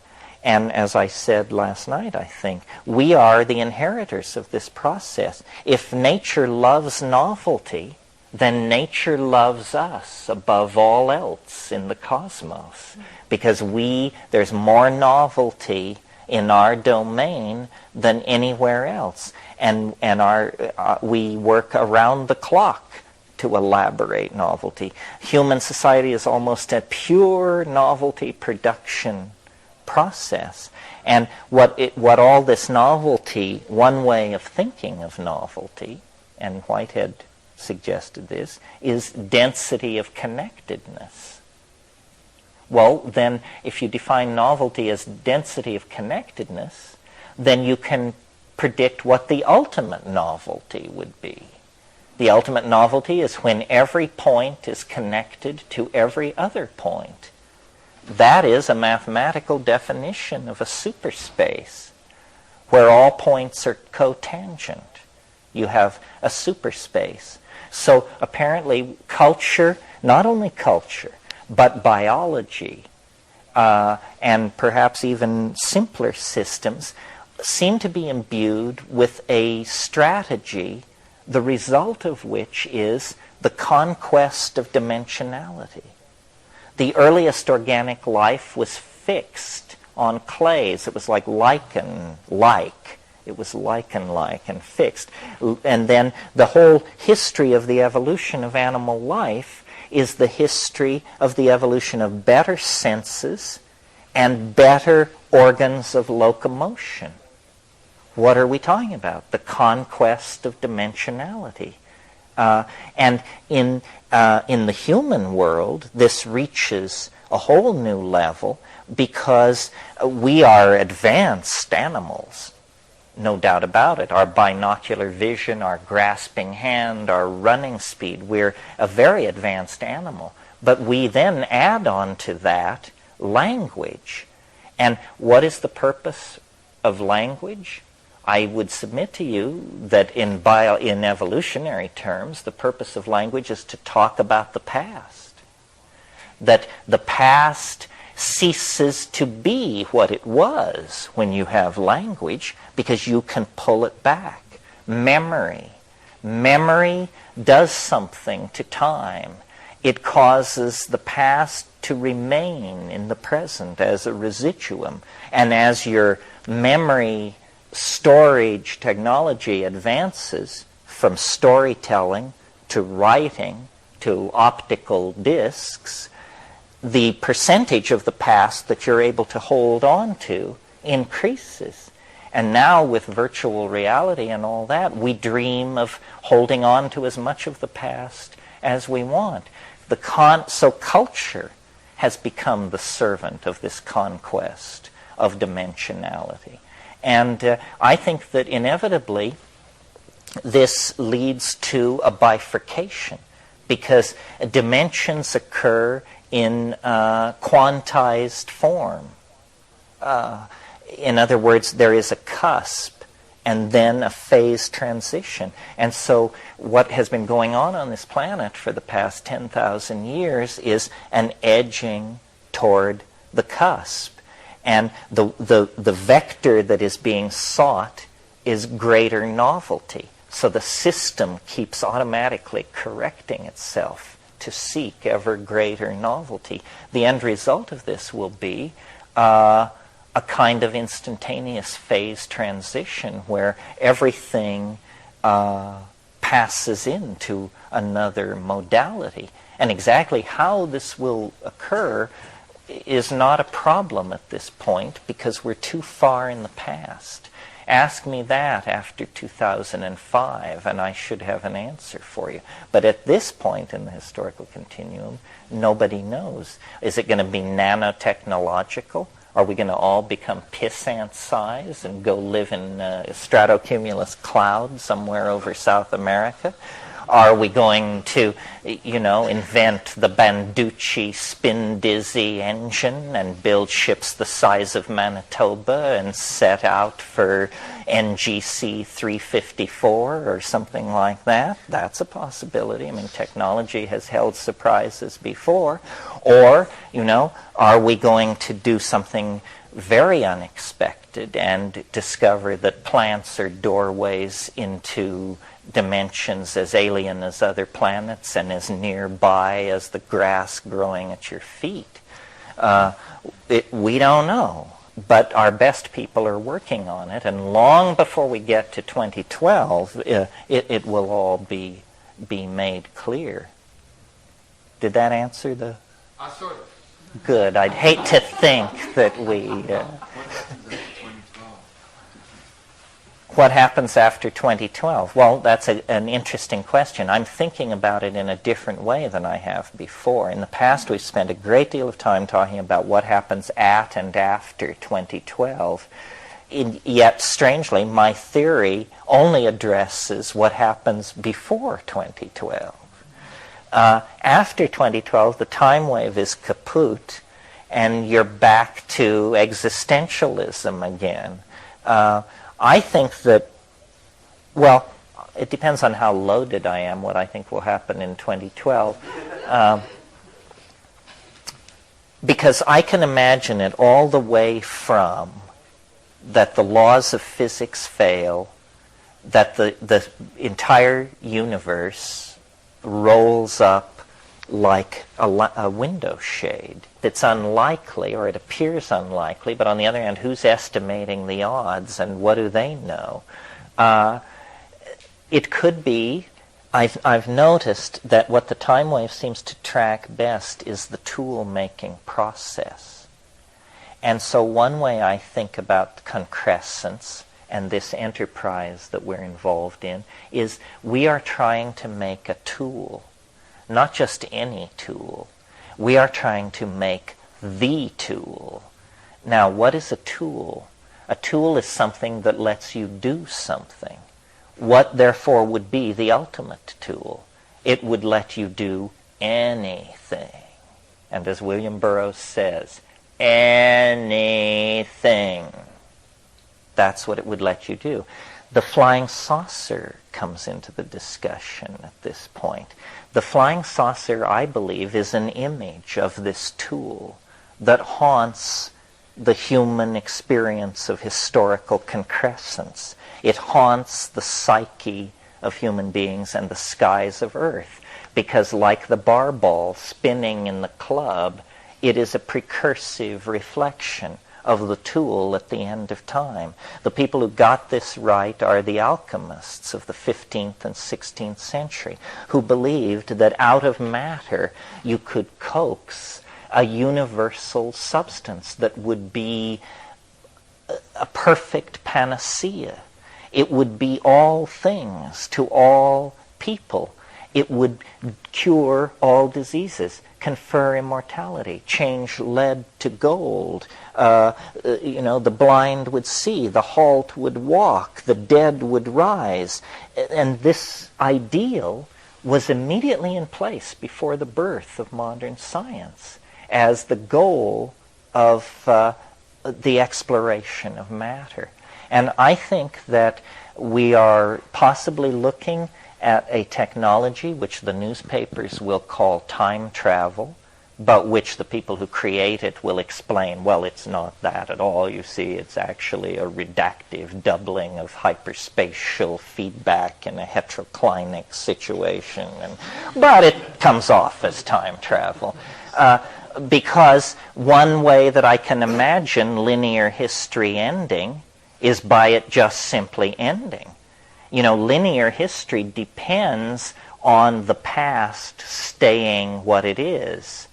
If you have time travel, it's possible to imagine a cultural domain where the past is constantly being changed, in which case you can't describe the ebb and flow of novelty with a simple Cartesian graph. So it could be something like that. Or it could be something somewhat of a metaphysical type. I mean, here's the Stephen King version of what it could be. Imagine if on the day of concrescence the sun exploded. Well, now that would certainly put rainforest activism in a quandary. The explosion of the sun would kill all life instantly on the earth. We don't know what death is. Our secular materialists cheerfully assure us that it's a big nothing, but that's just their guess. Nobody knows. Nobody knows. But a mass die-off like that would instantaneously propel the entire biota of the planet into death, whatever that is. And that might be part of the dynamics of the solar system. I don't like that idea. It's rather morbid. But there are some problems with the sun. There are some curious disjunctures between measurement of solar radiation and nuclear theory that suggest that the sun may not be as healthy as we would like it to be. Yeah. Psychedelics catalyze the imagination, inform the population, and allow people to entertain larger perspectives than the completely pissant perspectives which they're being given by the popular media. I mean, the popular media exhibits no imagination at all. That's why we have no space program. That's why we have no advanced research project agency, no commitment to explore the solar system, and so forth and so on. It turns out that really was all being done to beat the Russians. All that fine talk about space flight and the outward urge, that was just Pentagonese horse shit so they could dig into our genes and build intercontinental ballistic missiles. We who believed that we were headed out into the starry universe were, as usual, shafted. Well, that's a little coda on that. I see it's time to knock off for a while. We have time for one more question, though. Is this working for people? I mean, I wander one way and then another. Just to lead from what you just... Oh, sorry. No, you. What you just said about all this, the space program stuff. Why all the... There seems to be this incredible influx of sci-fi in the media, as far as like programming and television, films. Mm-hmm. What's your comment on that? Well, I think that virtual reality, the entertainment industry, I mean, if you look at the figures, if we spent as much money trying to save the planet as we are spending trying to develop advanced systems of electronic entertainment, hell, we'd fix it overnight. That would just be a done deal. I'm suspicious. I'm a techno fan, and I use technology, and I'm into it. But I was with Howard Rheingold one night, actually here at Esalen, when we achieved a kind of apotheosis together. And he said to me, he said, "My God, I've just realized what virtual reality is for." And I said, "What's it for, Howard?" And he said, "It's to keep us from ever leaving the planet." And I see in the game design and in the website design and in the look and feel of the net how it's to be a simulacrum of the great frontier. You know, it's going to all be virtual, the trip to Pluto and the conquest of Mars and the journey out to Andromeda. I think that I don't fault technology. You just have to be very aware. But, it's like heroin. And we must not consume, we must produce. As a community, the psychedelic community must produce art, not consume it. If they get it flowing the other way and we begin to consume it, then we are depotentiated. So what I've said, the millennial program is to put the art pedal to the floor. In virtual reality, the difference between a 10-story building and a 100-story building is 1 0. Enter the 0, and it's now a 100-story building. We can build with light. The constraints of material and the constraints of capital investment that have limited us in three-dimensional space are not going to be present in VR. And I think we're going to be able to build those castles in the sky. And that what I've said this many times, as I see the late 20th century cultural enterprise, what we're trying to do here is turn the human body inside out. We want to take the mind, which is this invisible hyperspatial organ with its teeming imagination, and we want to make it literal or virtual. We want to bring it into existence. Meanwhile, the body has become, because there are so many bodies, a real drag on the political system. So the body wants to become something freely commanded in the imagination. And it's literally like we are turning ourselves inside out. And this is an alchemical process. So now I've spoken of the alchemical process as something happening to the body, as a cultural enterprise building a tool, as an irresistible motion toward an attractor, which can be glimpsed through the hyperdimensional vision conferred by psychedelics. And then it merely remains to unpack and download these ideas into the popular and mass culture, because I think they assuage anxiety. People feel better about themselves and the fate and direction of the world. But, we have painted ourselves into a hell of a situation here. The momentum of our past mistakes is staggering. The good news is we primates love a good fight, and we don't really get our dander up until the last possible moment. This is it. This is the last possible moment. As old pilots like to say, I think we're turning final here. These weekends tear past with amazing rapidity. And I was lying in bed last night thinking of everything that was not said, and it seemed like hardly anything was said. I don't know what that means.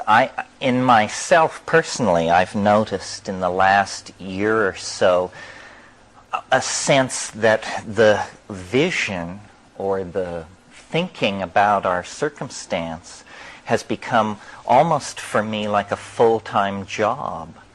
I really don't want to go anywhere, and I don't want to do anything. I just want to hold the understanding in my mind.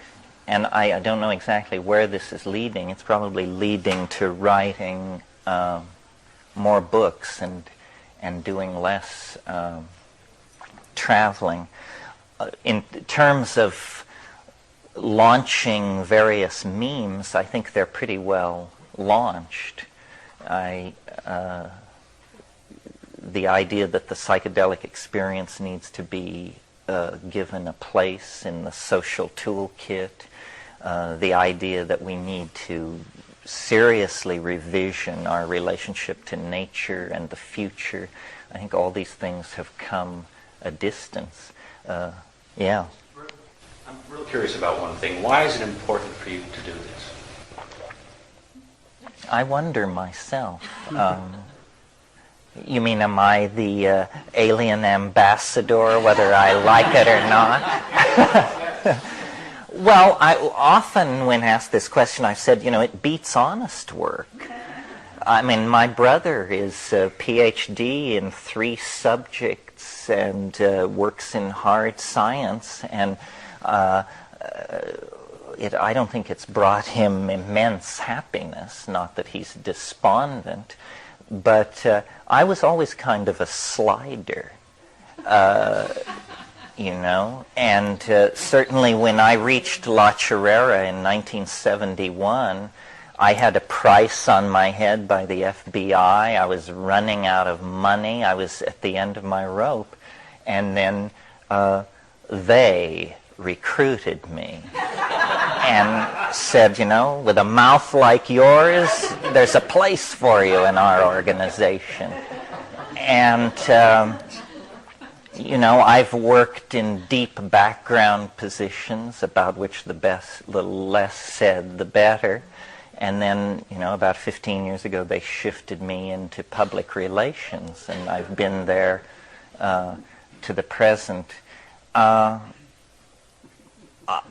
think ideas get me high, and I like the feeling of understanding, and I love diversity to the point of weirdness.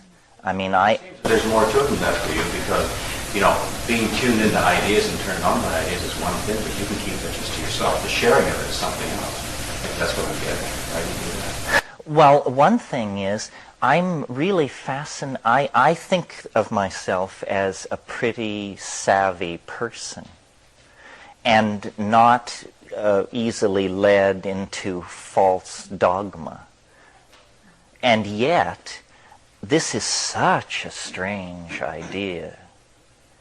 And so it's basically a plea for help.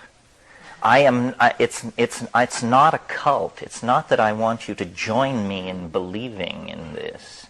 It's that this is so outlandish that join me as a scientist would join a research team, and let's cut it to pieces and show that it was simply a misunderstanding of information theory coupled with bad mathematics spliced onto a weak ontology or something like that, because this idea, I could live with the time wave if I only had to read about it in Time magazine and that it was being developed by Negroponte and Prigozhin. The thing that sets up the cognitive dissonance for me is that I, from the point of view of most people, thought it up.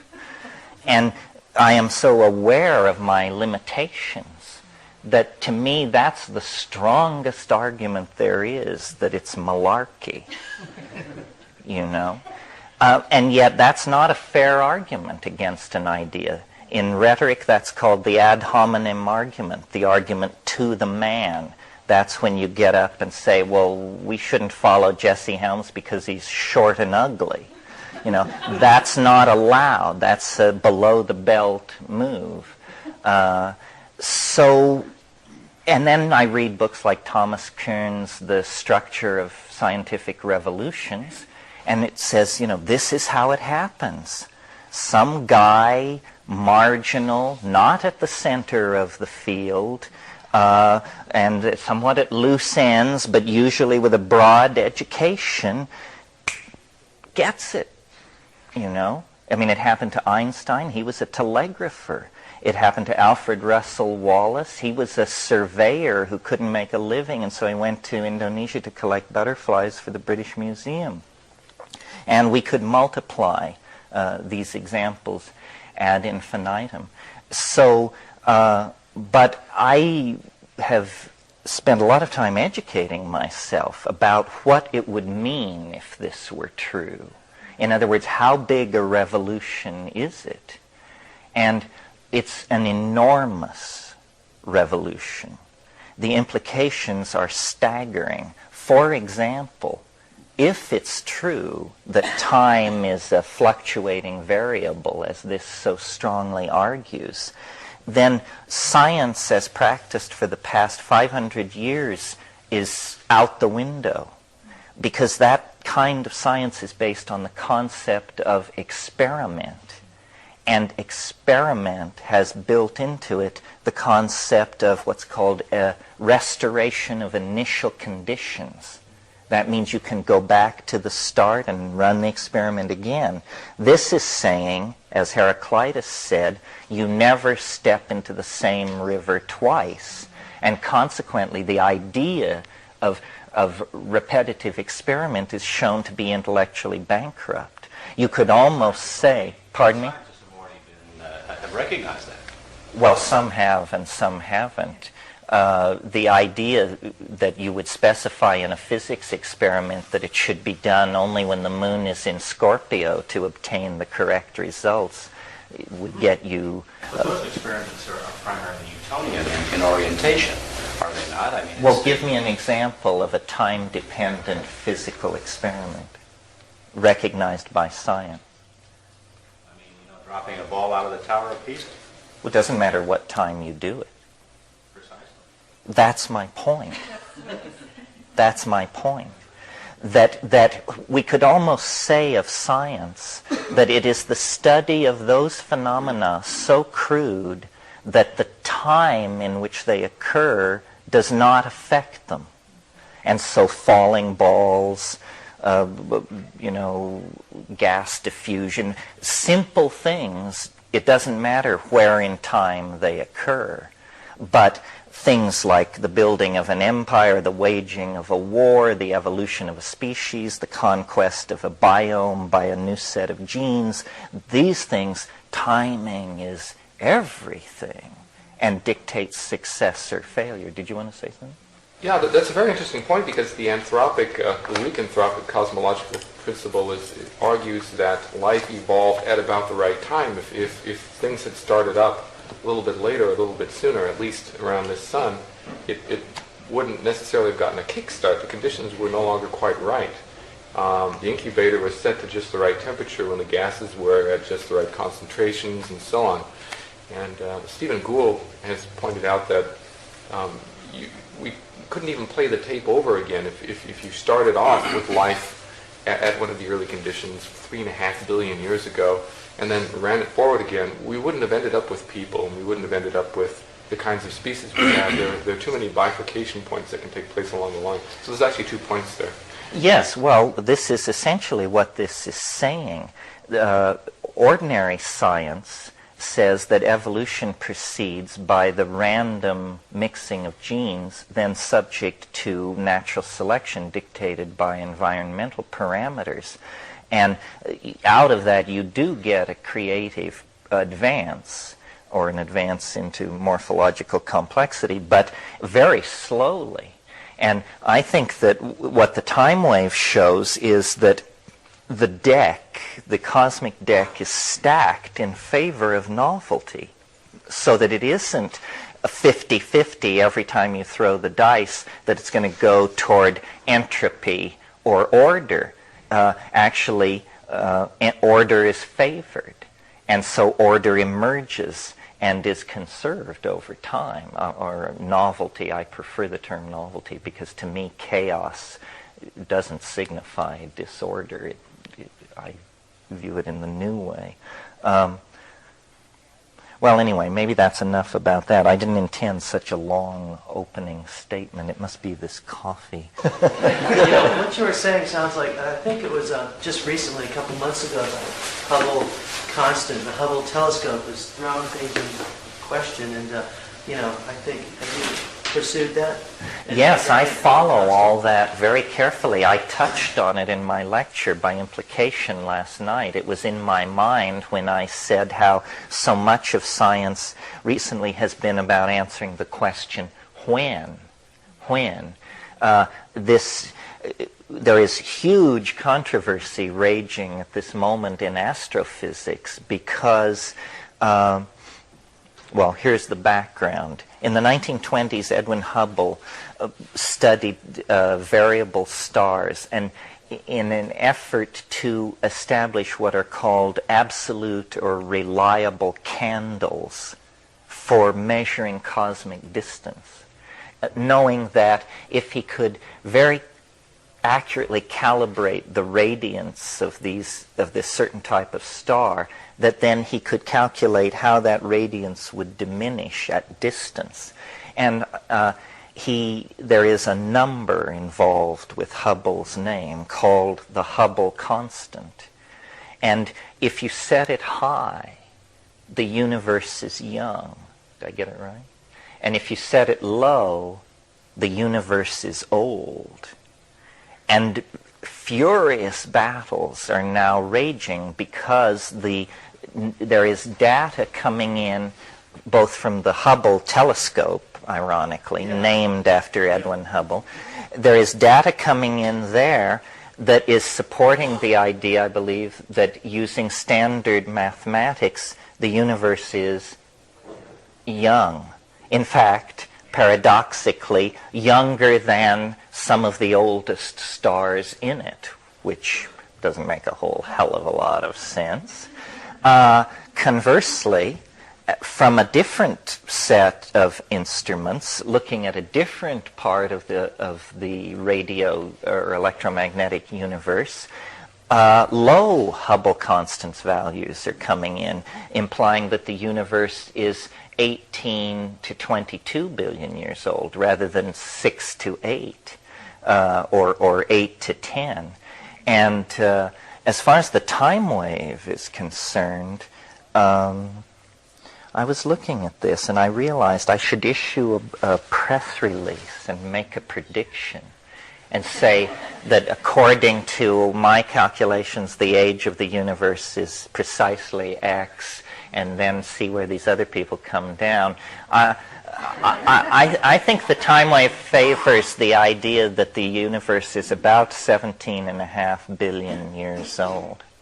And that is in agreement with the data that does not contain an internal contradiction. I find the idea of a universe 8 billion years old almost as unlikely as a universe 4,306 years old. I feel real cramped in a 10 billion year old universe. That is not enough.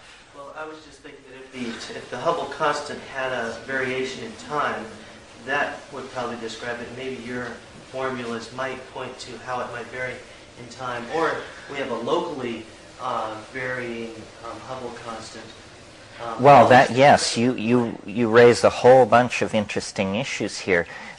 Look at how presumptuous science is. First of all of modern physics is based around the concept of constants. The central, and some of these are non-dimensional constants, but some are not, like the speed of light. Well, the speed of light has been measured on this planet since 1906. Less than 100, just under 100 years of measurement in a multi-billion-year-old universe carried out on one planet. And from this, you make the grand statement that the speed of light in all times and all places will obey this law of velocity. Give me a break. It's just a kind of a joke. And yet, to admit that there is a problem here would seriously undermine the premises of science. Things are worse than that. Throughout the 20th century, of course, the speed of light has been measured many, many times. Now, the same value is rarely obtained. Now, all of physics depends upon this being a universal constant. So when you point out to them that the same value is rarely obtained, they wave their hands and say, well, this has to do with the limits of the instrumentality, a term which will not be further defined. This has to do with the limits of the instrumentality, and they're just hitting around it, right? So at first you, the uneducated layman, you think, well, that makes sense. I suppose they're just hitting around it. But then you go back and you look at these measurements of the speed of light, and you know what? They don't cluster around a point. Since 1906, successive measurements of the speed of light seem to imply that it's incrementally going slightly faster. The set of data points is drifting slightly across the thing. Well, now, how, if it's at the limits of the instrumentality, can you possibly explain that? Well, this became such an issue in the astrophysics community, and check this out, that what they did is in 1972, they defined the speed of light. and they said, this is the speed of light. And all future calculations should use this number regardless of what the instruments are telling you. A momentous turning point in the evolution of scientific thought.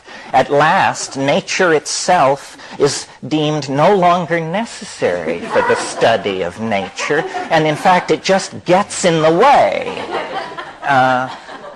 Anyway, I can go on at great length about the foibles of science, but it's just fun to rib them. Yeah.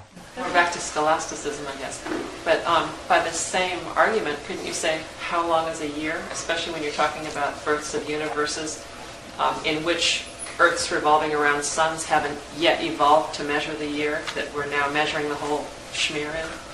Well, you mean why...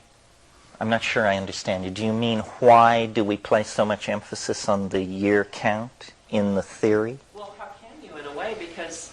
Well, it doesn't, really. What it depends on is a 384-day cycle, and which, if you were to press me, and I guess you are, as to why is it a 384-day cycle, well, it's 13 lunations, yes, but there's something mysterious going on there, and probably a good Newtonian could explain it to us.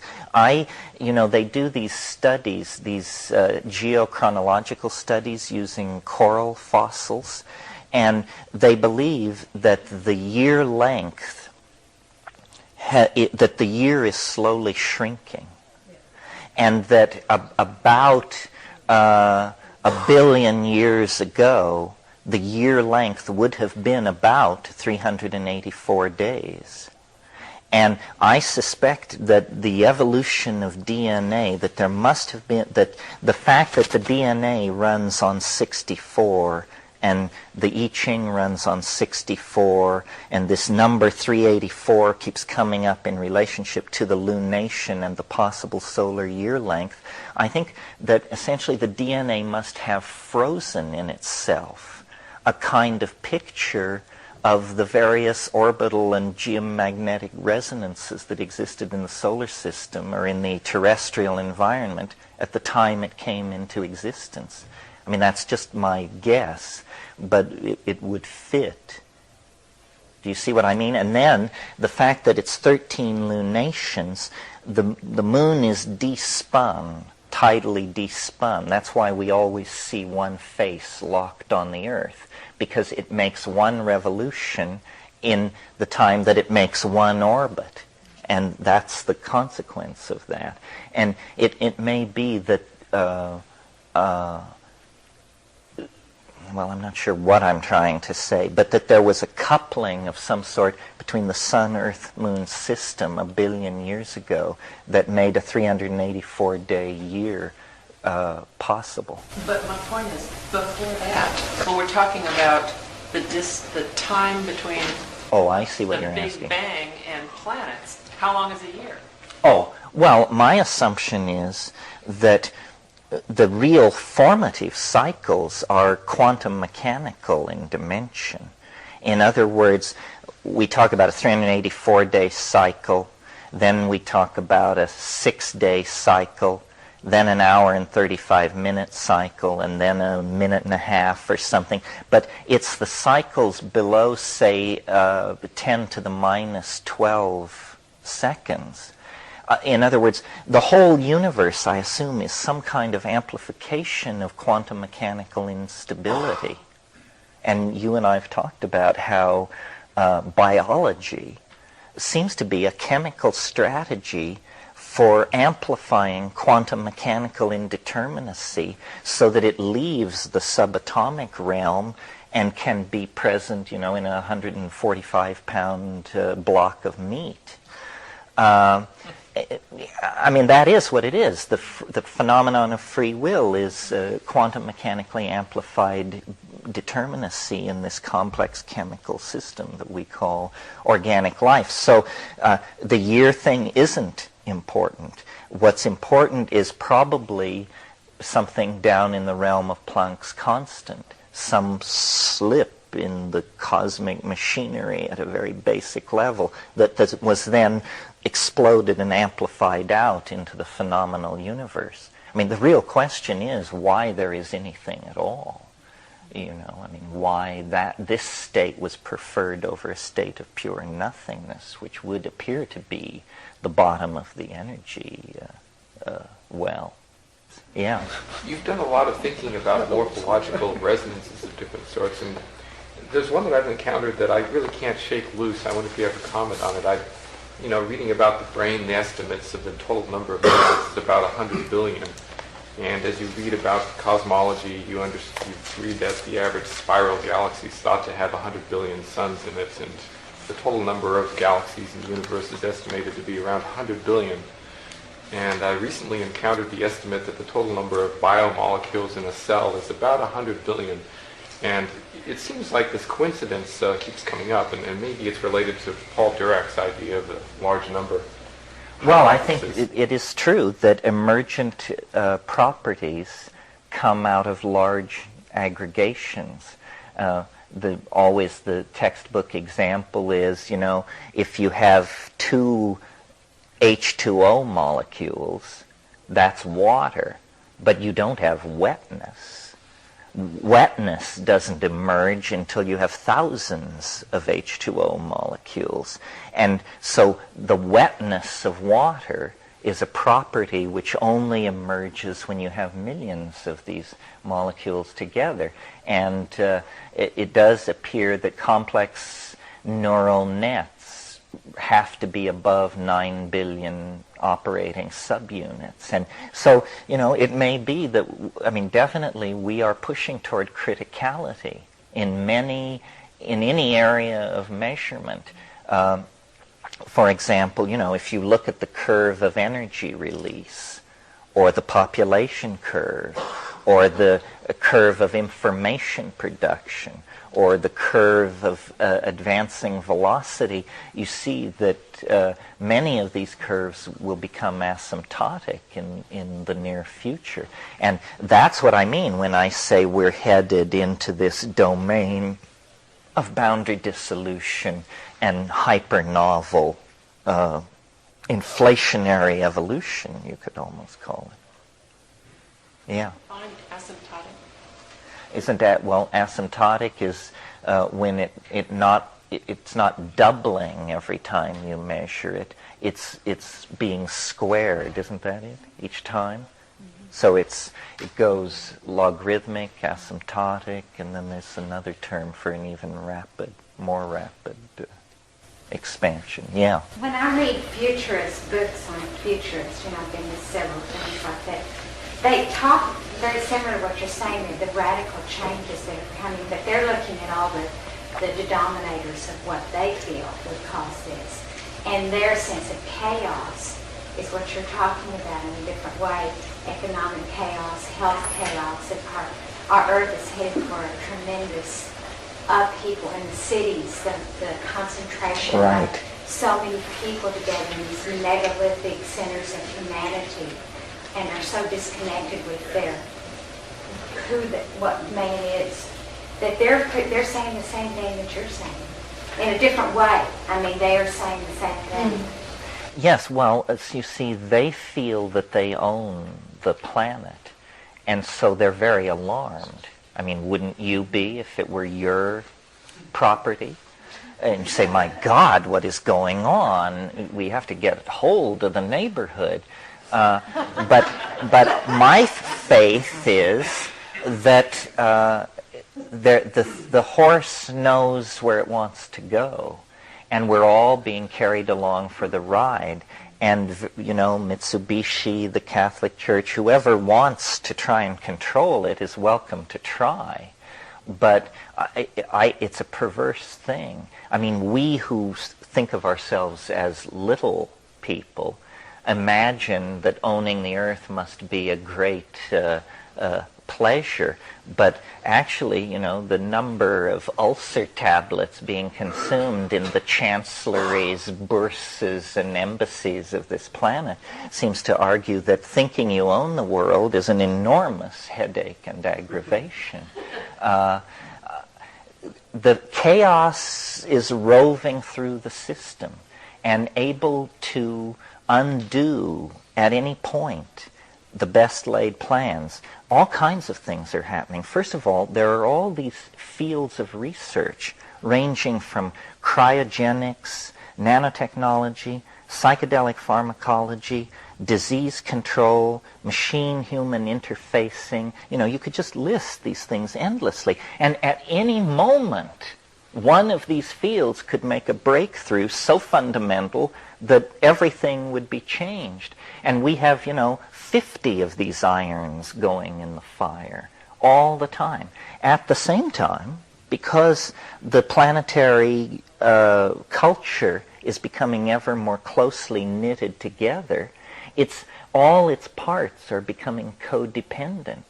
So, for instance, an earthquake which destroys central Tokyo would ruin the economy of Belgium, because the retraction of Japanese capital from world markets would set up reverberations that would be felt everywhere. The system is being slaved ever more tightly to various portions of itself. Crop failure in Russia causes, you know, strikes in Argentina and so forth and so on. And this will accelerate. Well, then the task of management somehow is to bring this coalescing system through this transition period without the whole thing getting so much vibration built up into it that it falls apart. And so it's very alarming to see barbarism uncontrolled in the world, to see, you know, people being pushed into boxcars on their way to extermination camps and all this. This means that that the global control systems are in danger of breaking down. And I think that the world corporate state is running hard to keep up. National governments do not understand what is going on. National governments are underpaid, understaffed, and under-talented.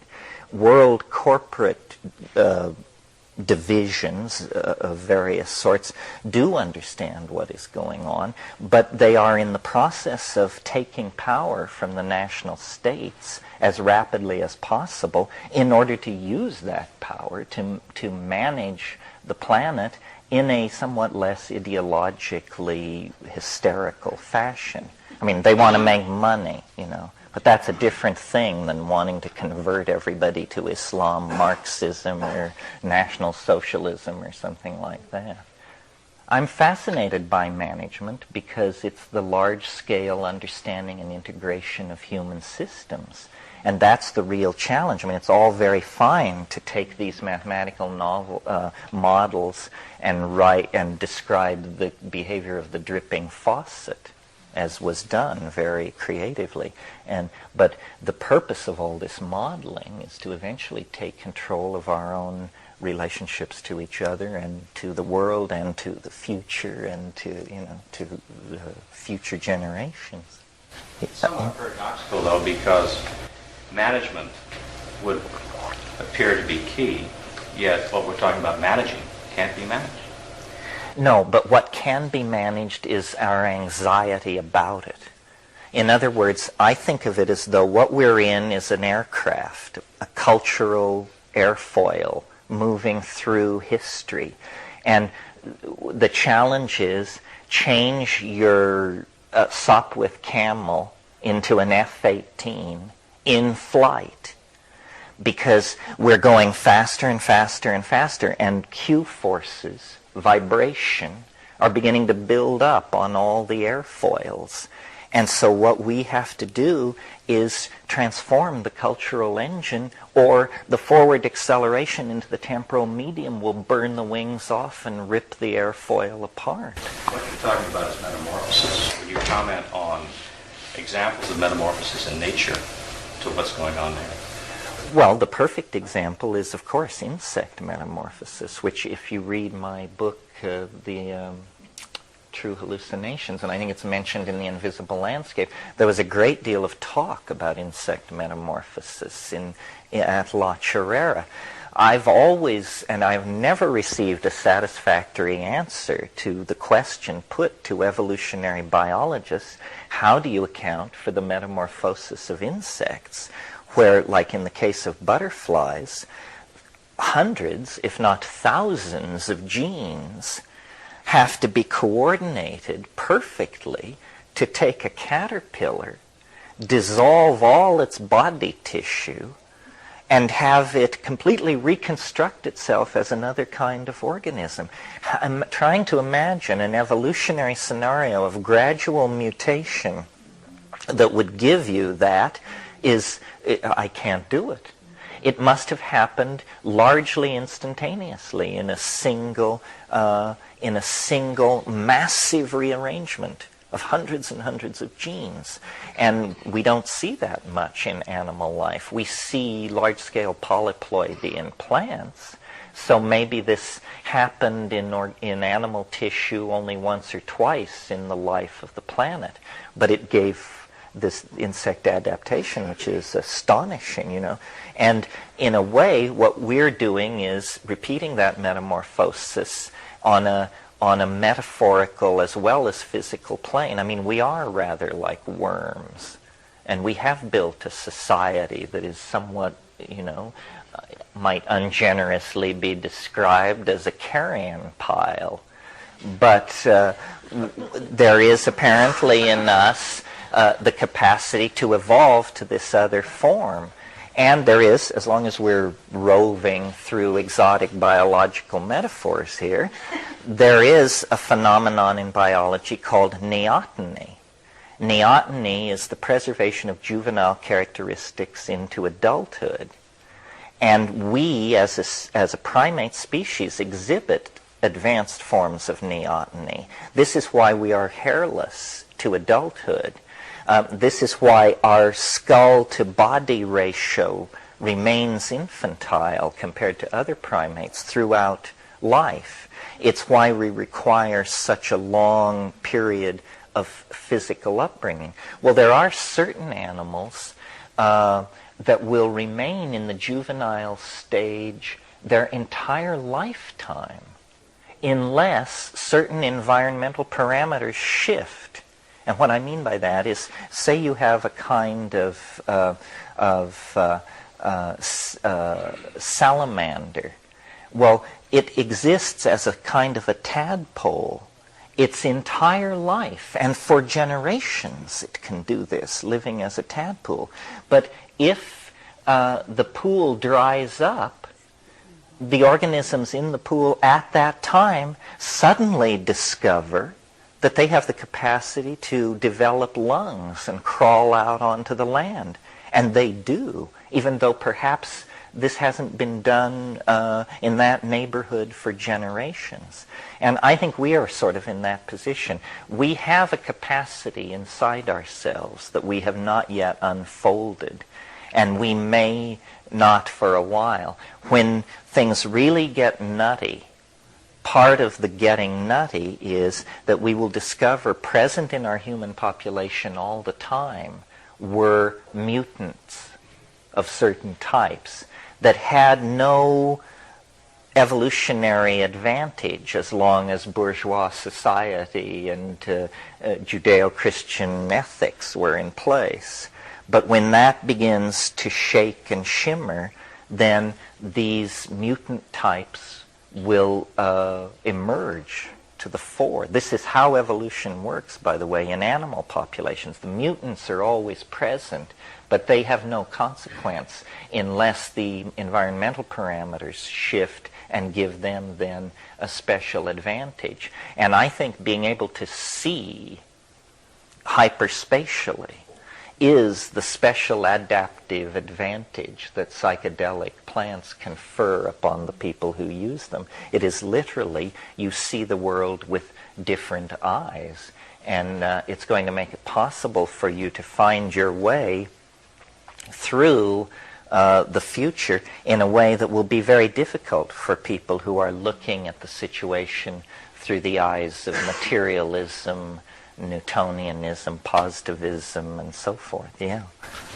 That's the question, I guess, that keeps coming up to me was, what are we supposed to do? Yeah, I keep thinking that too. Well, I keep saying, de-emphasize anxiety. Reassure people. You meet people who say, I'm really scared. I'm scared about my job. I'm scared about my relay. I'm scared. The answer is, don't worry. You don't know enough to worry. That's God's truth. Who do you think you are that you should worry, for crying out loud?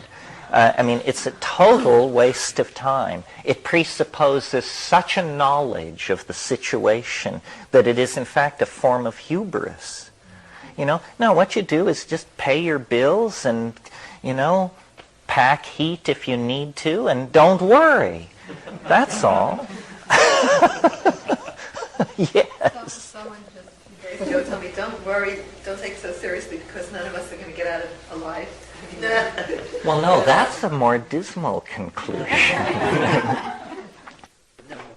Worry is praying to the devil. That's great. Worry is betting against yourself. Wi Po Yang, a great Chinese Taoist who wrote many, many commentaries on the I Ching, he was asked at the end of his life what was his conclusion of a life of studying the I Ching.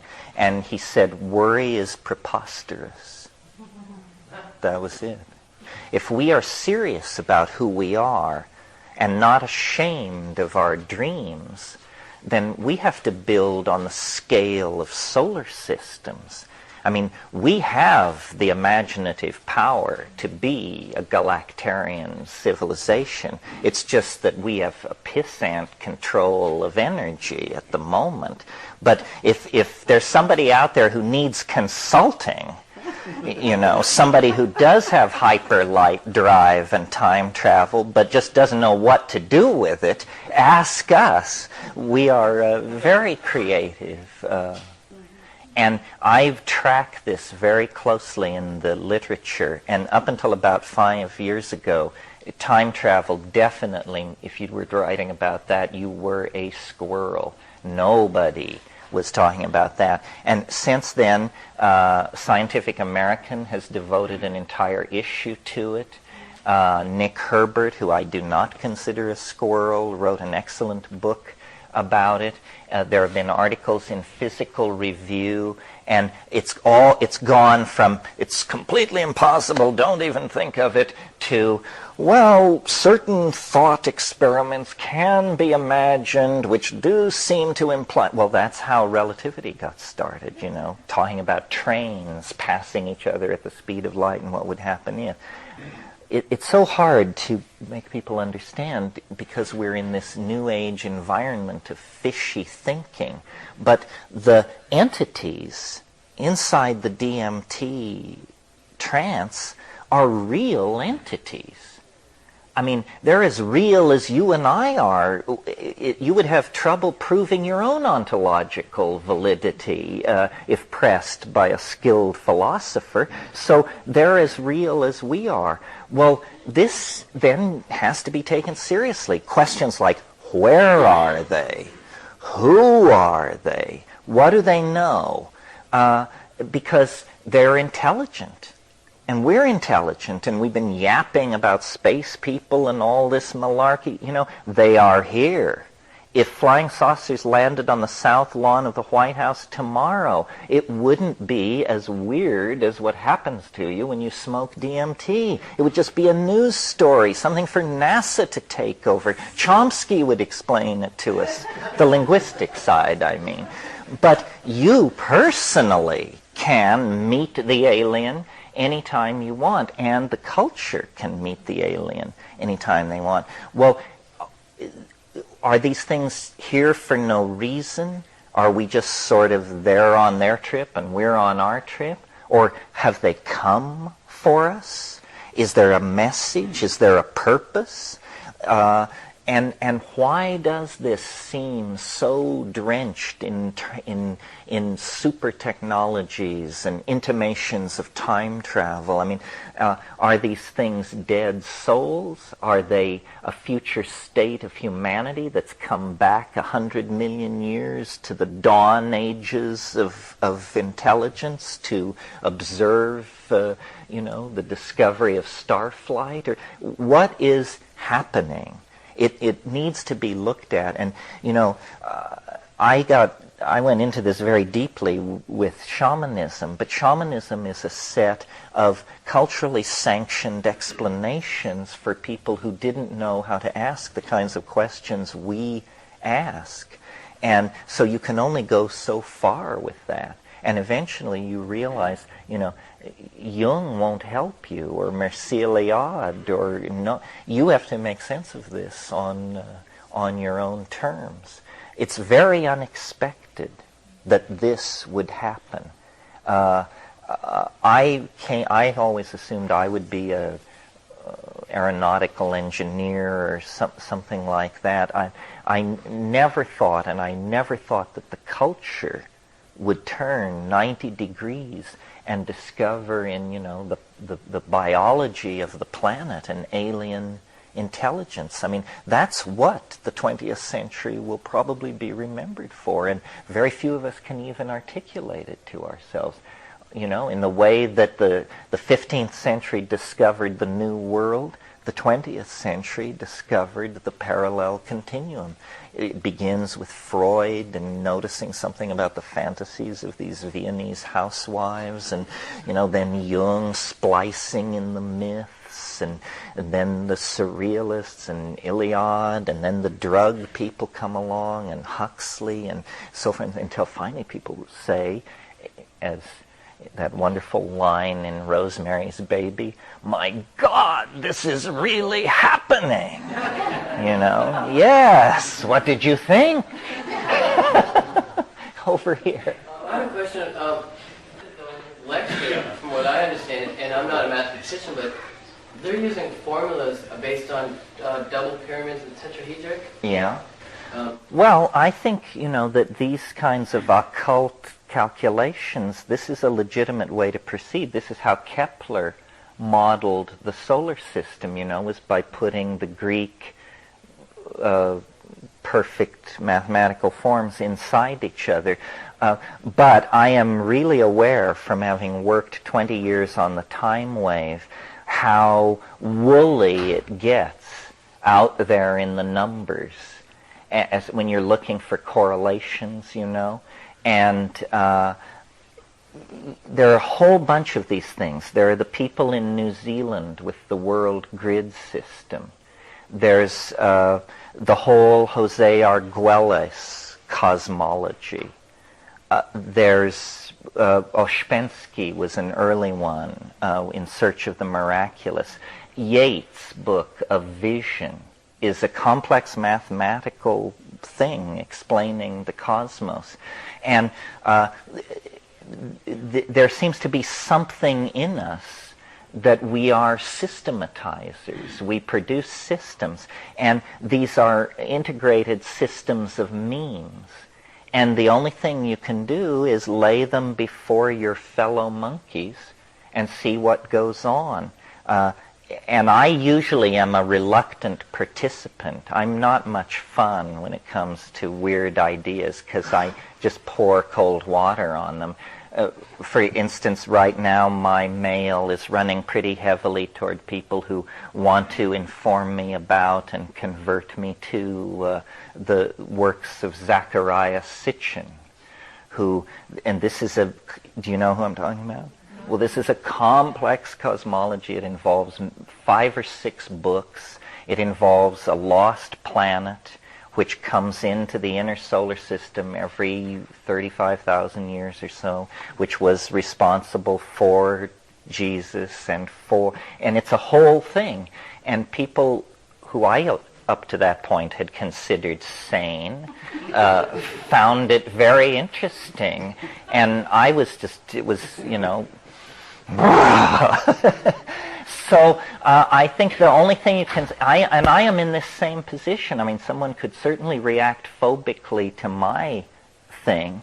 So I think what you have to say about these ideas is they just have to be dropped out of the nest, and you see what can fly and what can't. However, then here's a piece of advice which you may not need or want to hear, but this has worked for me, and it's not an orthodox piece of advice. But if you hear a claim that fascinates you or interests you, like a claim, well, just as an example, the face on Mars or the time wave or Zecharia Sitchin's thing, yes, you should read the person's book and you should think about it on that level. But what you should also do is try to find out as much about this person as possible. It's very hard for people to hide their pasts. And if it turns out that your particular revelator did some time in Tennessee for auto theft, or was last seen fleeing Germany with a valise of cash, then you know. And this was very effective for me with the crop circles. An investigation of the histories of the major personalities was a journey into, well, I can't even find words to describe it, but that's the thing to look at. Look at the people. Look at their lives, their credit histories, their bank accounts, and then judge their cosmogonic visions. Some people would probably say that's unfair, but in a sense it goes back to what I said a couple of days ago about aesthetics. You know, the revelation of the mystery, one thing is for sure, it will not be tacky. It won't be tasteless. You know, it won't be wearing sequins, for God's sake. It won't pass out 10% discount coupons. Sorry. Will it charge at all? Will it charge at all? Where I pulled out is I was at one of these expos, you know, that are around. And I toured the thing, and if you ever go to one of those things, they are horrendous. I mean, Moldavite suppositories and just the damnedest stuff. And I was making my way through the booths, the various therapies, channelings, and revelations, and this young woman in a short skirt rushed out and took me by the elbow, and she said, "Excuse me, sir, could I interest you in elective cosmetic surgery?" And I said, "No." And she said, "Well, how about the drawing for the Camaro?" I said, "No. But that's all right. The marketplace has always been a noisy place." Yeah. This is just sort of to illustrate an example of this time stuff we're talking about. 2 years ago, I was driving a city bus. And when you drive a city bus, you have a computer printout that tells you exactly what minute to be where. Now, there's not many jobs like that. So you always have to be aware of time. I had driven this route for 3 months, and I left the terminus at the same time I'd always left. This is a trolley bus. It has a speed governor on it and goes on wires. You can't go more than 60 clicks. It always takes within 30 seconds to get to the next timing point. One day, I was meditating at work. My mother told me not to do this. And I left on time, and I got to the timing point 6 minutes early, and I picked up 10 people. Now, I don't know how that happened or what happened, but it seemed to me it was a slip in time. The next day, I'm sitting in the cafeteria. I have to go up to this bus, inspect it, and leave at a certain time. I'm eating a sandwich. I think, oh, I've got 15 minutes, and I look at the clock. It's 5 minutes after I'm supposed to leave. So I freak out, run out, get on the bus, leave 10 minutes later than I ever have, and get to where I'm going 10 minutes earlier. Now, at the same time, I thought this was peculiar, so I started asking everybody I knew, and I found 4 people who had a routine such that they knew what time things happened. Wow. One guy always took an hour and 20 minutes to get to work, for example. He left one morning, and he got there 45 minutes early. And I just offer this as an example of the fact that this idea of physics being constant has to do whether you believe it or not and pay attention to it. And if you change your own relationship to time and space, well, I took a whole busload of people with me.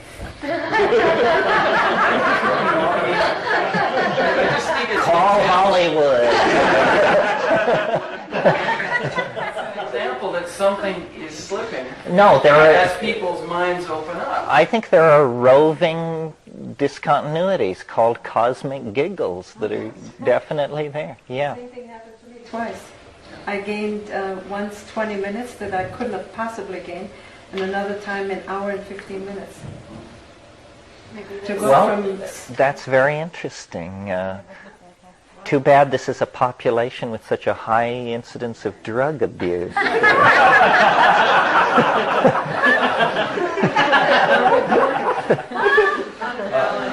Terence, is there a parallel to the concept of the Eastern concept of the big mind and the network system? There seems to me to be one.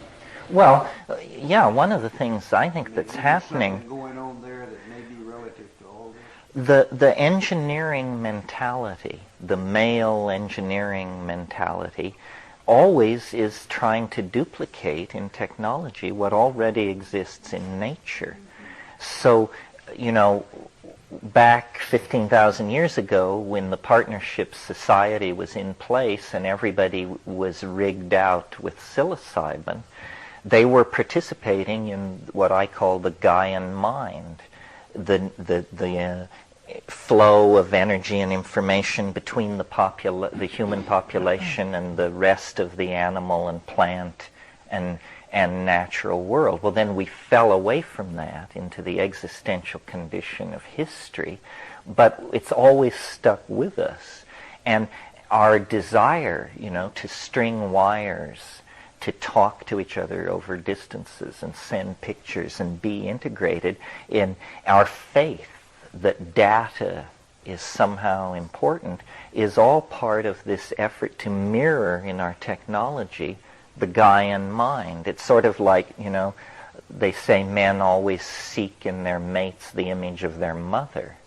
Well, this was sort of happening for us on a cultural scale. In our technology, we're always trying to create a path back into nature. And many people think of the internet or think of computers as masculine and so forth. They are not at all. It's an incredible feminizing influence. McLuhan understood this very well. He believed that the worldwide rise of electrical networks could be correlated to the descent of the Holy Ghost.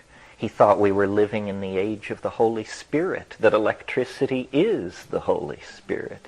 And that's abstract when you're talking about telegraphs and that sort of thing. But when you're talking about the internet, you realize, you know, we really are mental creatures. And And so we are apparently creating a shamanic dimension that is culturally sanctioned because we say we don't have to take a drug because we're so phobic of drugs. But the smart people know, the pharmacologists and the nanotechnological engineers know that the difference between a drug and a computer is that you can swallow one and you can't swallow the other one. And that's the only difference. And they're working to correct that problem. The drugs of the future will be computers. The computers of the future will be drugs, They'll be patches that you paste on your forehead or the back of your thumbnail. So really, and the other thing is that keeps us calm is that we can see the electronic infrastructure. We can see the phone lines, we can see the boxes and the keyboards, but that's all about to disappear. A very active frontier now is mind-machine interfacing, where, basically by wrinkling your brow and squinting and squirming, you run your software. And the boxes can disappear and will disappear.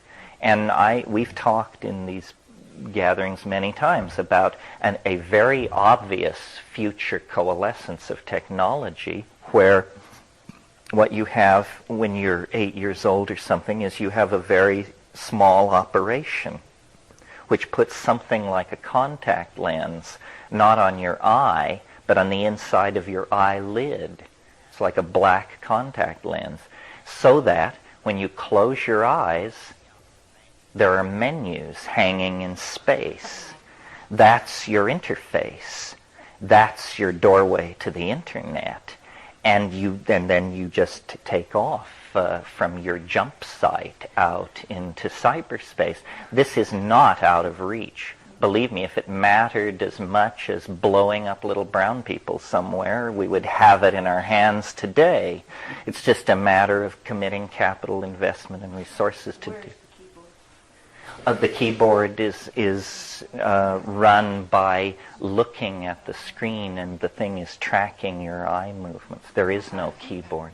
Huh? It's like biofeedback, basically. Yeah, it's a biofeedback control of machines, but not little PCs, but world-spanning data networks that are in 3 dimensions and with graphically rendered environments that are extremely high-density data that cannot, in fact, be told from reality, except that it's been put through such an outlandish design process that you could never mistake it for reality unless you were raised in international airport arrival concourses. The advertising world has equipment in place that they can monitor where you look at certain products on a screen. Mm-hmm. Certainly, that would be easy to do. Oh yeah, this is all coming. And so then the question is, as the internet fades away in terms of boxes and flickering screens and becomes more and more transparent implants in your body, then your identification will be total with this global environment. And you will think of yourself as a person with 2 minds. The individual mind and the collective mind, previously called the unconscious, and previously inaccessible except through psychotherapy, dreams, or drug use, but suddenly put online as a 24-hour-a-day utility for those who need to use it. Bizarre, yes, but what isn't? I just wanted to mention that if anyone wants to get further into these ideas, there's William Gibson's novels are a good place to begin. Neuromancer, for example. Yeah, and I noticed there's a new virtual reality novel out called Rim that I haven't read, but it's published by my publisher, Harper, so I'll plug it anyway. But yeah, and so what I see really is that there was a bifurcation, almost a gender-based bifurcation, and this male-dominant thing which is all about controlling matter and energy and mathematically formal descriptions of nature and so forth, what it's going to do is it's going to deliver us back to the high Paleolithic. But it will be a totally established and hardwired technology. And so then you see history will be revealed to have been, of all things, a Viconian recirculation, a return back to our origins. That's why I say Western man, the parable for Western civilization is the parable of the prodigal son. That's who we are. We left the family fold, the flocks, and the filial obligations, and we descended into matter and made a long, long journey of understanding, which is meaningless unless we return to our origins. And then, it can be used to enrich and broaden the human experience.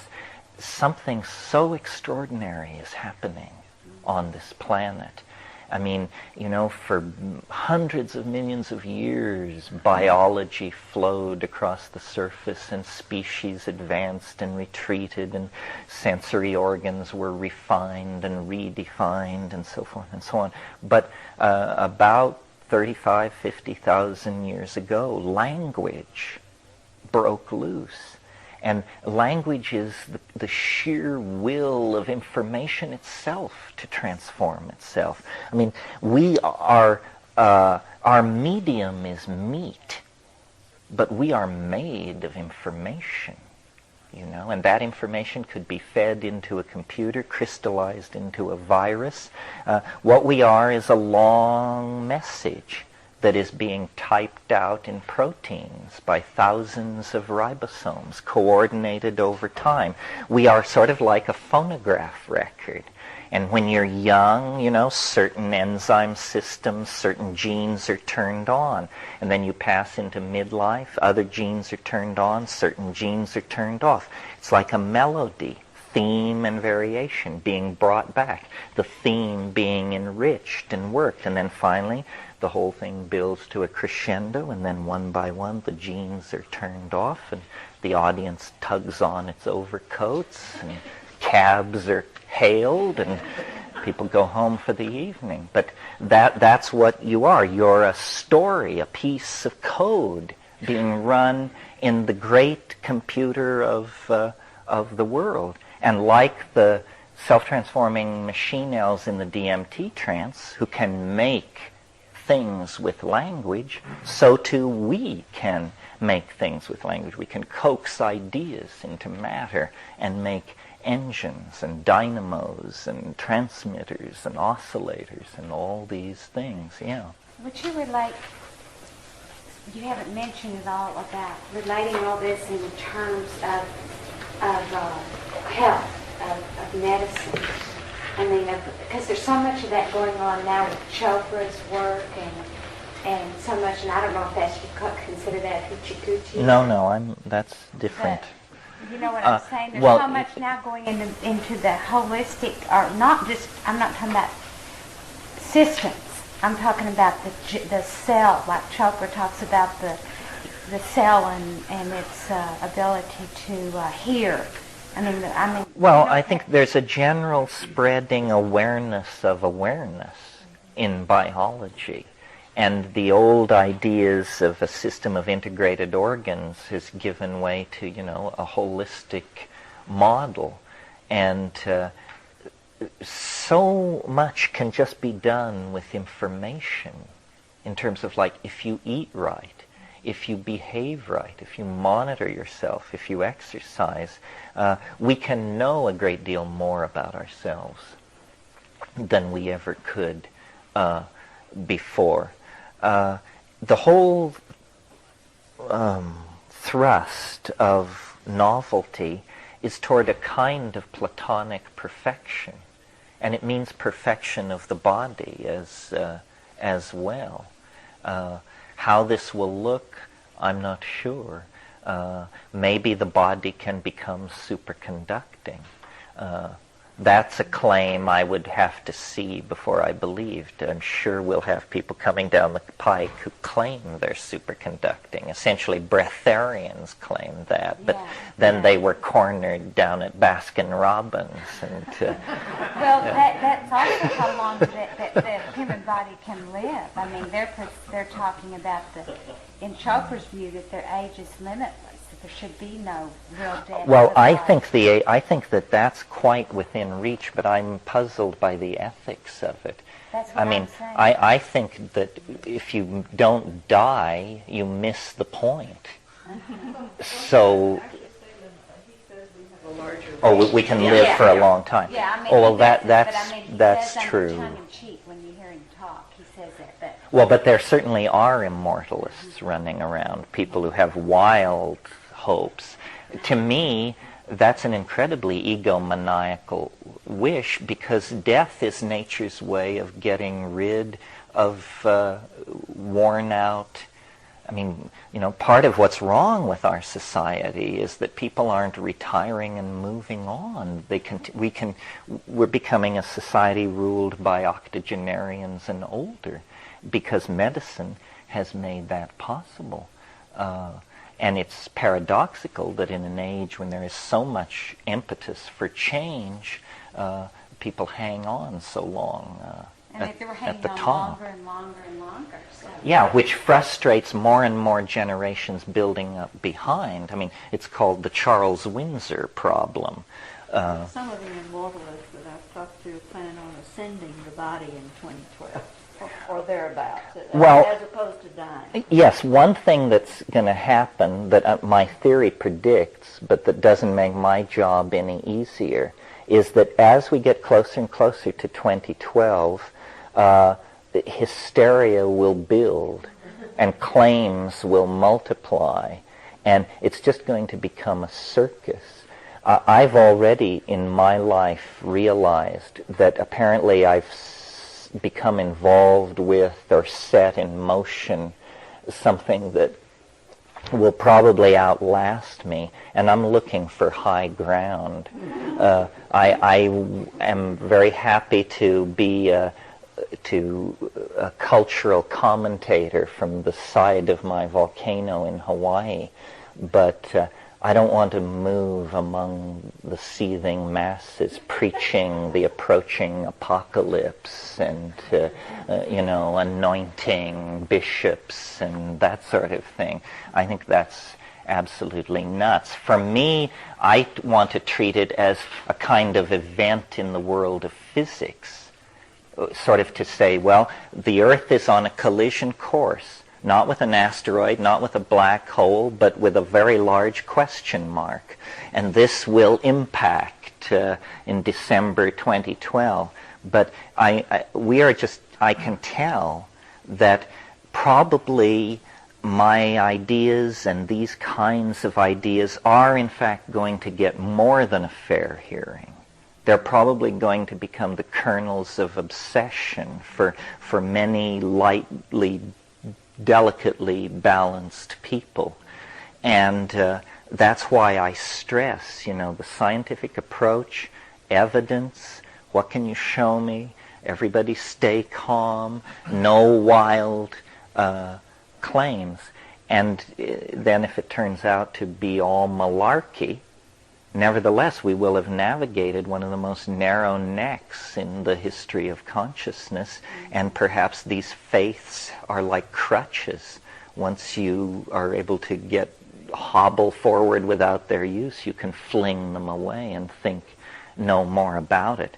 But, even the most rational among us can hardly fail to notice that we have backed ourselves into one hell of a position. And how are we going to get through this and maintain our human dignity? I mean, are we going to allow millions, billions of people to slip into starvation and disease? Are we going to practice triage on entire sectors of the planet and withdraw resources so that the white industrial democracies can ride through the waves of chaos. I mean, it's very important that we not only preserve the human genome, it's important that we preserve human values through all of this. And I think realizing that we are caught in a process of metamorphosis and transformation, not of our responsibility, is the basis for the attitudes of confidence and anticipation that will be necessary and that will allow us to be exemplars for the society. And then, at the core of all of this is, of course, the evidence, which lies, to my mind, in the psychedelic experience. I mean, you know, people can say we're bananas or misguided or whatever, but if they haven't been there, it's hard to understand the basis of their criticism, because to explore our mystery, you don't have to sweep up around the ashram for 12 years or kiss the feet of some beady-eyed weasel in a dhoti. None of that. Our thing is accessible. You know, you make the decision, you take it, you shut your mouth, and it happens. And anybody who criticizes that without having the experience is in a curiously unbalanced position, I think. This is a dependable mystery. This is what I sought my entire life. I mean, this was not in the church. This was not in India. This was not to be found until I was willing to submit myself to the experience of eating something which grows in dung. And then it was there. That's the humbling that has to take place. And the huge emphasis in the New Age on doing it on the natch, you know, is a form of spiritual materialism. I mean, what is the central... Yeah, what do you mean? Naturally. Say, I don't need to take drugs, I do. Well, this is a form of spiritual materialism, because what is the central faith of the New Age? There is no inside and no outside. Well, until you mention drugs, and then suddenly this distinction has the dovecote all in a flutter. This state's not possible to reach through a meditation process, breathing process. I don't think so. If I were able to reach it by any other means than pharmacology, I would check myself in somewhere. You do not want these states to be... We're not talking about... I don't think people understand how entirely radical the psychedelic flash is. It is not something you want spontaneously hanging around as a consequence of your good works and clean diet. I don't think so. What about the age-old, you know, problem? We always come down. You know, we get high, we have that great experience, and then we come back to reality. Well, sex is like that. Youth is like that. Going to Venice is like that. The law of unfolding seems to be, you know, good times, bad times, ebb and flow. Nothing lasts.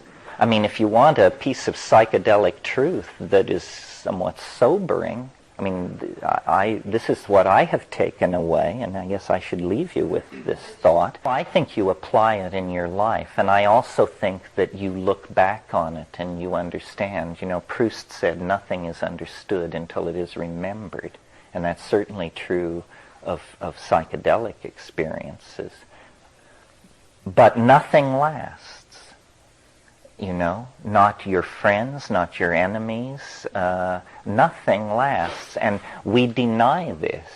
And yet that's the great psychedelic truth. And if you can face it in every moment and live it, you will have a very, very complete experience of existence. You will ride the Tao toward the concrescence and be able to live in the light of its anticipation.